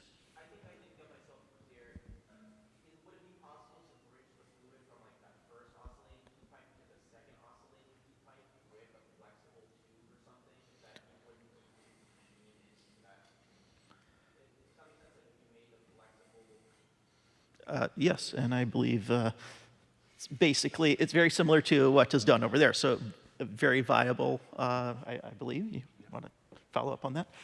Yeah, no, that's exactly what we're doing. I'm sure Aviv used to work on this project actually. So. But yeah, so we've been working with having we use a separate alloy for the flexible tubes. So I thought it was all printed in one piece. Yeah, so we've experimented with doing a fully 3D printed radiator, condenser, evaporator, and the heat pipes, but we've settled on a design where we 3D print the condenser and evaporator separately, and then we have a brazing process where we use a 3000 series aluminum for the heat pipes, which we found is more durable. We've had radiators that we've cycled up to 7, 8 times so far, and we haven't experienced any cracking or issues with holding pressure of the working fluid. So yeah, we found that to be a viable strategy, and it eliminates some of the other challenges you get with 3D printing a heat pipe with a small channel and various other things that tend to come up. So we have a little bit more time, 8 minutes left. So other questions? Do you have questions, guys? Everything is crystal clear? Okay, Adam.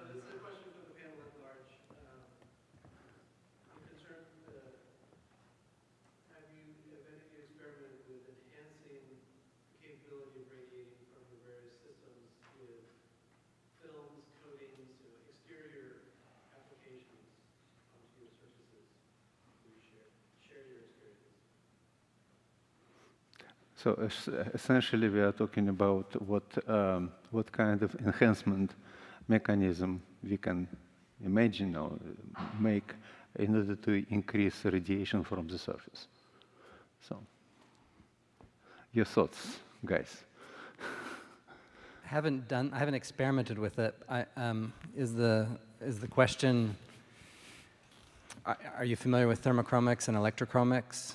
And is that where the question's coming from? I don't have experience there, but for those in the audience that aren't familiar with electrochromics and thermochromics, this is one way that you can change the emissivity and absorptivity by applying a voltage potential or changing the temperature.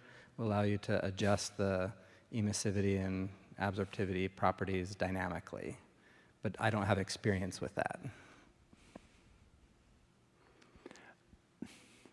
Actually, you cannot have emissivity more than 1, right? So the only what we can have, if you really, for example, you can paint with black or anodized black, so you get emissivity 0.85. Your upper limit is 1, so this you can have only what, 5%, maybe 6% to play with. I don't know how much it's really you. It will help you. Or you can use white paint, right? Also, white paint. What is emissivity? I don't remember. Do you remember? No, but that kind of is my experience. We generally just, well, often the customer has a paint that they'll actually prefer anyhow. But yeah, it's kind of diminishing returns trying to go overboard, trying to push that emissivity up. We can already get pretty high with standard available paints. Yeah. Or anodized surface, essentially. Is this what? Okay, so guys, we have 5 more minutes. Other questions? Yes.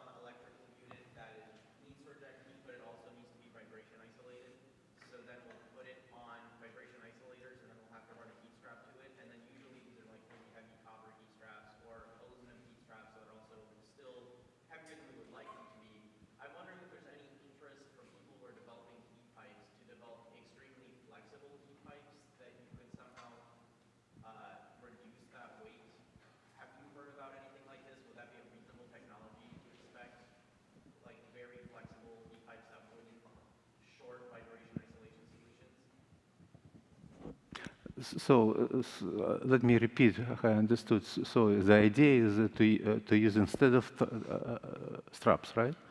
To use heat pipes. Yeah. Is it correct? So straps, heat pipes are much, much better than heat straps to begin with, because conductivity.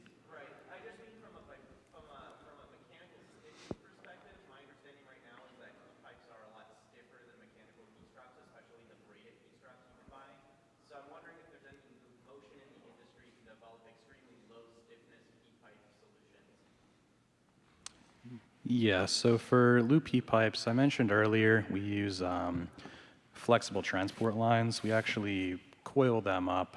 They're made out of stainless steel, and we use that so we can transport fluid across the hinge line. It gives flexibility.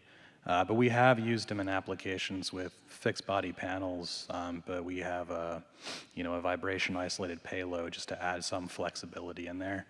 But again, those are stainless lines, so maybe with the mass you're talking about, that maybe isn't quite low enough. Are we talking about loop heat pipe or standard heat pipe? He's talking about standard heat pipes, but at least for loop heat pipes, that is something we've, that's a problem we've encountered before, yeah. Okay, so we have 3 minutes left. Other questions? Okay, so then let me ask you, the panel. So what we are missing, guys? What do you think? What we are missing as far as the thermal control? Something is missing, or we consider that we have almost perfect solution for everything. So, you know, it's laughable, right? It's 2 minutes, I know. So, guys, just quickly, 2 minutes. Ben. Do you have some ideas? What's missing? What's your wish list? What you would love to have now? As far as thermal control, just in general. I think that the big issue that we run into a lot is geometry and fitting in. You want to have a radiator that takes up, obviously you don't want to take up a lot of volume that you can use for a payload. Mm-hmm. The one thing we've run into with the project, I've seen a couple of other radiator designs where you have like a loop or something that rolls up, right, where you're not using your space incredibly efficiently. And obviously there's a number of different ways to address that, and it depends on the payload and what your bus looks like and a lot of different So that's Brian. So what do you think? What's missing? I mean, joints have been mentioned. That's just one issue. Look, fundamentally, we're limited by the radiator area. Surface And unless you can again, do something about dumping more heat than that, that's always going to be the limitation. So I don't foresee us overcoming that, but that would be an awesome thing to address. Okay. Well, I'm personally biased. I want to do large deployables and big ISAM structures in space. Maybe that's a bit to your point on it's all about area deployed and what you're working on, Dr. Yenberg. Yeah, it's music to my ears. Yeah. So, there's some discussion of okay, so what do we use for guys do? additive at the panel level? How do we pair that with the structure solution that puts it out? Yeah, I would say a lot of things that have been brought up already, that size, the minimization of the size, because no one really wants the thermal solution. They would prefer if thermal wasn't a problem. So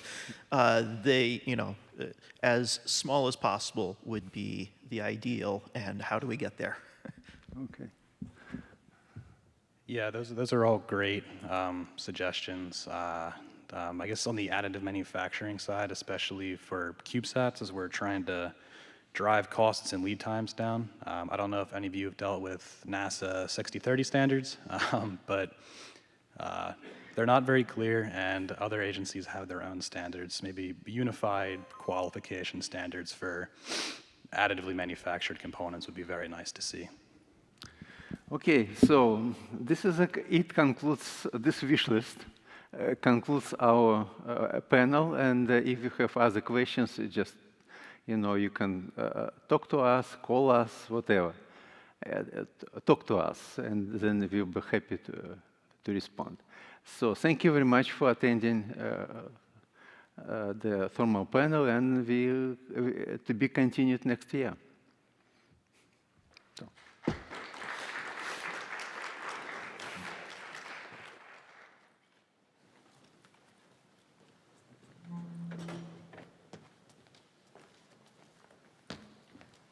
Thank you to our thermal panel. We now have a 20-minute break until our next session, which starts at 4 p.m. As a reminder, we have lab tours at 3:40. It's limited to 15 people meeting at the front of the pack, and there are also poster presentations on the second floor.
Welcome back. As a reminder, only coffee and water are allowed in the main hall.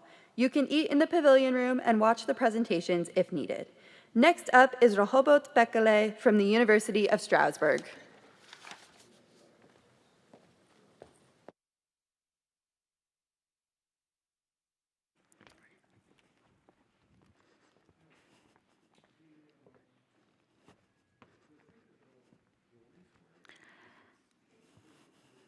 Good afternoon. I am Rehoboth Bekele from University of Strasbourg. I'm a PhD student in collaboration with Ministry of Foreign Affairs in France and Ethiopian Space Science Technology Institute. My PhD is focused on model-based system engineering for new space application, particularly developing roadmap strategy for new space application in order to solve lower cost issues of system engineering and faster development. So in this thesis, we have asked a question: how do we identify the best practice of MBEC to apply for CubeSat mission, which are constrained in resource and schedule? So when we are looking for MBEC method best suitable for CubeSat application, we have conducted comprehensive literature review in order to identify the best practices. And we adapted to agile MBEC approach in order to adapt this practice into more flexible and simplified version. So here in this today's presentation, I will present how do we able to establish measurable application of MBEC. As you know, MBEC has been used in space application for a very long time. It have demonstrated value. So in particular, in CubeSat, we have seen a lot of open source available materials. One of them are CubeSat reference model. It is a good example. It's freely available. It's adaptable. It's a logical architecture that is reusable and well suitable for university developers. However, we have a challenge from a value aspect because the value is inconclusive. It is very subjective. So most claimed benefits of MBEC are not substantiated by a matrix. So there is a question saying, should I have to apply MBEC in CubeSat? Is it valuable or not? And we have to answer that questions and what kind of metrics are able to apply or measure to know whether it is valuable or not. So to answer this question, we set two objectives. First, to utilize MBEC application across the life cycle of CubeSat and to develop entrance and exit criteria to facilitate faster and cost-effective development.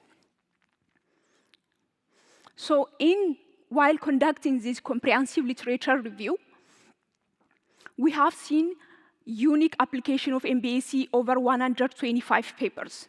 That means nobody can pick one method and say applying for CubeSat and saying it's best fit. So we have to develop best approach to apply this MBEC. So we proposed 5 core system engineering activities, which are requirement management. It deals with a need analysis and establishing traceability in system requirement over the life cycle, and model development, which creates system architecture, functional, logical, and physical model. And simulation analysis deals with performing validation, performance analysis, and trade-off. Configuration management deals with interface data flow and change management, and manage a change across the life cycle.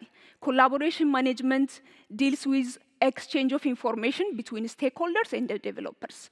By setting 5 core system engineering activities, we develop operational system engineering perspective approach to easily apply MBEC for any MBEC applications. The first one is identifying particular need.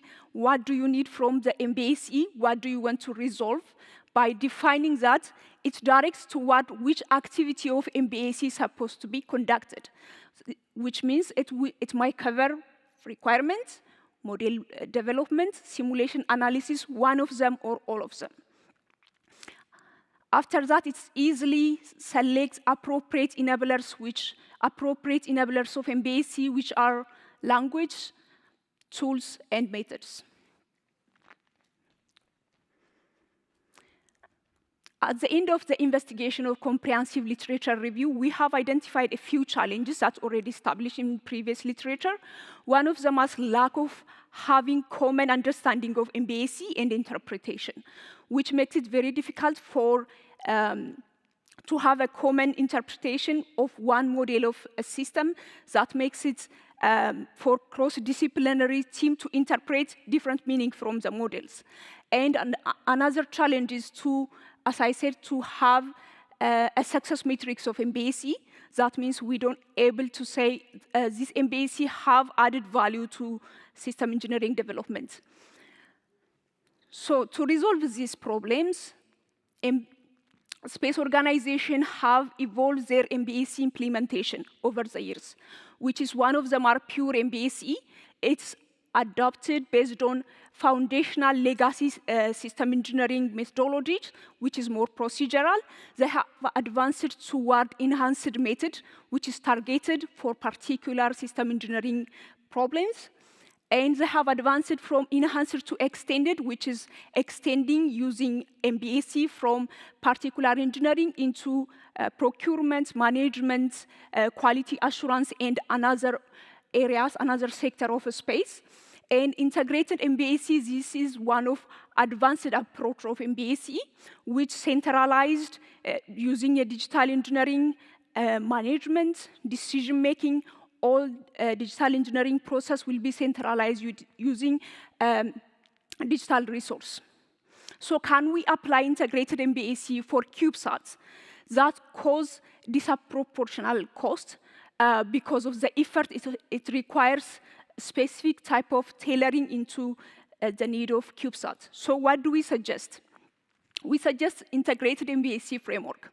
This integrated MBAC framework must be driven by objective of system engineering. At the beginning, if the system engineering have particular objective, it can be performed by objective-driven MBAC activities, the 5 activities we defined previously, and performance measurements, metrics. We apply performance measurement metrics and agile development process and resource integration.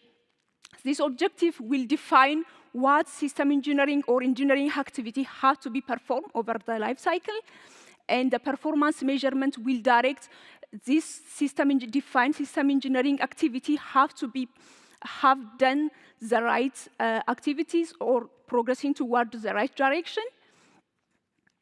Agile development process, it enables the application to be quick to respond to decision making. And the resource integration, it utilizes, centralizes the whole application in effort from cross-disciplinary, and we're able to manage and update MBAC across the life cycle. By applying this integrated MBAC framework, we can able to progress toward measurable MBAC application. So the first 2 items, we will see them in details. Okay, before we go to the framework in details, we have to keep in mind all CubeSat missions are not the same. CubeSat developers are not the same. What makes them different is based on, we classify them based on mission success criteria. This risk, one of them are risk tolerance, risk classification, expected test level, operational lifetime, part selection, and schedule constraint. Based on this, these parameters have defined in Mission Success Handbook. And risk tolerance identify if the CubeSat is risk tolerance or not. To take one example, group 1 has high level of risk tolerance because the resources they require are very low, and it's acceptable to use cost of the shelf materials. And it requires lower amount of testing, and the use case and the operational times are very short. And when we see the group C, it is different, where they have very low risk tolerance. That makes them operate for a very long time in space. That means they have high stake. So they require more details, detail testing.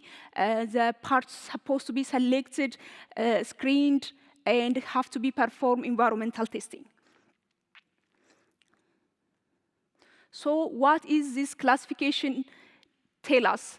It tells us what kind of strategy you're supposed to implement to develop this kind of CubeSat, which kind of CubeSat needed, what kind of strategy to adopt or to implement quickly, considering their environment, their realistic environment. Okay, when coming to the framework, the first step we have done is to align MBAC phases across NASA life cycle.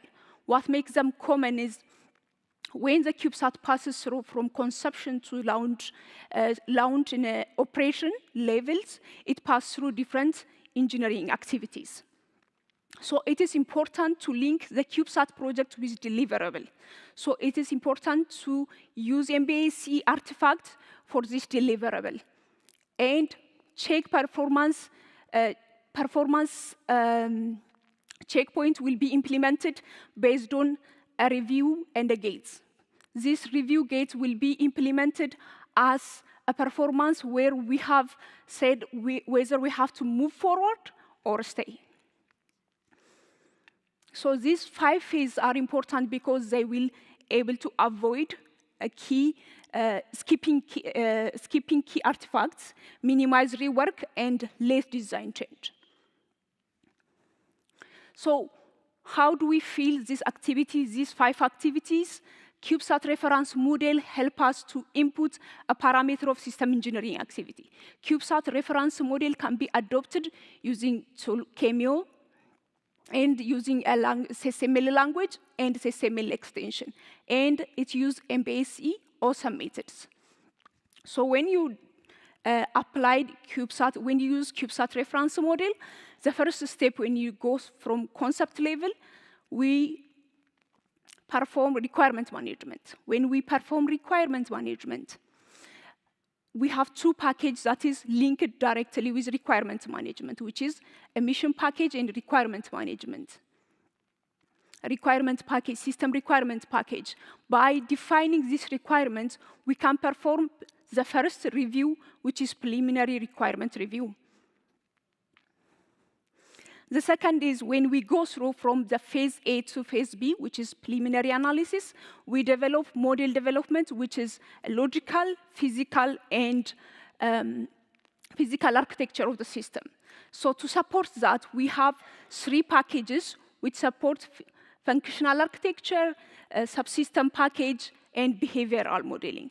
By doing this activity, we can perform preliminary design review indicators, or we can extract model-based system engineering artifacts. Simulation, at the simulation analysis, we have another 3 packages that support able to do simulation analysis, which is at the stage of detail design, which is verification and validation, operational scenario, and parametric modeling. This is where we have to identify the analysis, verification of models. So after we conduct all these activities, we're able to extract the basic artifact of MBACE to help us conduct these reviews. These reviews will directly connect us with an indicator to help us conduct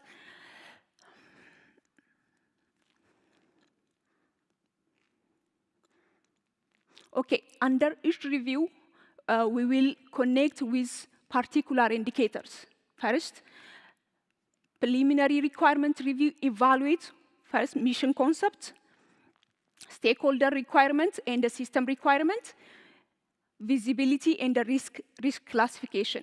When you complete these activities, we can go ahead and evaluate whether preliminary requirement review is completed or not. When we pass this stage, the next stage will be preliminary design review. To conduct preliminary design review, we validate architecture and subsystem preliminary design. To do that, we need to define high-level system architecture, define model interface, behavior, and another system architecture functions. When we're able to define this, we're able to conduct preliminary design review and extract preliminary design review indicator, whether they are completed or not. And when we pass to the next CDR level, we have to complete another two phases, which is simulation analysis and configuration.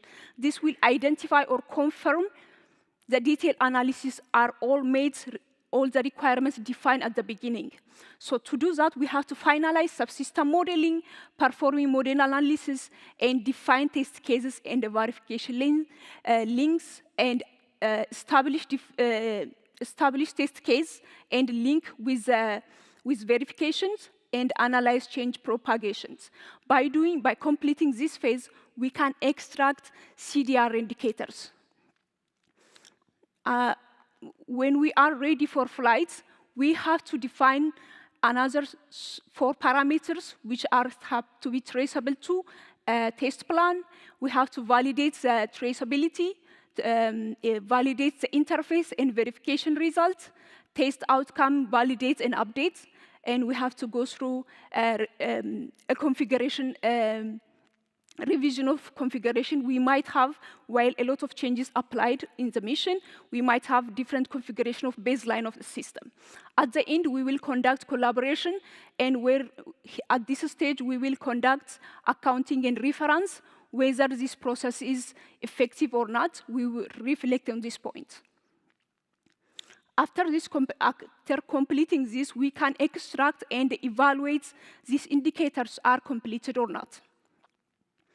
So this black box model, it can help us whether it's adapted based on Cameo models, enterprise architecture, any model environment is applied. We can use these indicators independent of the model. Okay, what are PPR indicators? As the completion of requirements review,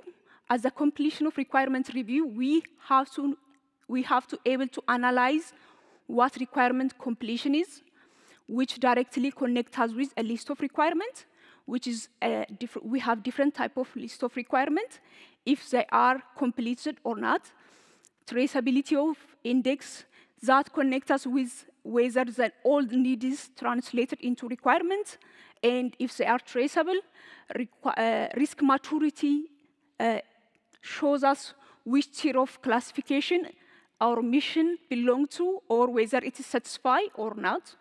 Requirement volatility is if the requirement is keep changing while designing progress, we will tag and analyze those requirement change. And the requirements that are validated or not in total. After completion of PPR indicators, PPR is completed, the next step will be preliminary design review. Preliminary design review indicators are architectural completeness, which take into account a number of elements and their function. If it is complete by percentage, whether by number, whether by percentage, we can represent it. Interface definition is where all the defined interface at the beginning have been connected with function and translated into percentage, whether they are completed or not. Where behavioral modeling connects, all the major functions are defined for all subsystems.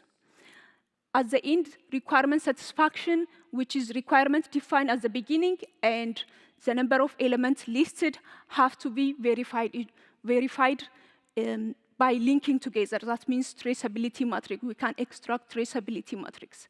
By analyzing two indicators, if they are completed at a certain level, we can pass to the next step, which is CDR indicators. When we conduct CDR critical design review, when we are at the completion of critical design review, we conduct design maturity index by calculating the percentage of components validated, or it can be subsystems, or it can be components, simulation validation score. and a full traceability matrix. Sorry. At the end, we will conduct FFR, flight readiness review. We will check whether the test planned is completed or not by connecting from requirement test to demonstration. At the end, we can conduct the collaborative effectiveness. The key takeaway from here is, first, we have established objective-driven system engineering activities, and we align MBAC phases with NASA life cycle, and we conducted a mission success criteria classification. Then we define performance checkpoints for decision or review gates. In the future work, we want to define the threshold values where we can show indicators are completed or not, using particular number or scale or level, and develop a digital tool where we can extract information from the tool and compete this indicator or metrics. And at the end, we want to apply and see whether it is beneficial in enterprise level. By defining all these parameters, we have defined a fundamental foundation for moving forward to. Here it is a survey. If you want to insert more indicators, you can link. If you have any question.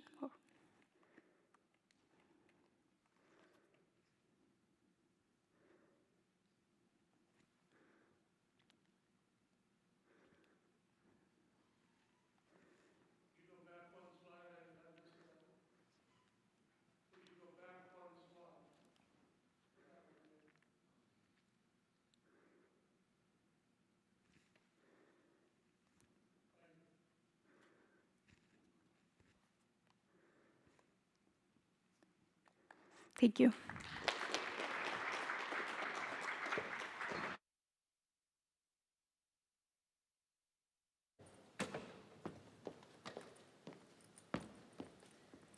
Thank you, Rehoboth. Next up, we have Matteo Zeni from D-Orbit SPA presenting on In Orbit Now, Services for Satellite Precise Deployment and Technology IOD. Hello, everyone. How are we doing? Good?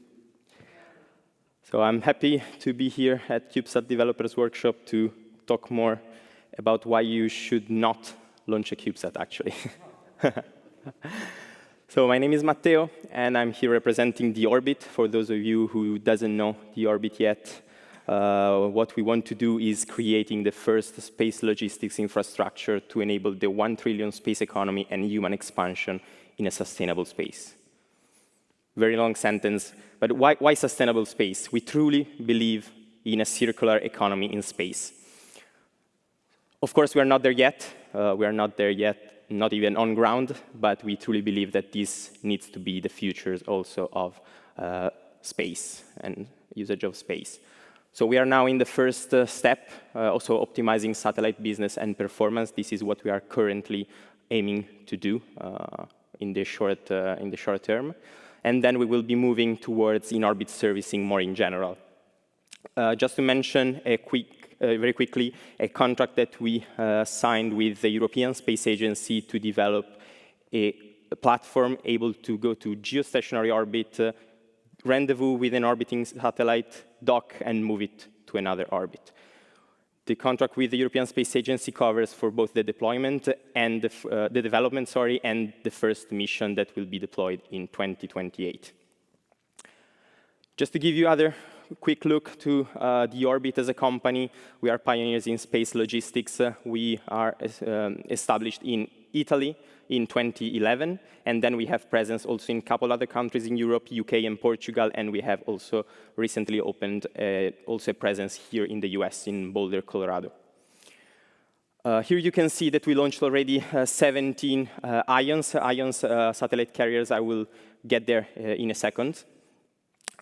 this is a view, just some highlights about our customer. As you can see, there are customers from new space industry, traditional space, and institutional customers. Of course, the institutional are more focused on the European ecosystem. Here you can see them on the map. So just to give you a quick look about the presence of our customer distribution in the worldwide map. These are the products and services that we provide to our customers. So space transportation services is the main one that I will focus more today. Then I will also quickly mention satellite as a service and space cloud services, while in-orbit servicing I just mentioned before. Just a few words on mission exploitation services. So basically, we developed a software for mission control, the one that we use to control our satellites, so our constellation, but we can also provide it to our customers. So space transportation services. Of course, if you have a CubeSat, you need to launch it. So we can provide the launch and deployment services. We can integrate CubeSats on rideshare missions.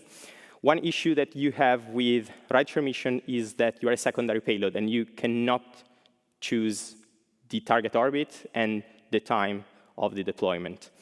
This is why we came up with Ion Satellite Carrier, which is a spacecraft that we developed, able to carry on board a smaller spacecraft like CubeSats or Micros.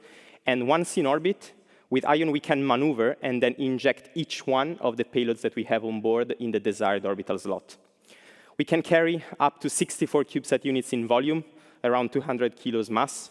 And this configuration can be different mission by mission. So in case the CubeSat needs a simple rideshare mission, we can exploit just a direct integration on the launch vehicle.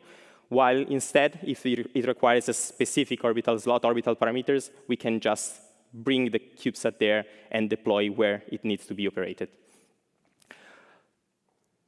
These are some highlights of the platform. The idea is that we can deploy each one of the satellites on board independently. So we can also deploy one, then move and target another orbital slot and deploy the others.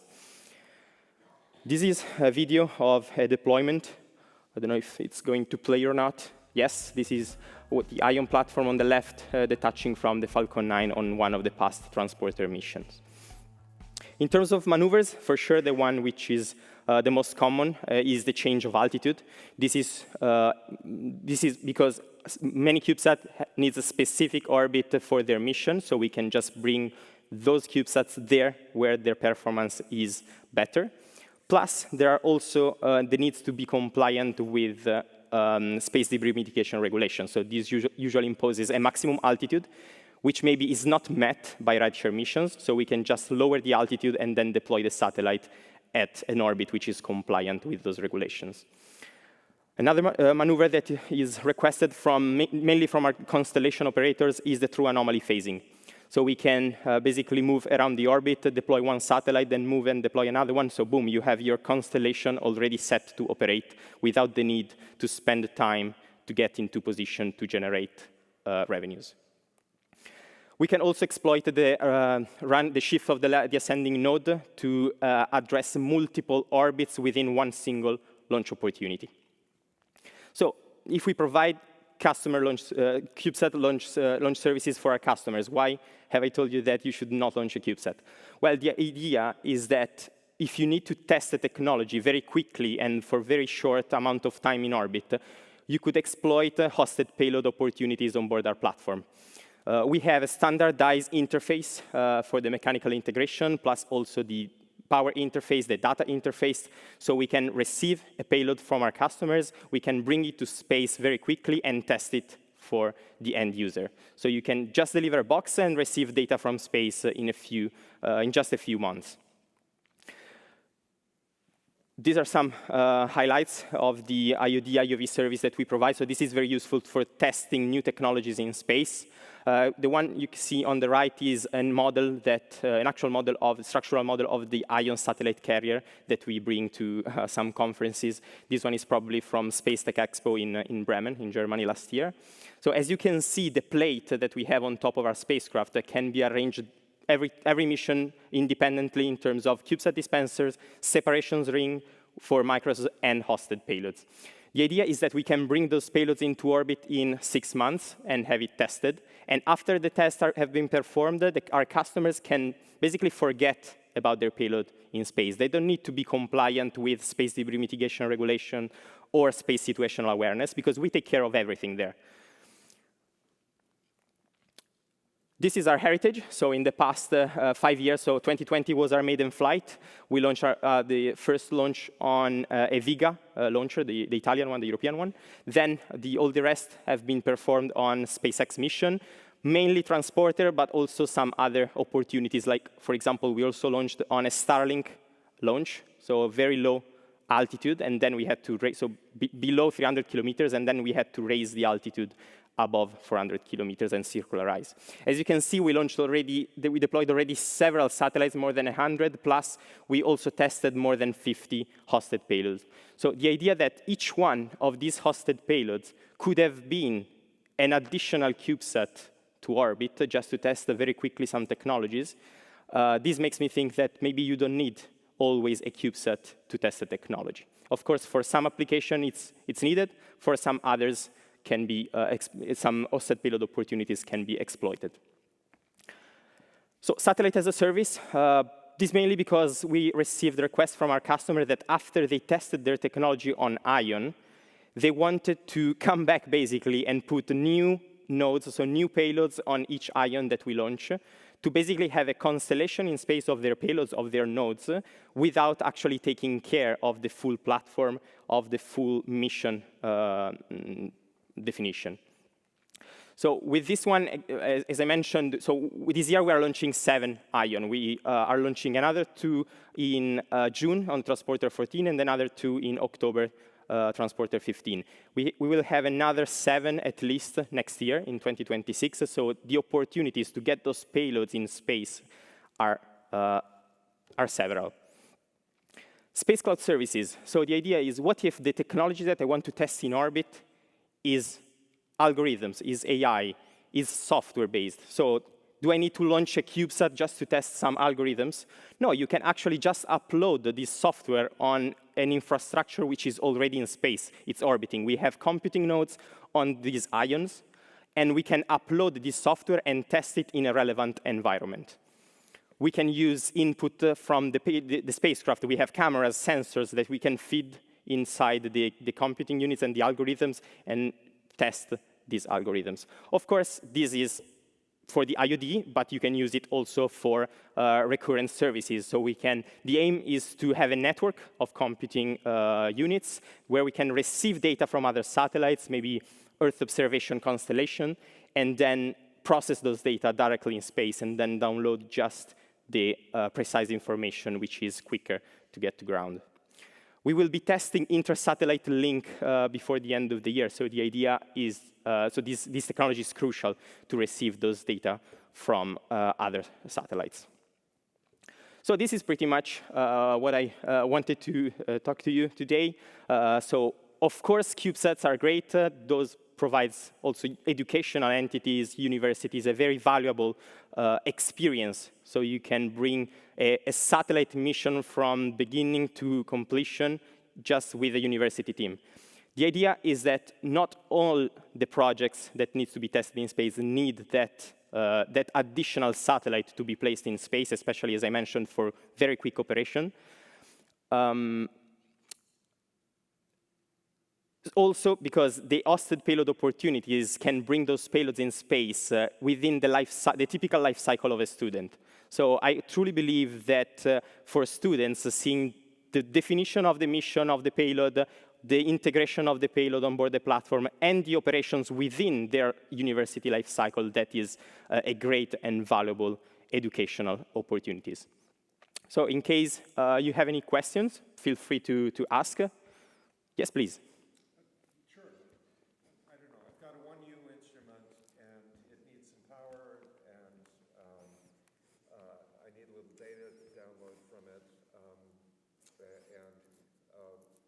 Hypothetically, when could I put it on your vehicle, and what would my end-to-end cost be in very rough numbers? So thank you for the question. So the question is, I have a 1U payload. I want to test it in space with these hosted payload opportunities that I'm presenting to you. What is roughly the cost of this opportunity? Well, the idea is that the cost to test a payload in space using Ion satellite carrier is pretty much similar to the one of launching a CubeSat to test the technology. So for example, for a 1U payload, maybe you need a 3U CubeSat. The cost of designing, manufacturing, assembly the CubeSat, launching it, operating in space for the operation, so the main lifetime of the satellite plus also the end of life, let's say, phase, all of that is similar to launch the payload with Ion satellite carrier. This is what we want, where we want to get. But on the other side, so the price will be similar, the cost will be similar, but on the other side, you have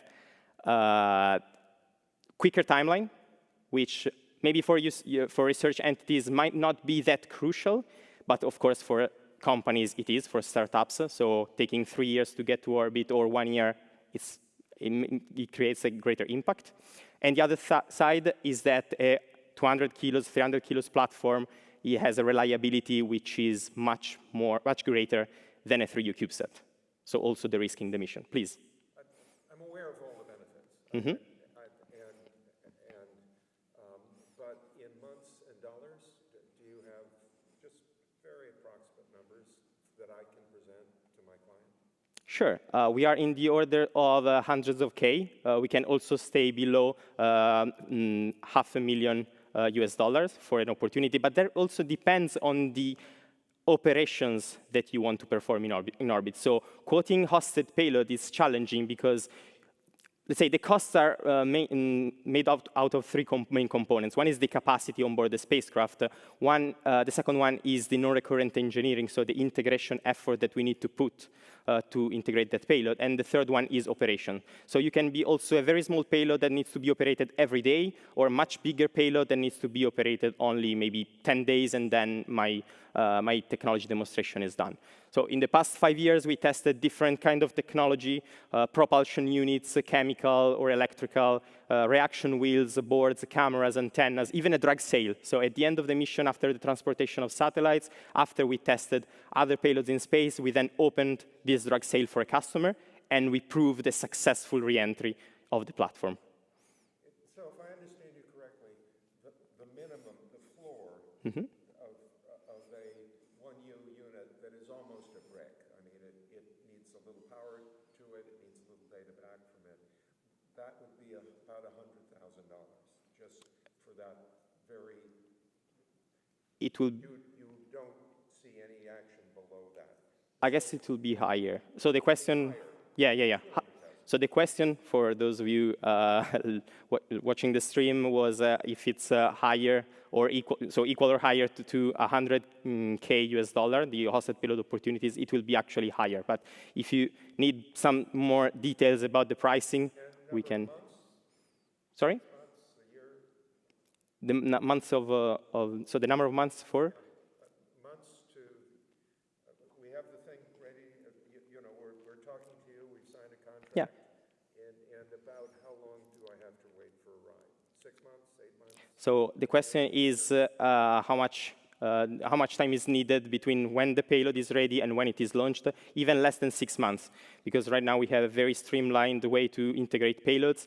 Let's say that most deadlines are related to the launch provider, launch vehicle user guide. So since we will receive those payloads before the environmental test campaign, because we need to test in a test-as-you-fly configuration. So this is the main deadline that we need to meet. It might change, so I'm considering less than 6 months for Falcon 9 rideshare mission. It might change depending on the specific launch vehicle for the applicable mission. Yes? What kind of technology do you use to perform your on-orbit maneuvers? Is it some sort of drag sail propulsion technology? So the question is which technology we use for the in-space propulsion for the Ion satellite carrier, right? Okay. So we use chemical propulsion. We use bipropellant chemical propulsion for very fast and very quick and effective maneuvering. Relating to that, maybe what's the delta V that each Ion unit will carry So the question related to how much delta V we can bring with ion. So we are around the 1 kilometers per second, roughly. And we will be launching by the end of 2026 an improved version of our ion satellite carrier, which will be which have better propulsive performance, plus also a bigger payload bay for our customers to be integrated. I don't know if we have time for other questions. Please. I'm curious, how do you enable your customers to integrate their flight software with your ION's flight software? And what does that look like in terms of specifically the interface between the host's flight software and your payload's flight software? OK, so this is for, let's say, hardware IOD, right? Yeah, but also you did have that slide where you mentioned, say, you're hosting edge computing or AI-type applications in space as well, and I'm curious to know about that. OK, so the question is related to the software interface with the platform. So for hardware-hosted payloads, we can provide you with an exact copy of the board that you will be interfacing with on the platform. During the month before the integration, we'll let you develop your own scripts to control the payload. Those scripts you will deliver to our team together with the payload, basically, so we can test how the integration is going, also on a software level. And then once in orbit, we will just run those scripts that you will ask us to run, basically, and when you will need them to be run. Then for the software IOD and for the software run, we have different computing units in orbit. We will launching also more in the future. So depending on the need of the algorithms that you need to test in orbit, we might have different specs for the board. So in case you are interested in that service, we can have a chat also later. We can have some exchanges on that. Thanks. OK, so I think we ran out of time. So thank you very much for your attention, and I will leave to the other presentation. Thank you very much.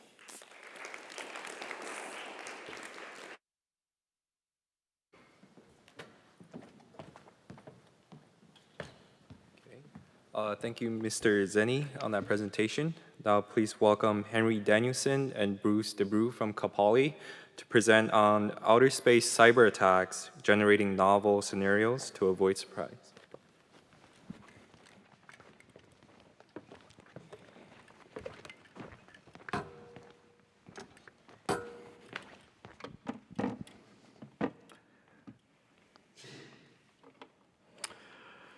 All right, welcome everybody. My name is Henry Danielson. I'm here with my colleague and peer, Dr. Bruce DeBrew.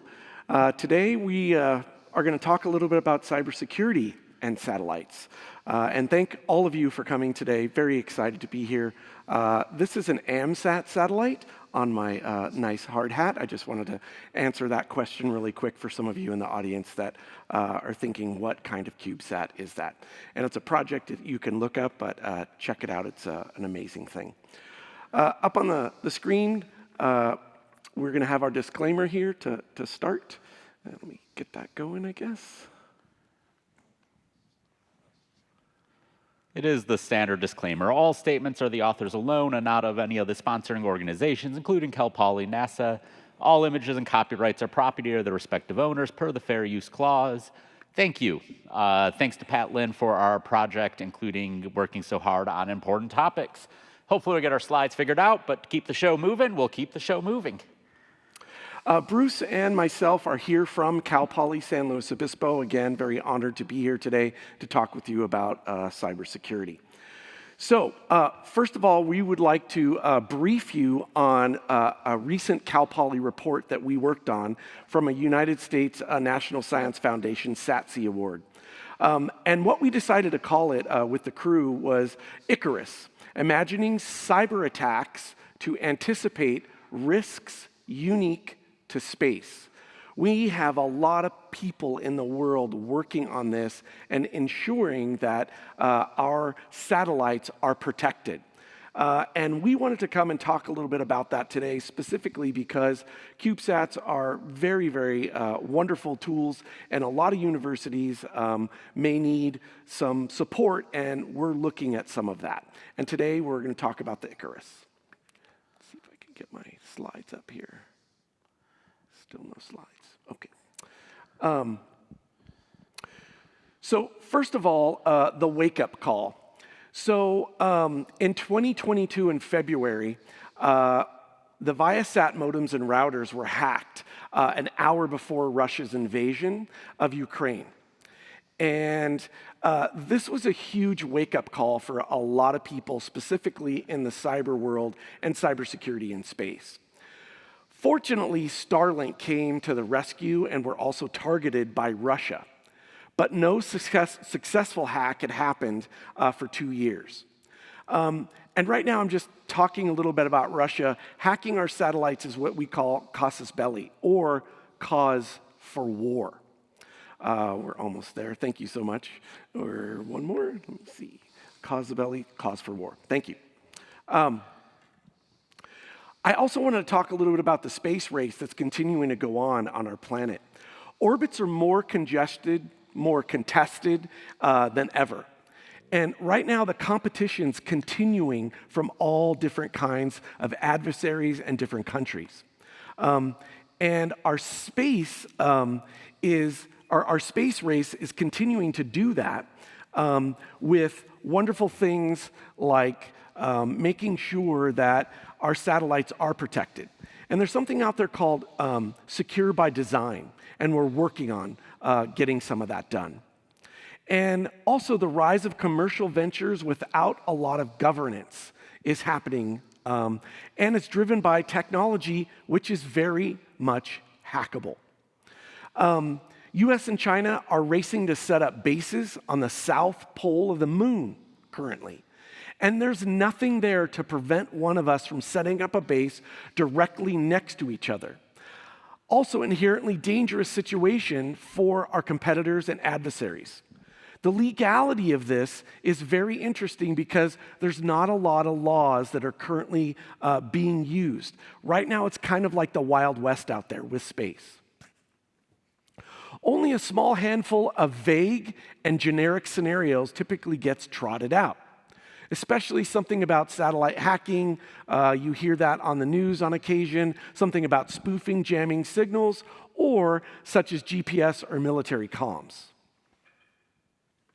The failure to imagine these can be catastrophic, and that's where our work came in by not understanding different threat actors, different motivations, vulnerabilities, things that are happening. Humans are very creative and resourceful when we want to be. And we need to anticipate many more scenarios to plan properly to avoid these surprises. And that's what our work with our great team here at Cal Poly, and I want to thank Pat Lynn for some of his support and help. The constant co-evolution of hunter and prey. So, the threat actor, who is attacking, right? These are the methods to our madness out there currently with our adversaries. Motivations, why are they attacking, right? The attack methods, how would they do it? And then again, your victims related to the who question. Who are we doing this to? Capabilities affected and what's the effect? And I want to note that the when and where depend on the scenarios and therefore aren't variables for our purposes. I also want to briefly chat a little bit about something out there called Hackasat. I am part of the Aerospace Village and the DEF CON community. Those are hackers out there trying to better or do good things for the planet. And Hackasat was developed by a great research group, the Air Force and other folks. And the Hackasat folks basically threw up, the Aerospace Corporation threw up a satellite, and were allowing hackers at DEF CON live to be able to hack this. Now, as you all know in the room, they only had 3 chances to be able to hack the satellite live. They were turning on cameras, they were doing other things, working with memory, seeing if they could turn off the power, different kinds of things and different kinds of attacks. And it was great Great, because it was practice, and there were 5 teams available to be able to do this. I just wanted to kind of educate you a little bit about what we're trying to do, and Bruce and I and our teams to make sure that our satellites were thinking of different scenarios. Clicking. So the next part, I'll try one more time. I wanted to talk about was NASA's best practices. They have a guide out right now that, sorry, let me get back to that, that is defining and helping people who are working with satellites so that they're able to use secure by design and different methodologies to be able to make sure their satellites are secure. And this NASA Best Practices Guide was released in 2024. That means we're really focusing and thinking more now about our satellites and how that's actually going.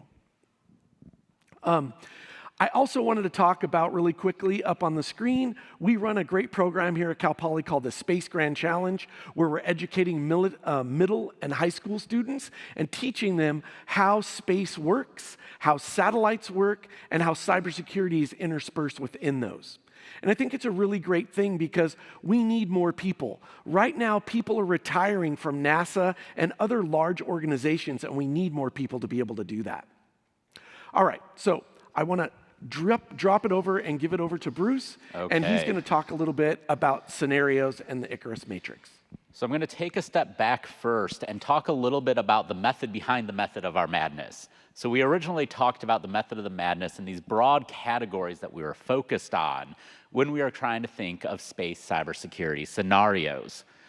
What we wanted to do is also consider how did we develop them. So when we originally developed these, we wanted to get different parties in the room. So we got aerospace engineers, including some people from Cal Poly, as well as some people from various labs across the country. We got cybersecurity experts who are focused on how do systems get hacked and how can we approach this hacking problem. But we also made sure to get legal experts, particularly legal experts focused on space law, and philosophers who spend all their time thinking. And particularly, we worked with a lot of philosophers that focus on applied ethics and applied technology ethics. We got this group together with a couple of sci-fi authors. And they led a conversation to originally develop the basis for a lot of these scenarios about what could go wrong. And we didn't want to just come up with sci-fi that had no relevance to the real world. We wanted to come up with real world scenarios that could happen in a 5 to 10 year time frame. So we worked with these experts across different fields, as well as the facilitators who were really focused on getting us to get out of our kind of biases and focus on things like satellite hacking to come up with some interesting scenarios. So when we were coming up with our scenarios, there's a few different things that we were focused on.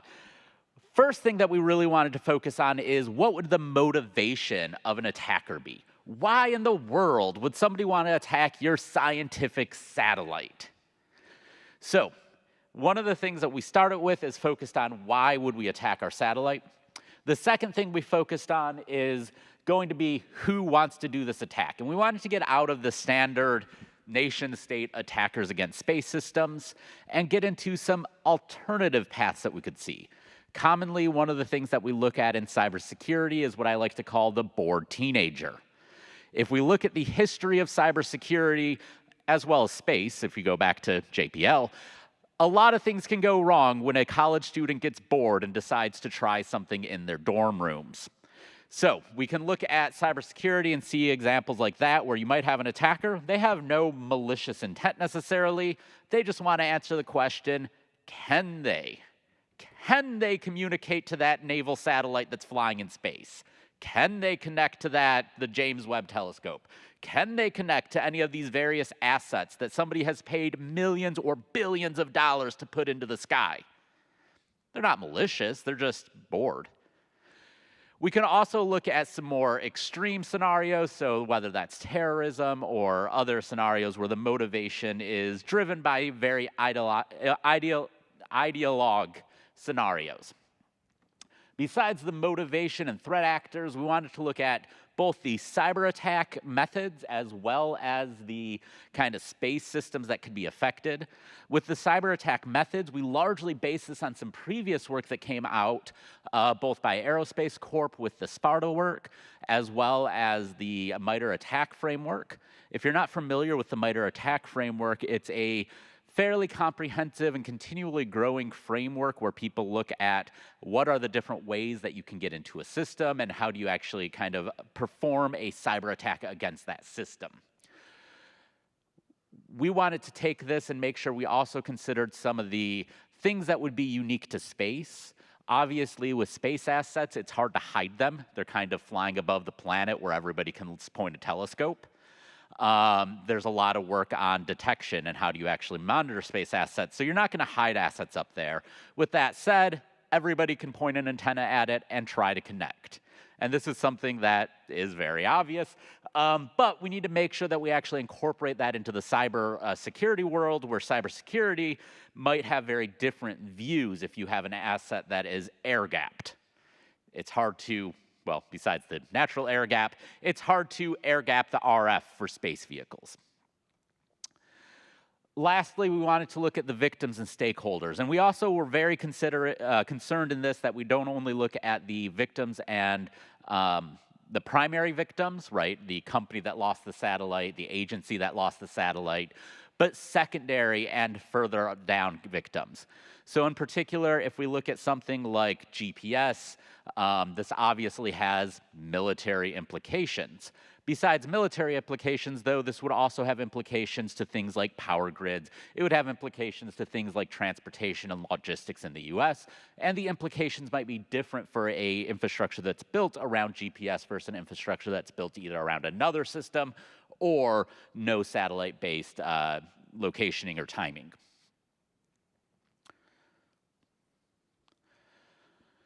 So, we've developed a bunch of scenarios, and using this matrix that we talked about before, you can develop some 4 million scenarios. Some of them are complete nonsense.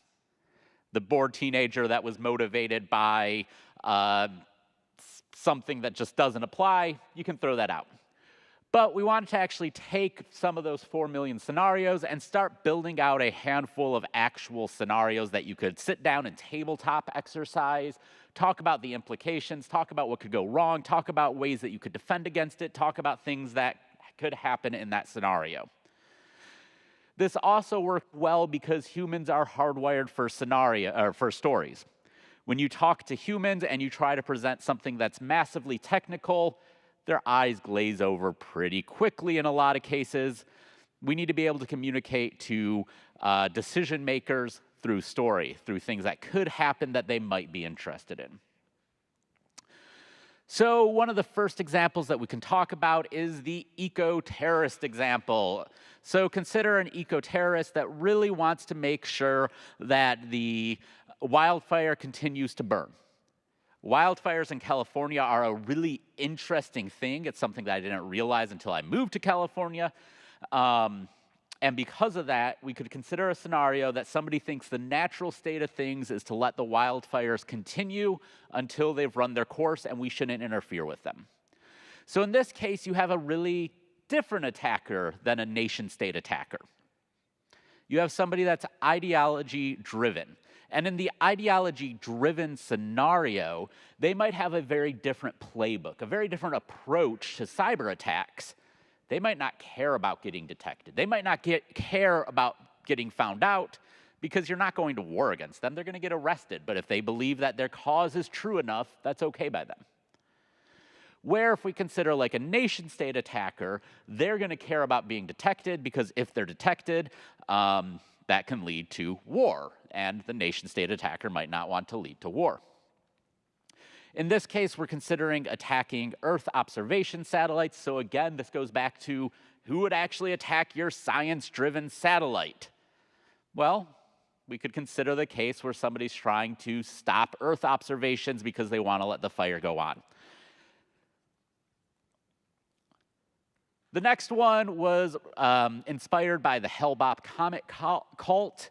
So back in the 90s, there was a large suicide because people thought they were going to get taken up to the comet. We could consider a group that wants to encourage people to join their cult and want to do something along the lines of hack the James Webb Space Telescope. Inject data, inject information that would lead you to assume there is life on another planet. Think of the recent excitement about finding sulfur dioxide on, I'm sure somebody in the room could tell me, the planet, or finding hints of sulfur dioxide. What if somebody took this and tried to inject information in a new and exciting way? So by injecting false data, this is a very different attack scenario than trying to delete data, right? So by creating this false data, creating false information, you can try to actually create new results on Earth. And this can have widespread implications to terrestrial-based life, right, to us, and how we perceive things and how things are discussed on Earth. As I mentioned, the bored teenager is always one of my favorite scenarios.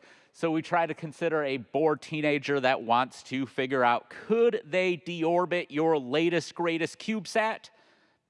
Because they heard you talk about it and they thought it was really cool. So the bored teenager decides to target this CubeSat. They don't have a lot of resources. They don't have millions of dollars, but an SDR, front-end amplifier, we're talking $300 for a decent setup. They take that $300, and the one resource they do have all of is time. They have time to ignore all of the classes they should be doing work for and try to figure out how to connect to your satellite. So they figure out how to connect to the satellite, or they find a nice social engineering attack, because that's often easier, where they figure out that the CubeSat lab is sometimes left unlocked, and if they can get in there when it's unlocked, they can figure out how to steal the keys, and if they can figure out how to steal the cryptographic keys, well, that's easy. So they find a way to get into the system, they try to figure out how to deorbit the satellite, and this would allow for them to just accomplish it. How cool would it be to talk to all your friends and be like, I took down a satellite? Any college students in the room, please do not take down a satellite. There are major federal crime implications if you do take down a satellite. Don't do it. So we could consider scenarios like this. Okay, so a couple of key closing thoughts. This work was largely focused on telling a story and trying to figure out what could possibly go wrong. What are the scenarios? What we're doing now is trying to actually transition to how could this happen on the ground. So right now, Henry and I are working with a group of students to try to actually set up pen testing against satellites. Pen testing is a form of security red teaming, where you try to figure out what could feasibly go wrong and how would somebody accomplish that. We're looking for people to partner with, largely focused on FOSS software, so open source, and thank you for your time. Thank you very much. Okay, go this way.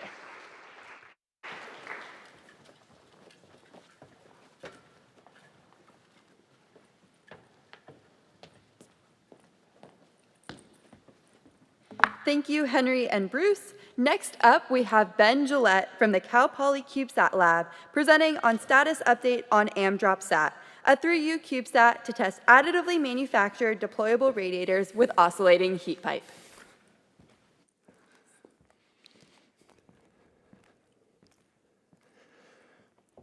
One of my industry mentors once described thermal engineering as a dark art. He doesn't know what happens behind the curtain. He just does what the thermal engineer tells him to do and tries to make him happy. I think the message behind that little anecdote has been reflected a couple of times today throughout Thermal Panel, if you were there earlier today, or a couple other presentations we've had. But really, what the takeaway is we need to focus a little more on thermal management solutions for CubeSats in the coming decades. For the past 2.5 years of CubeSat 2.5 decades of CubeSat development, we've been able to disregard thermal management as passive. We haven't had any super high power payloads, but with the development of deployable solar arrays with high power imaging satellites, higher power experiments, we're going to require active thermal management solutions. So that's what I'm here to talk to you guys about today, is AmDropSat, give a quick overview of our mission, which is a collaboration between Cal Poly, the NASA Jet Propulsion Laboratory, and the Cal State Los Angeles to develop an additively manufactured deployable radiator with oscillating heat pipes.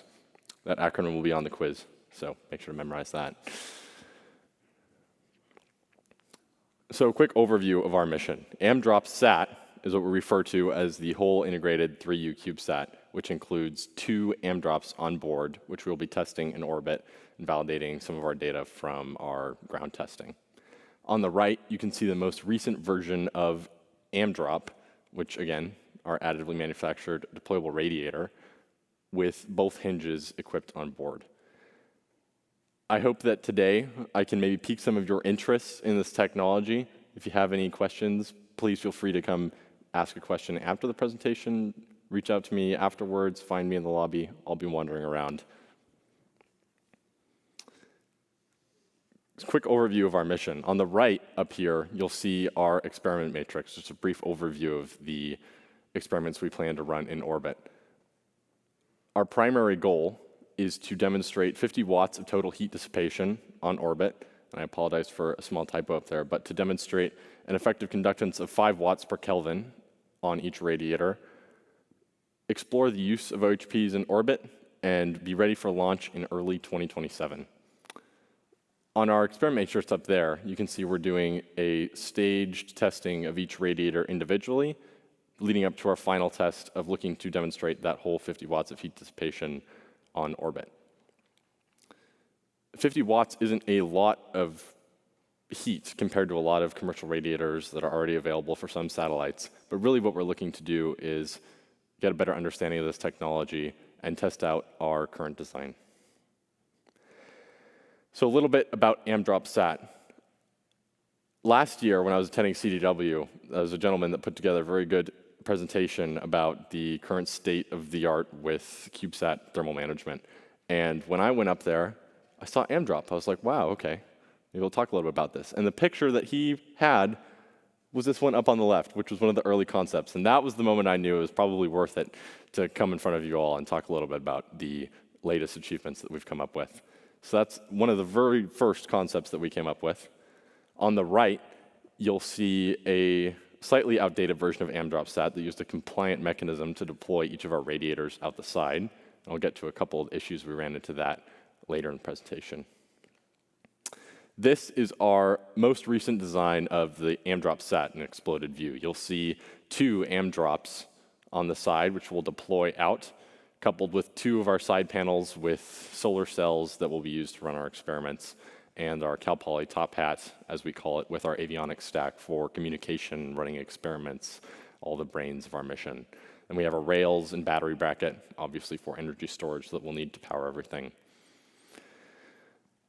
Some history of AmDrop. I mentioned earlier that one of our first designs used a compliant mechanism.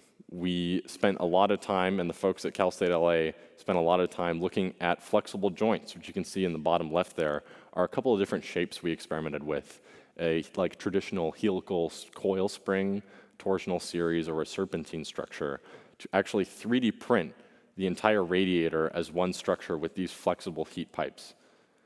The issue we ran into with this design over years of testing and experimentation wasn't the manufacturing or getting anything else to work, but it was very difficult to fully eliminate any plastic deformation in those joints, so they wouldn't deploy all the way.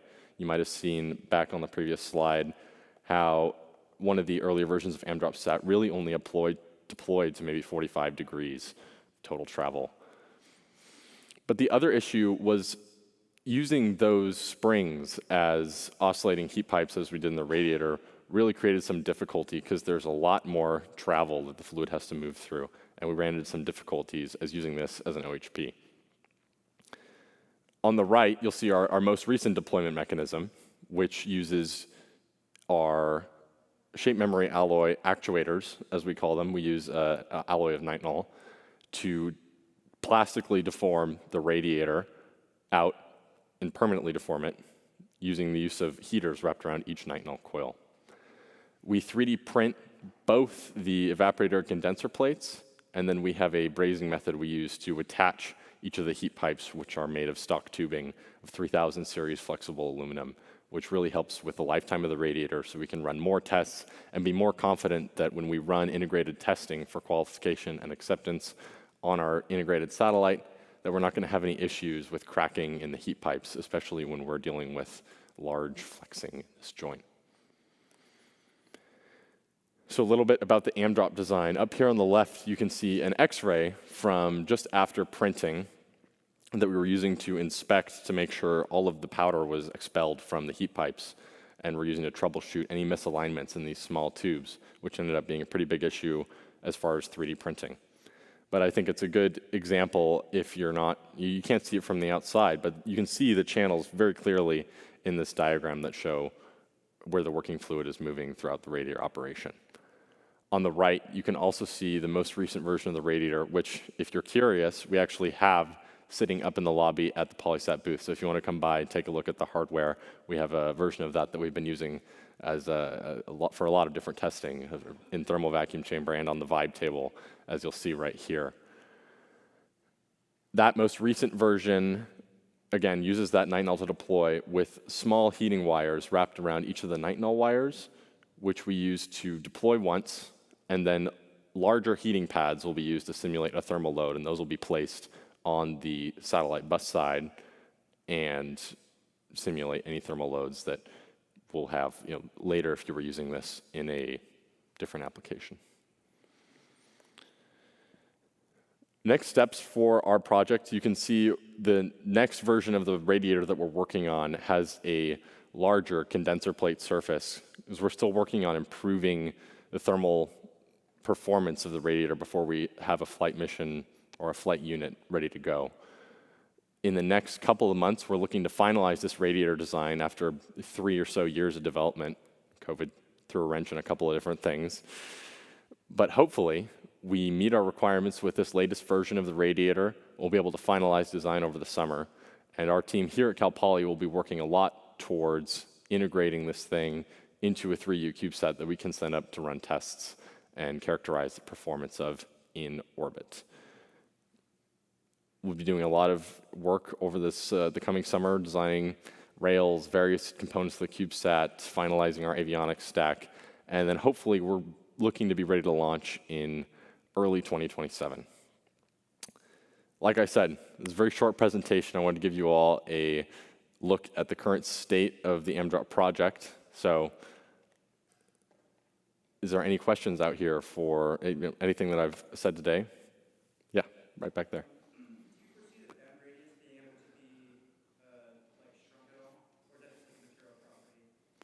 Yeah, we can actually work a lot with the bend radius. If you take a look at that radiator that we have out there, in all of our CAD models, we have it's a very pretty quarter circle arc. But with some of the bends that we've done and the jigs we've created, it ends up being a straight segment and then a tiny little kink at the end after it's been abused for 7 or 8 different repetitions. So one of the things we're working on is to fit this all into a smaller package. You can create a smaller bend radius and fit everything in a much smaller size, which in the future you could use to free up room for your payload or other options, right? And that sort of brings up another point, is that there's a bunch of different radiator solutions that have very different geometries, and this prevents a unique solution and one that frees up options. Maybe somebody has a unique shaped payload, and another radiator that rolls wouldn't work, but something like this might fit your mission a lot better. So we're exploring a lot of different options, but we do imagine that we can use a tighter bend radius, and that's one thing we're looking at. Yeah, up here. Let's see, when you draw a tube, Mm-hmm. you co-align the grain structure on the long axis of the tube. Yeah. And you embed considerable strain energy in it. I was wondering if you were relaxing your tubes by annealing them to dead soft condition. Yeah, the question was if we were annealing tubes, Right now, we haven't been annealing our tubes. We found that the 3000 series aluminum that we've been using has been more than sufficient, and we haven't run into any cracking issues. Previous iterations of our radiator were fully 3D printed, and we ran into that issue a lot, where we did get a lot of strain hardening. And we explored annealing with that option. It really improved our performance. So far, it hasn't really been necessary with our brazing method. Haven't really run into the need for it so far. Yeah. Right now we're using question was what working fluid we're using. We're using R134A.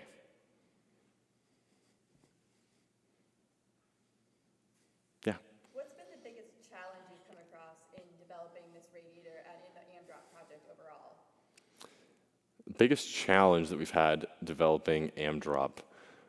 A lot of work has been put into the radiator design so far, which has been primarily handled by Cal State Los Angeles and the Jet Propulsion Laboratory. We've been working on the Cal Poly CubeSat lab side to help them figure out a geometry that works and understand the quirks of the CubeSat standard and where we're going to put our battery bracket and simple things like that.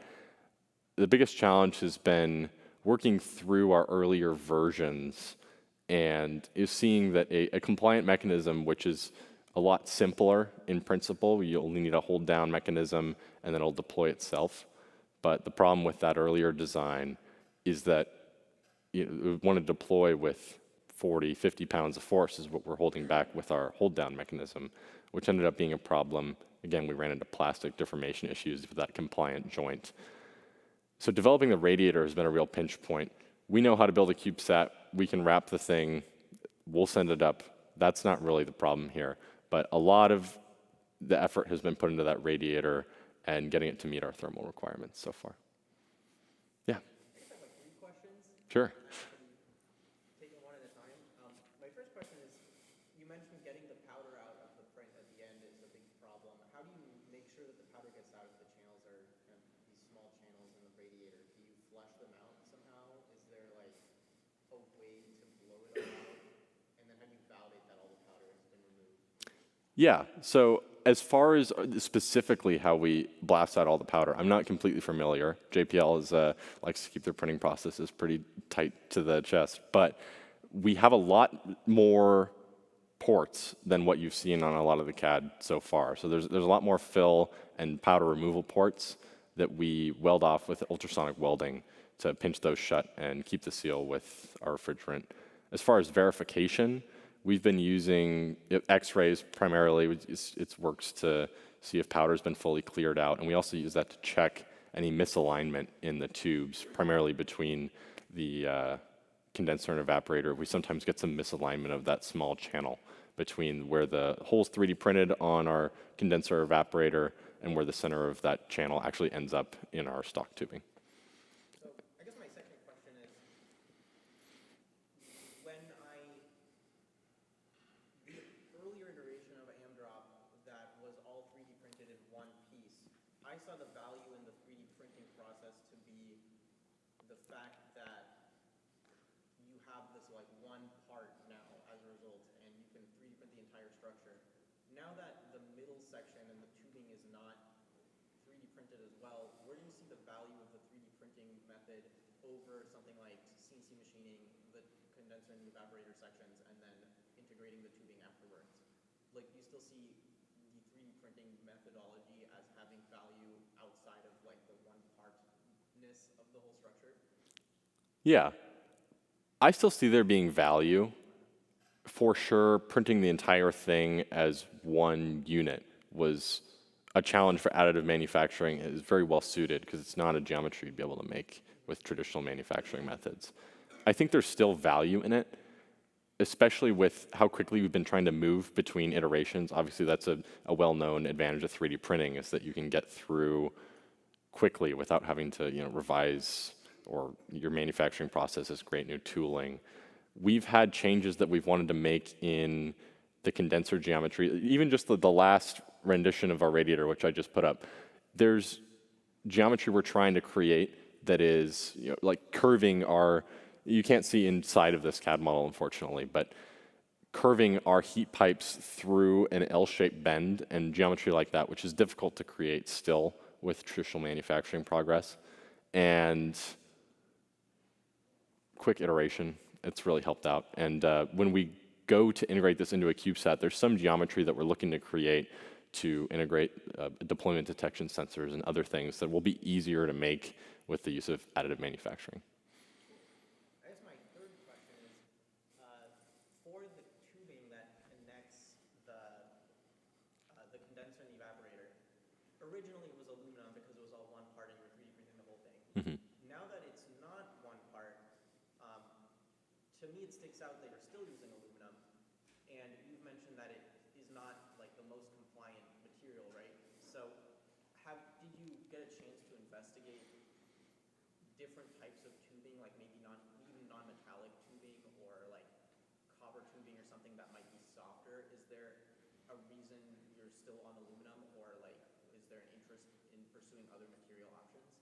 Yeah, we had a brief period of time where we explored using copper heat pipes, but we were running into issues with the brazing process. I don't specifically recall what, it was a little while back, but we did explore using other materials for heat pipes, but it ended up being easier at the time when we weren't sure if we were going to stick with a fully 3D printed structure or our braze design where we're attaching two separate pieces. So really it's ended up being easier as we were unsure to stick with aluminum.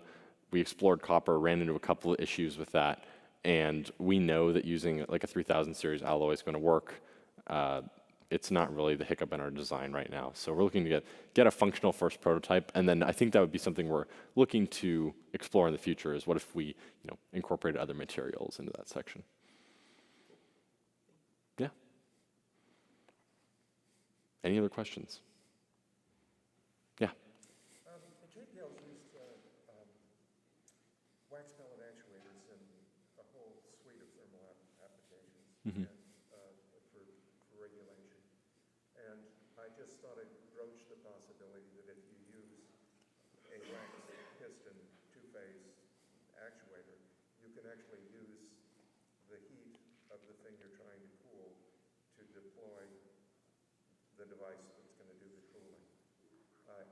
And so that will let you depart from having a powering system for the nitinol wires in as much as the heat provides the motion. Mm-hmm. Yeah, it's definitely a good point and something I think we would explore as we're trying to simplify design and cut down on complexity. I hadn't actually heard of that type of actuator, so it'd definitely be interesting to look into that later. Leave it in the back of your head for, yeah. 2.0. Yeah, for sure. I think we're always looking for ways that we can work on improving this. So I think that, in the future, that'd be something that I'll keep in mind to consider. I'll have to take a look at that. I think we might have time for one more question if there is anything. Otherwise, looks like maybe not. So thank you all very much. It was a pleasure getting to speak with you and talk with you all throughout this conference. So thanks. Have a great evening.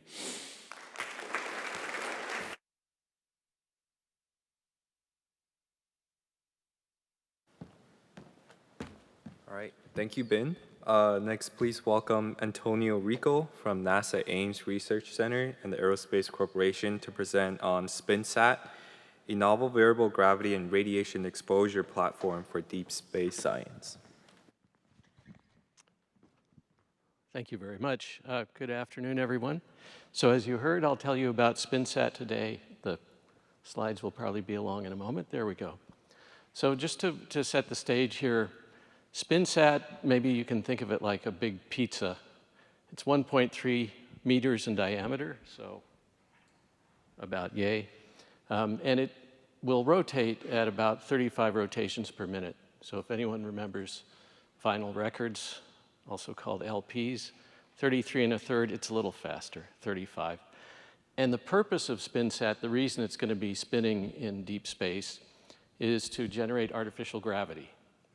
So what we want to do is emulate as closely as we can the environments of the surface of the moon or the surface of Mars, and also have an Earth-like control. And we do that by rotating this disc-shaped satellite at a speed where we can have Earth gravity at the outer rim, we have lunar gravity in rather close to the middle, and somewhere in between we have Mars gravity. And this will be a deep space satellite so that the radiation environment is also very similar to the moon or to Mars, and more about that as we go along. So you can think of the platform, which will be about 15 centimeters thick perhaps, as the pizza dough or crust. And the toppings, this is a CubeSat developers workshop after all. The toppings are intended to be CubeSat payloads. So we don't wish to fly entire CubeSats. SpinSat will provide the bus, but we want payloads, and at least in the initial stages of SpinSat in particular, we want science payloads that are of the CubeSat format, because that's one many people are familiar with, straightforward to develop, and we can fly a number of them. So what's the point of SpinSat? Why are we going to all this trouble at Ames with our colleagues at Aerospace? First of all, it's about fundamental science. It's about understanding what happens in biological and physical science experiments when you have the combination of reduced gravity and ionizing radiation that you find on other planets, in particular on or near Mars, on the moon, or in deep space on the way to one of those bodies. And to be able to study the basic processes in physics and particularly in biology that are dependent on those parameters. As you can imagine, that's, of course, directed towards a particular application, and that is human exploration of space.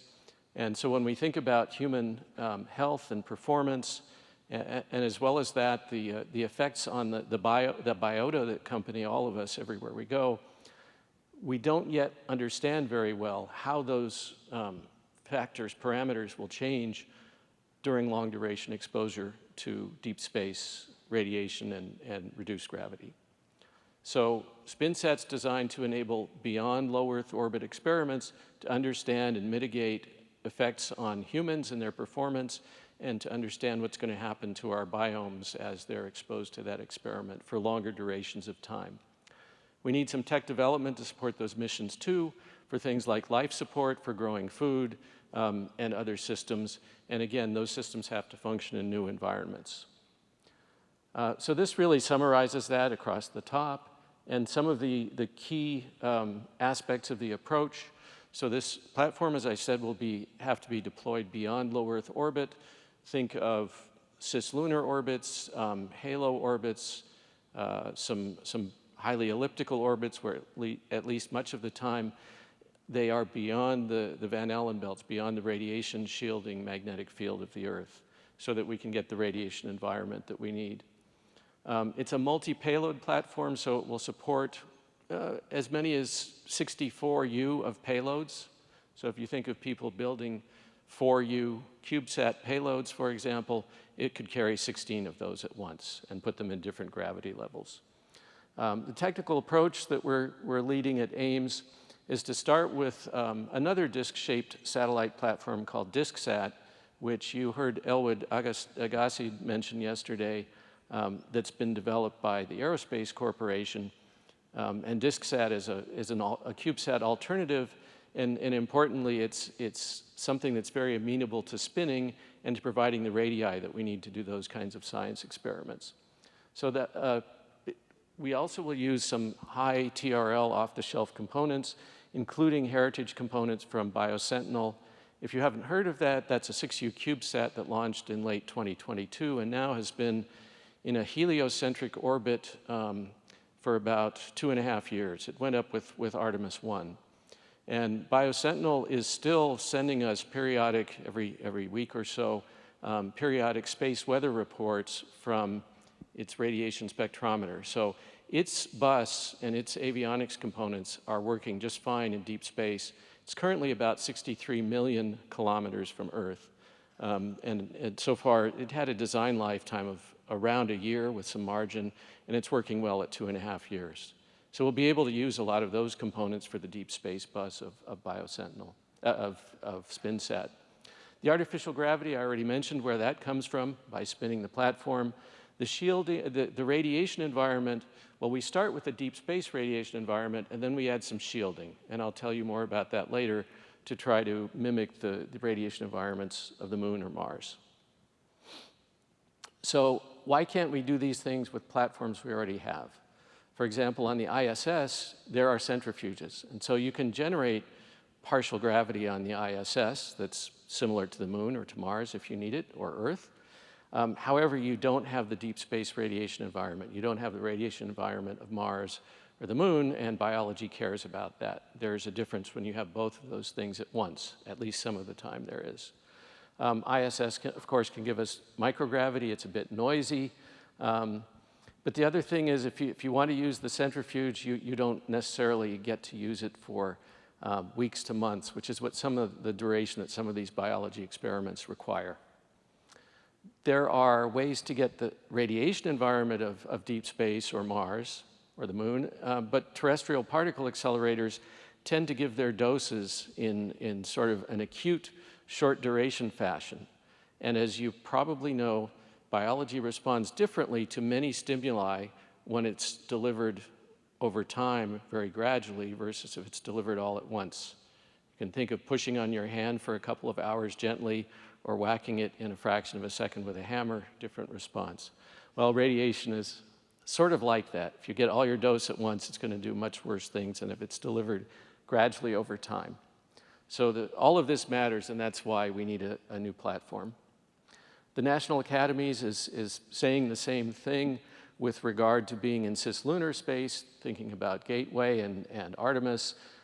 They say that the opportunities envisioned to exist in cislunar space will be severely limited in the volume and frequency of experiments that can be done, and it puts us sets up an interesting conundrum where some critical research that needs to be done to go to deep space can't be done because we don't have enough access to deep space. And this would be important for Artemis and so on.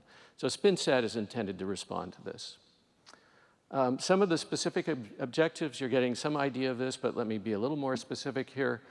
So objective 1, simultaneous long duration exposure, meaning from weeks to a year or more, to the combined deep space, partial gravity, radiation, and gravitation environment, custom shielding for the radiation.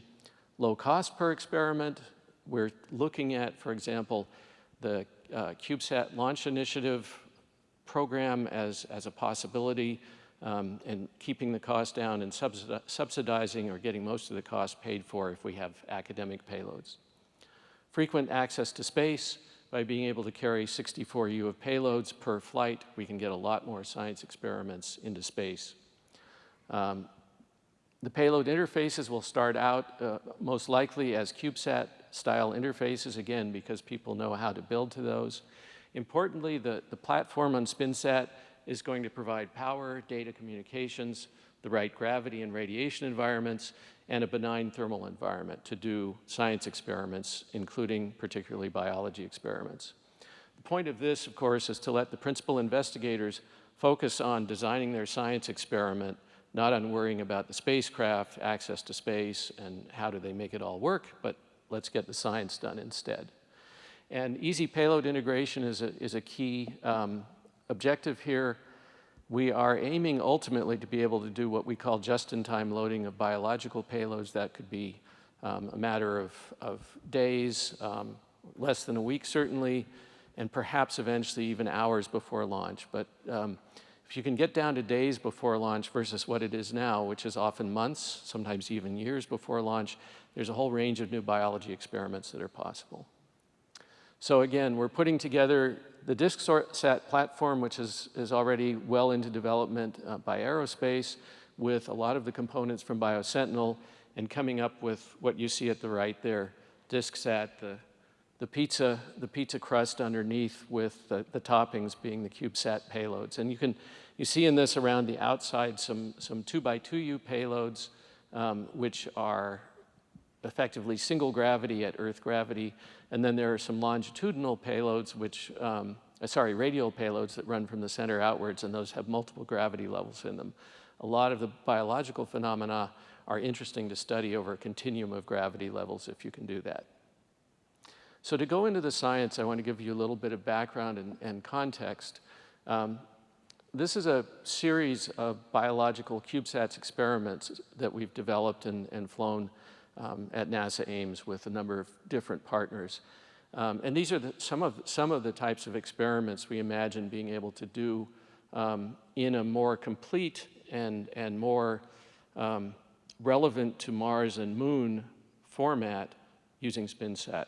So first was in 2006 was GeneSat, and that's looked at gene expression in E. coli and how that gene expression changed as a function of microgravity versus terrestrial gravity, and looking in particular at metabolic effects and rates of growth.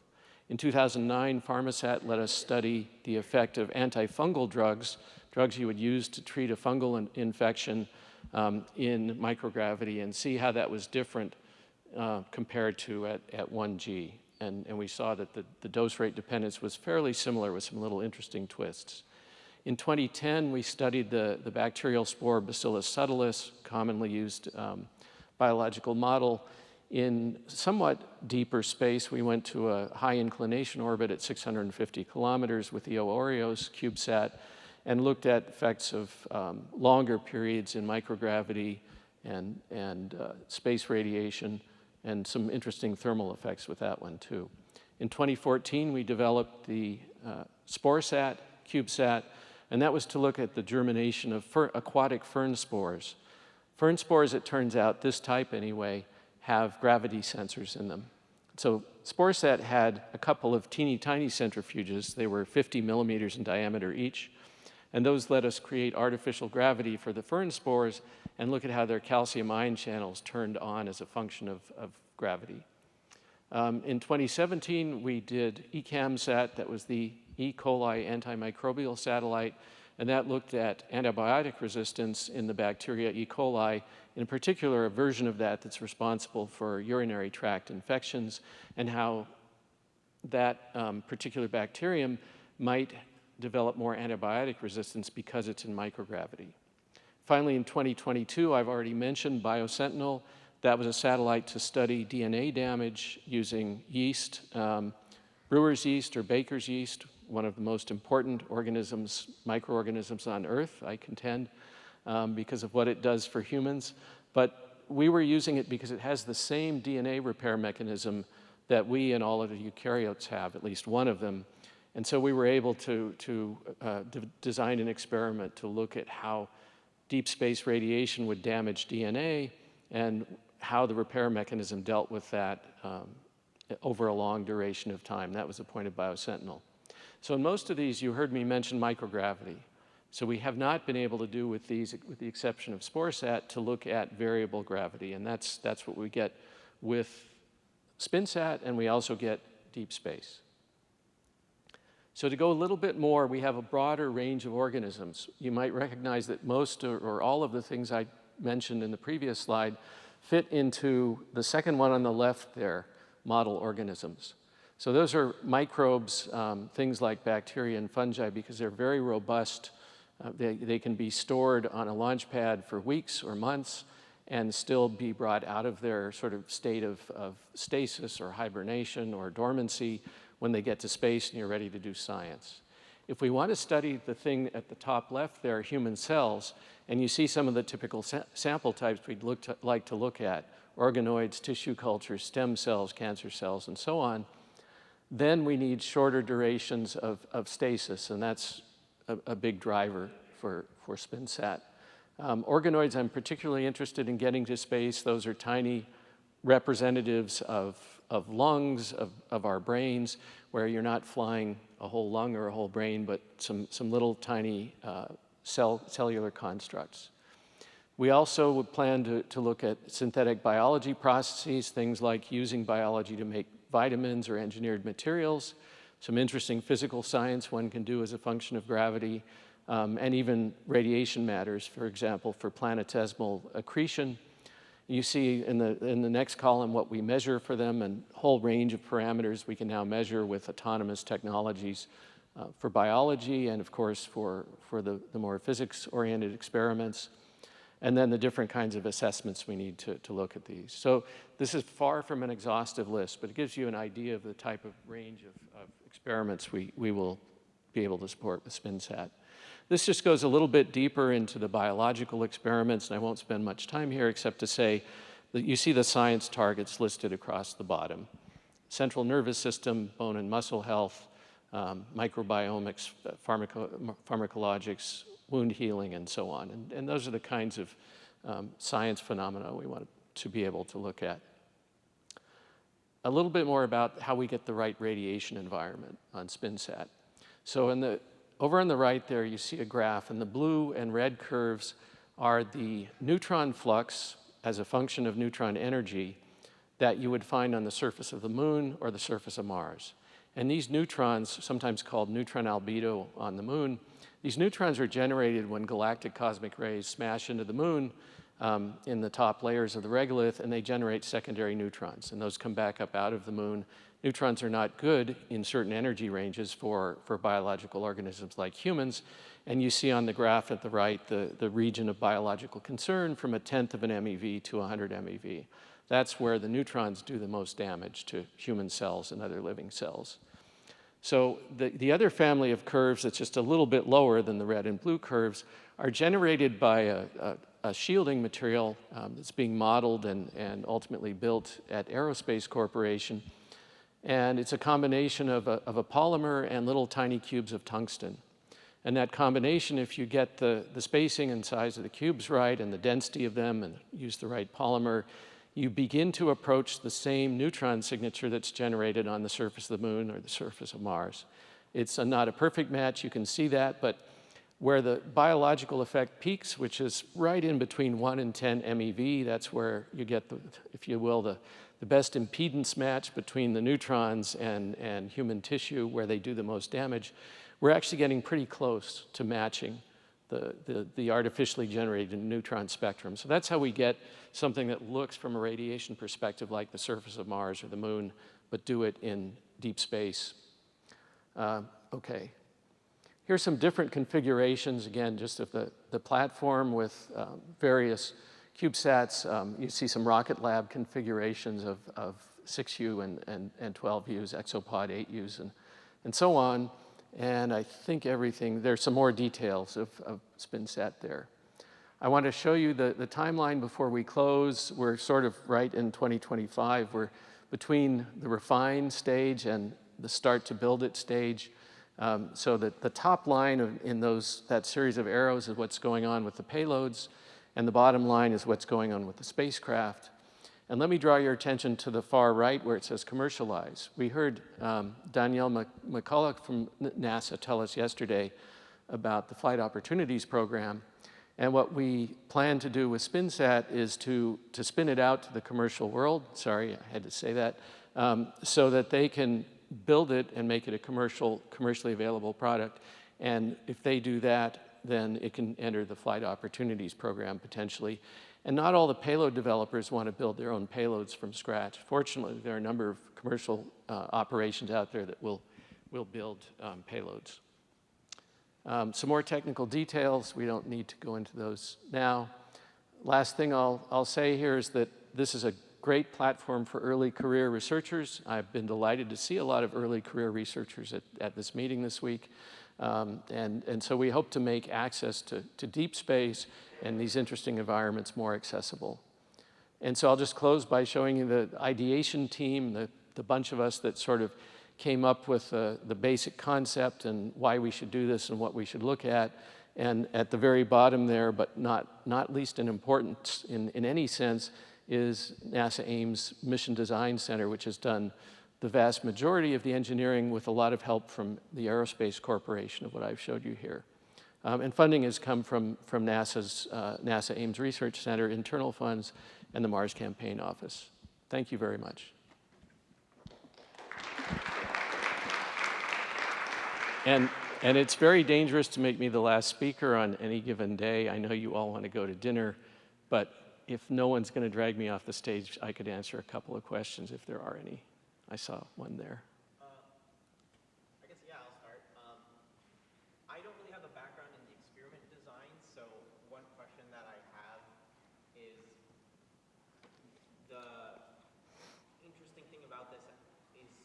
to be that you are able to develop experiments that put subjects in both a gravitational environment and a radiation environment that is analogous to the Moon and Mars. Exactly. And to me, that raises the question of like these past CubeSat experiments that you've been conducting, either to study a gravitation environment or a radiation environment. How were you able to control for the lack of a gravitation environment that is now being enabled by the SpinSat mission? Does that make Yeah. sense? It does. So the question is around the environment that SpinSat generates, which has both gravitation and radiation, analogous to Mars or the Moon, and how do we sort of comport that or compare that with experiments that I talked about earlier that we've done on CubeSats where we don't have that partial gravitation environment. And for that matter, most of them didn't even have the radiation environment. So the answer to that is those experiments in some way were relevant in two ways. One is if you think about people flying for a long time on the International Space Station and other low Earth orbit environments, for that it's a good match because on the ISS you have microgravity, on the ISS you have actually a rather benign radiation environment that's very much the same one that those CubeSats experienced when they went into low Earth orbit. So the answer is we kind of have learned a lot, not only through our CubeSat experiments, but through lots of experiments on the ISS, and even before that, on the Space Shuttle, even before that, on Mir and Space Lab. We learned lots of things about what does life do in microgravity in low Earth orbit. But we know very little about what happens to life beyond low Earth orbit in deep space radiation, in planetary or lunar partial gravity irradiation. And that's the whole reason we're pushing SpinSat, is to add that new dimension. Can I ask a follow-up question where? Sure. You mentioned on one of the slides that the ISS is a noisy microgravity environment. Yeah. Can you define what that means? I sure can, yeah. So noisy means noisy if you look at a plot of acceleration versus frequency. What you see is there are fans and pumps. The question was, what do I mean by noisy microgravity on ISS? You look at the ISS vibrational acceleration environment. There are pumps operating and fans. There are people walking around. And so microgravity sort of implies you have no acceleration that's greater than a millionth, or at least some numbers of millionths of 1g. But in fact, there are lots of vibrations and things going on that are bigger than that, at interesting frequencies and so on. So if you're doing some experiment that's very sensitive, for example, to the movement of fluids or to motion of something else, and you want true microgravity, you don't really get that on ISS unless you put something outside and physically disconnect it. Okay. Thanks very much. Thank you very much. Appreciate it. This concludes our second day of workshop. We're going to kick off again tomorrow morning, 9:10 with talks. Earlier, we'll have breakfast out front. I hope to see you there.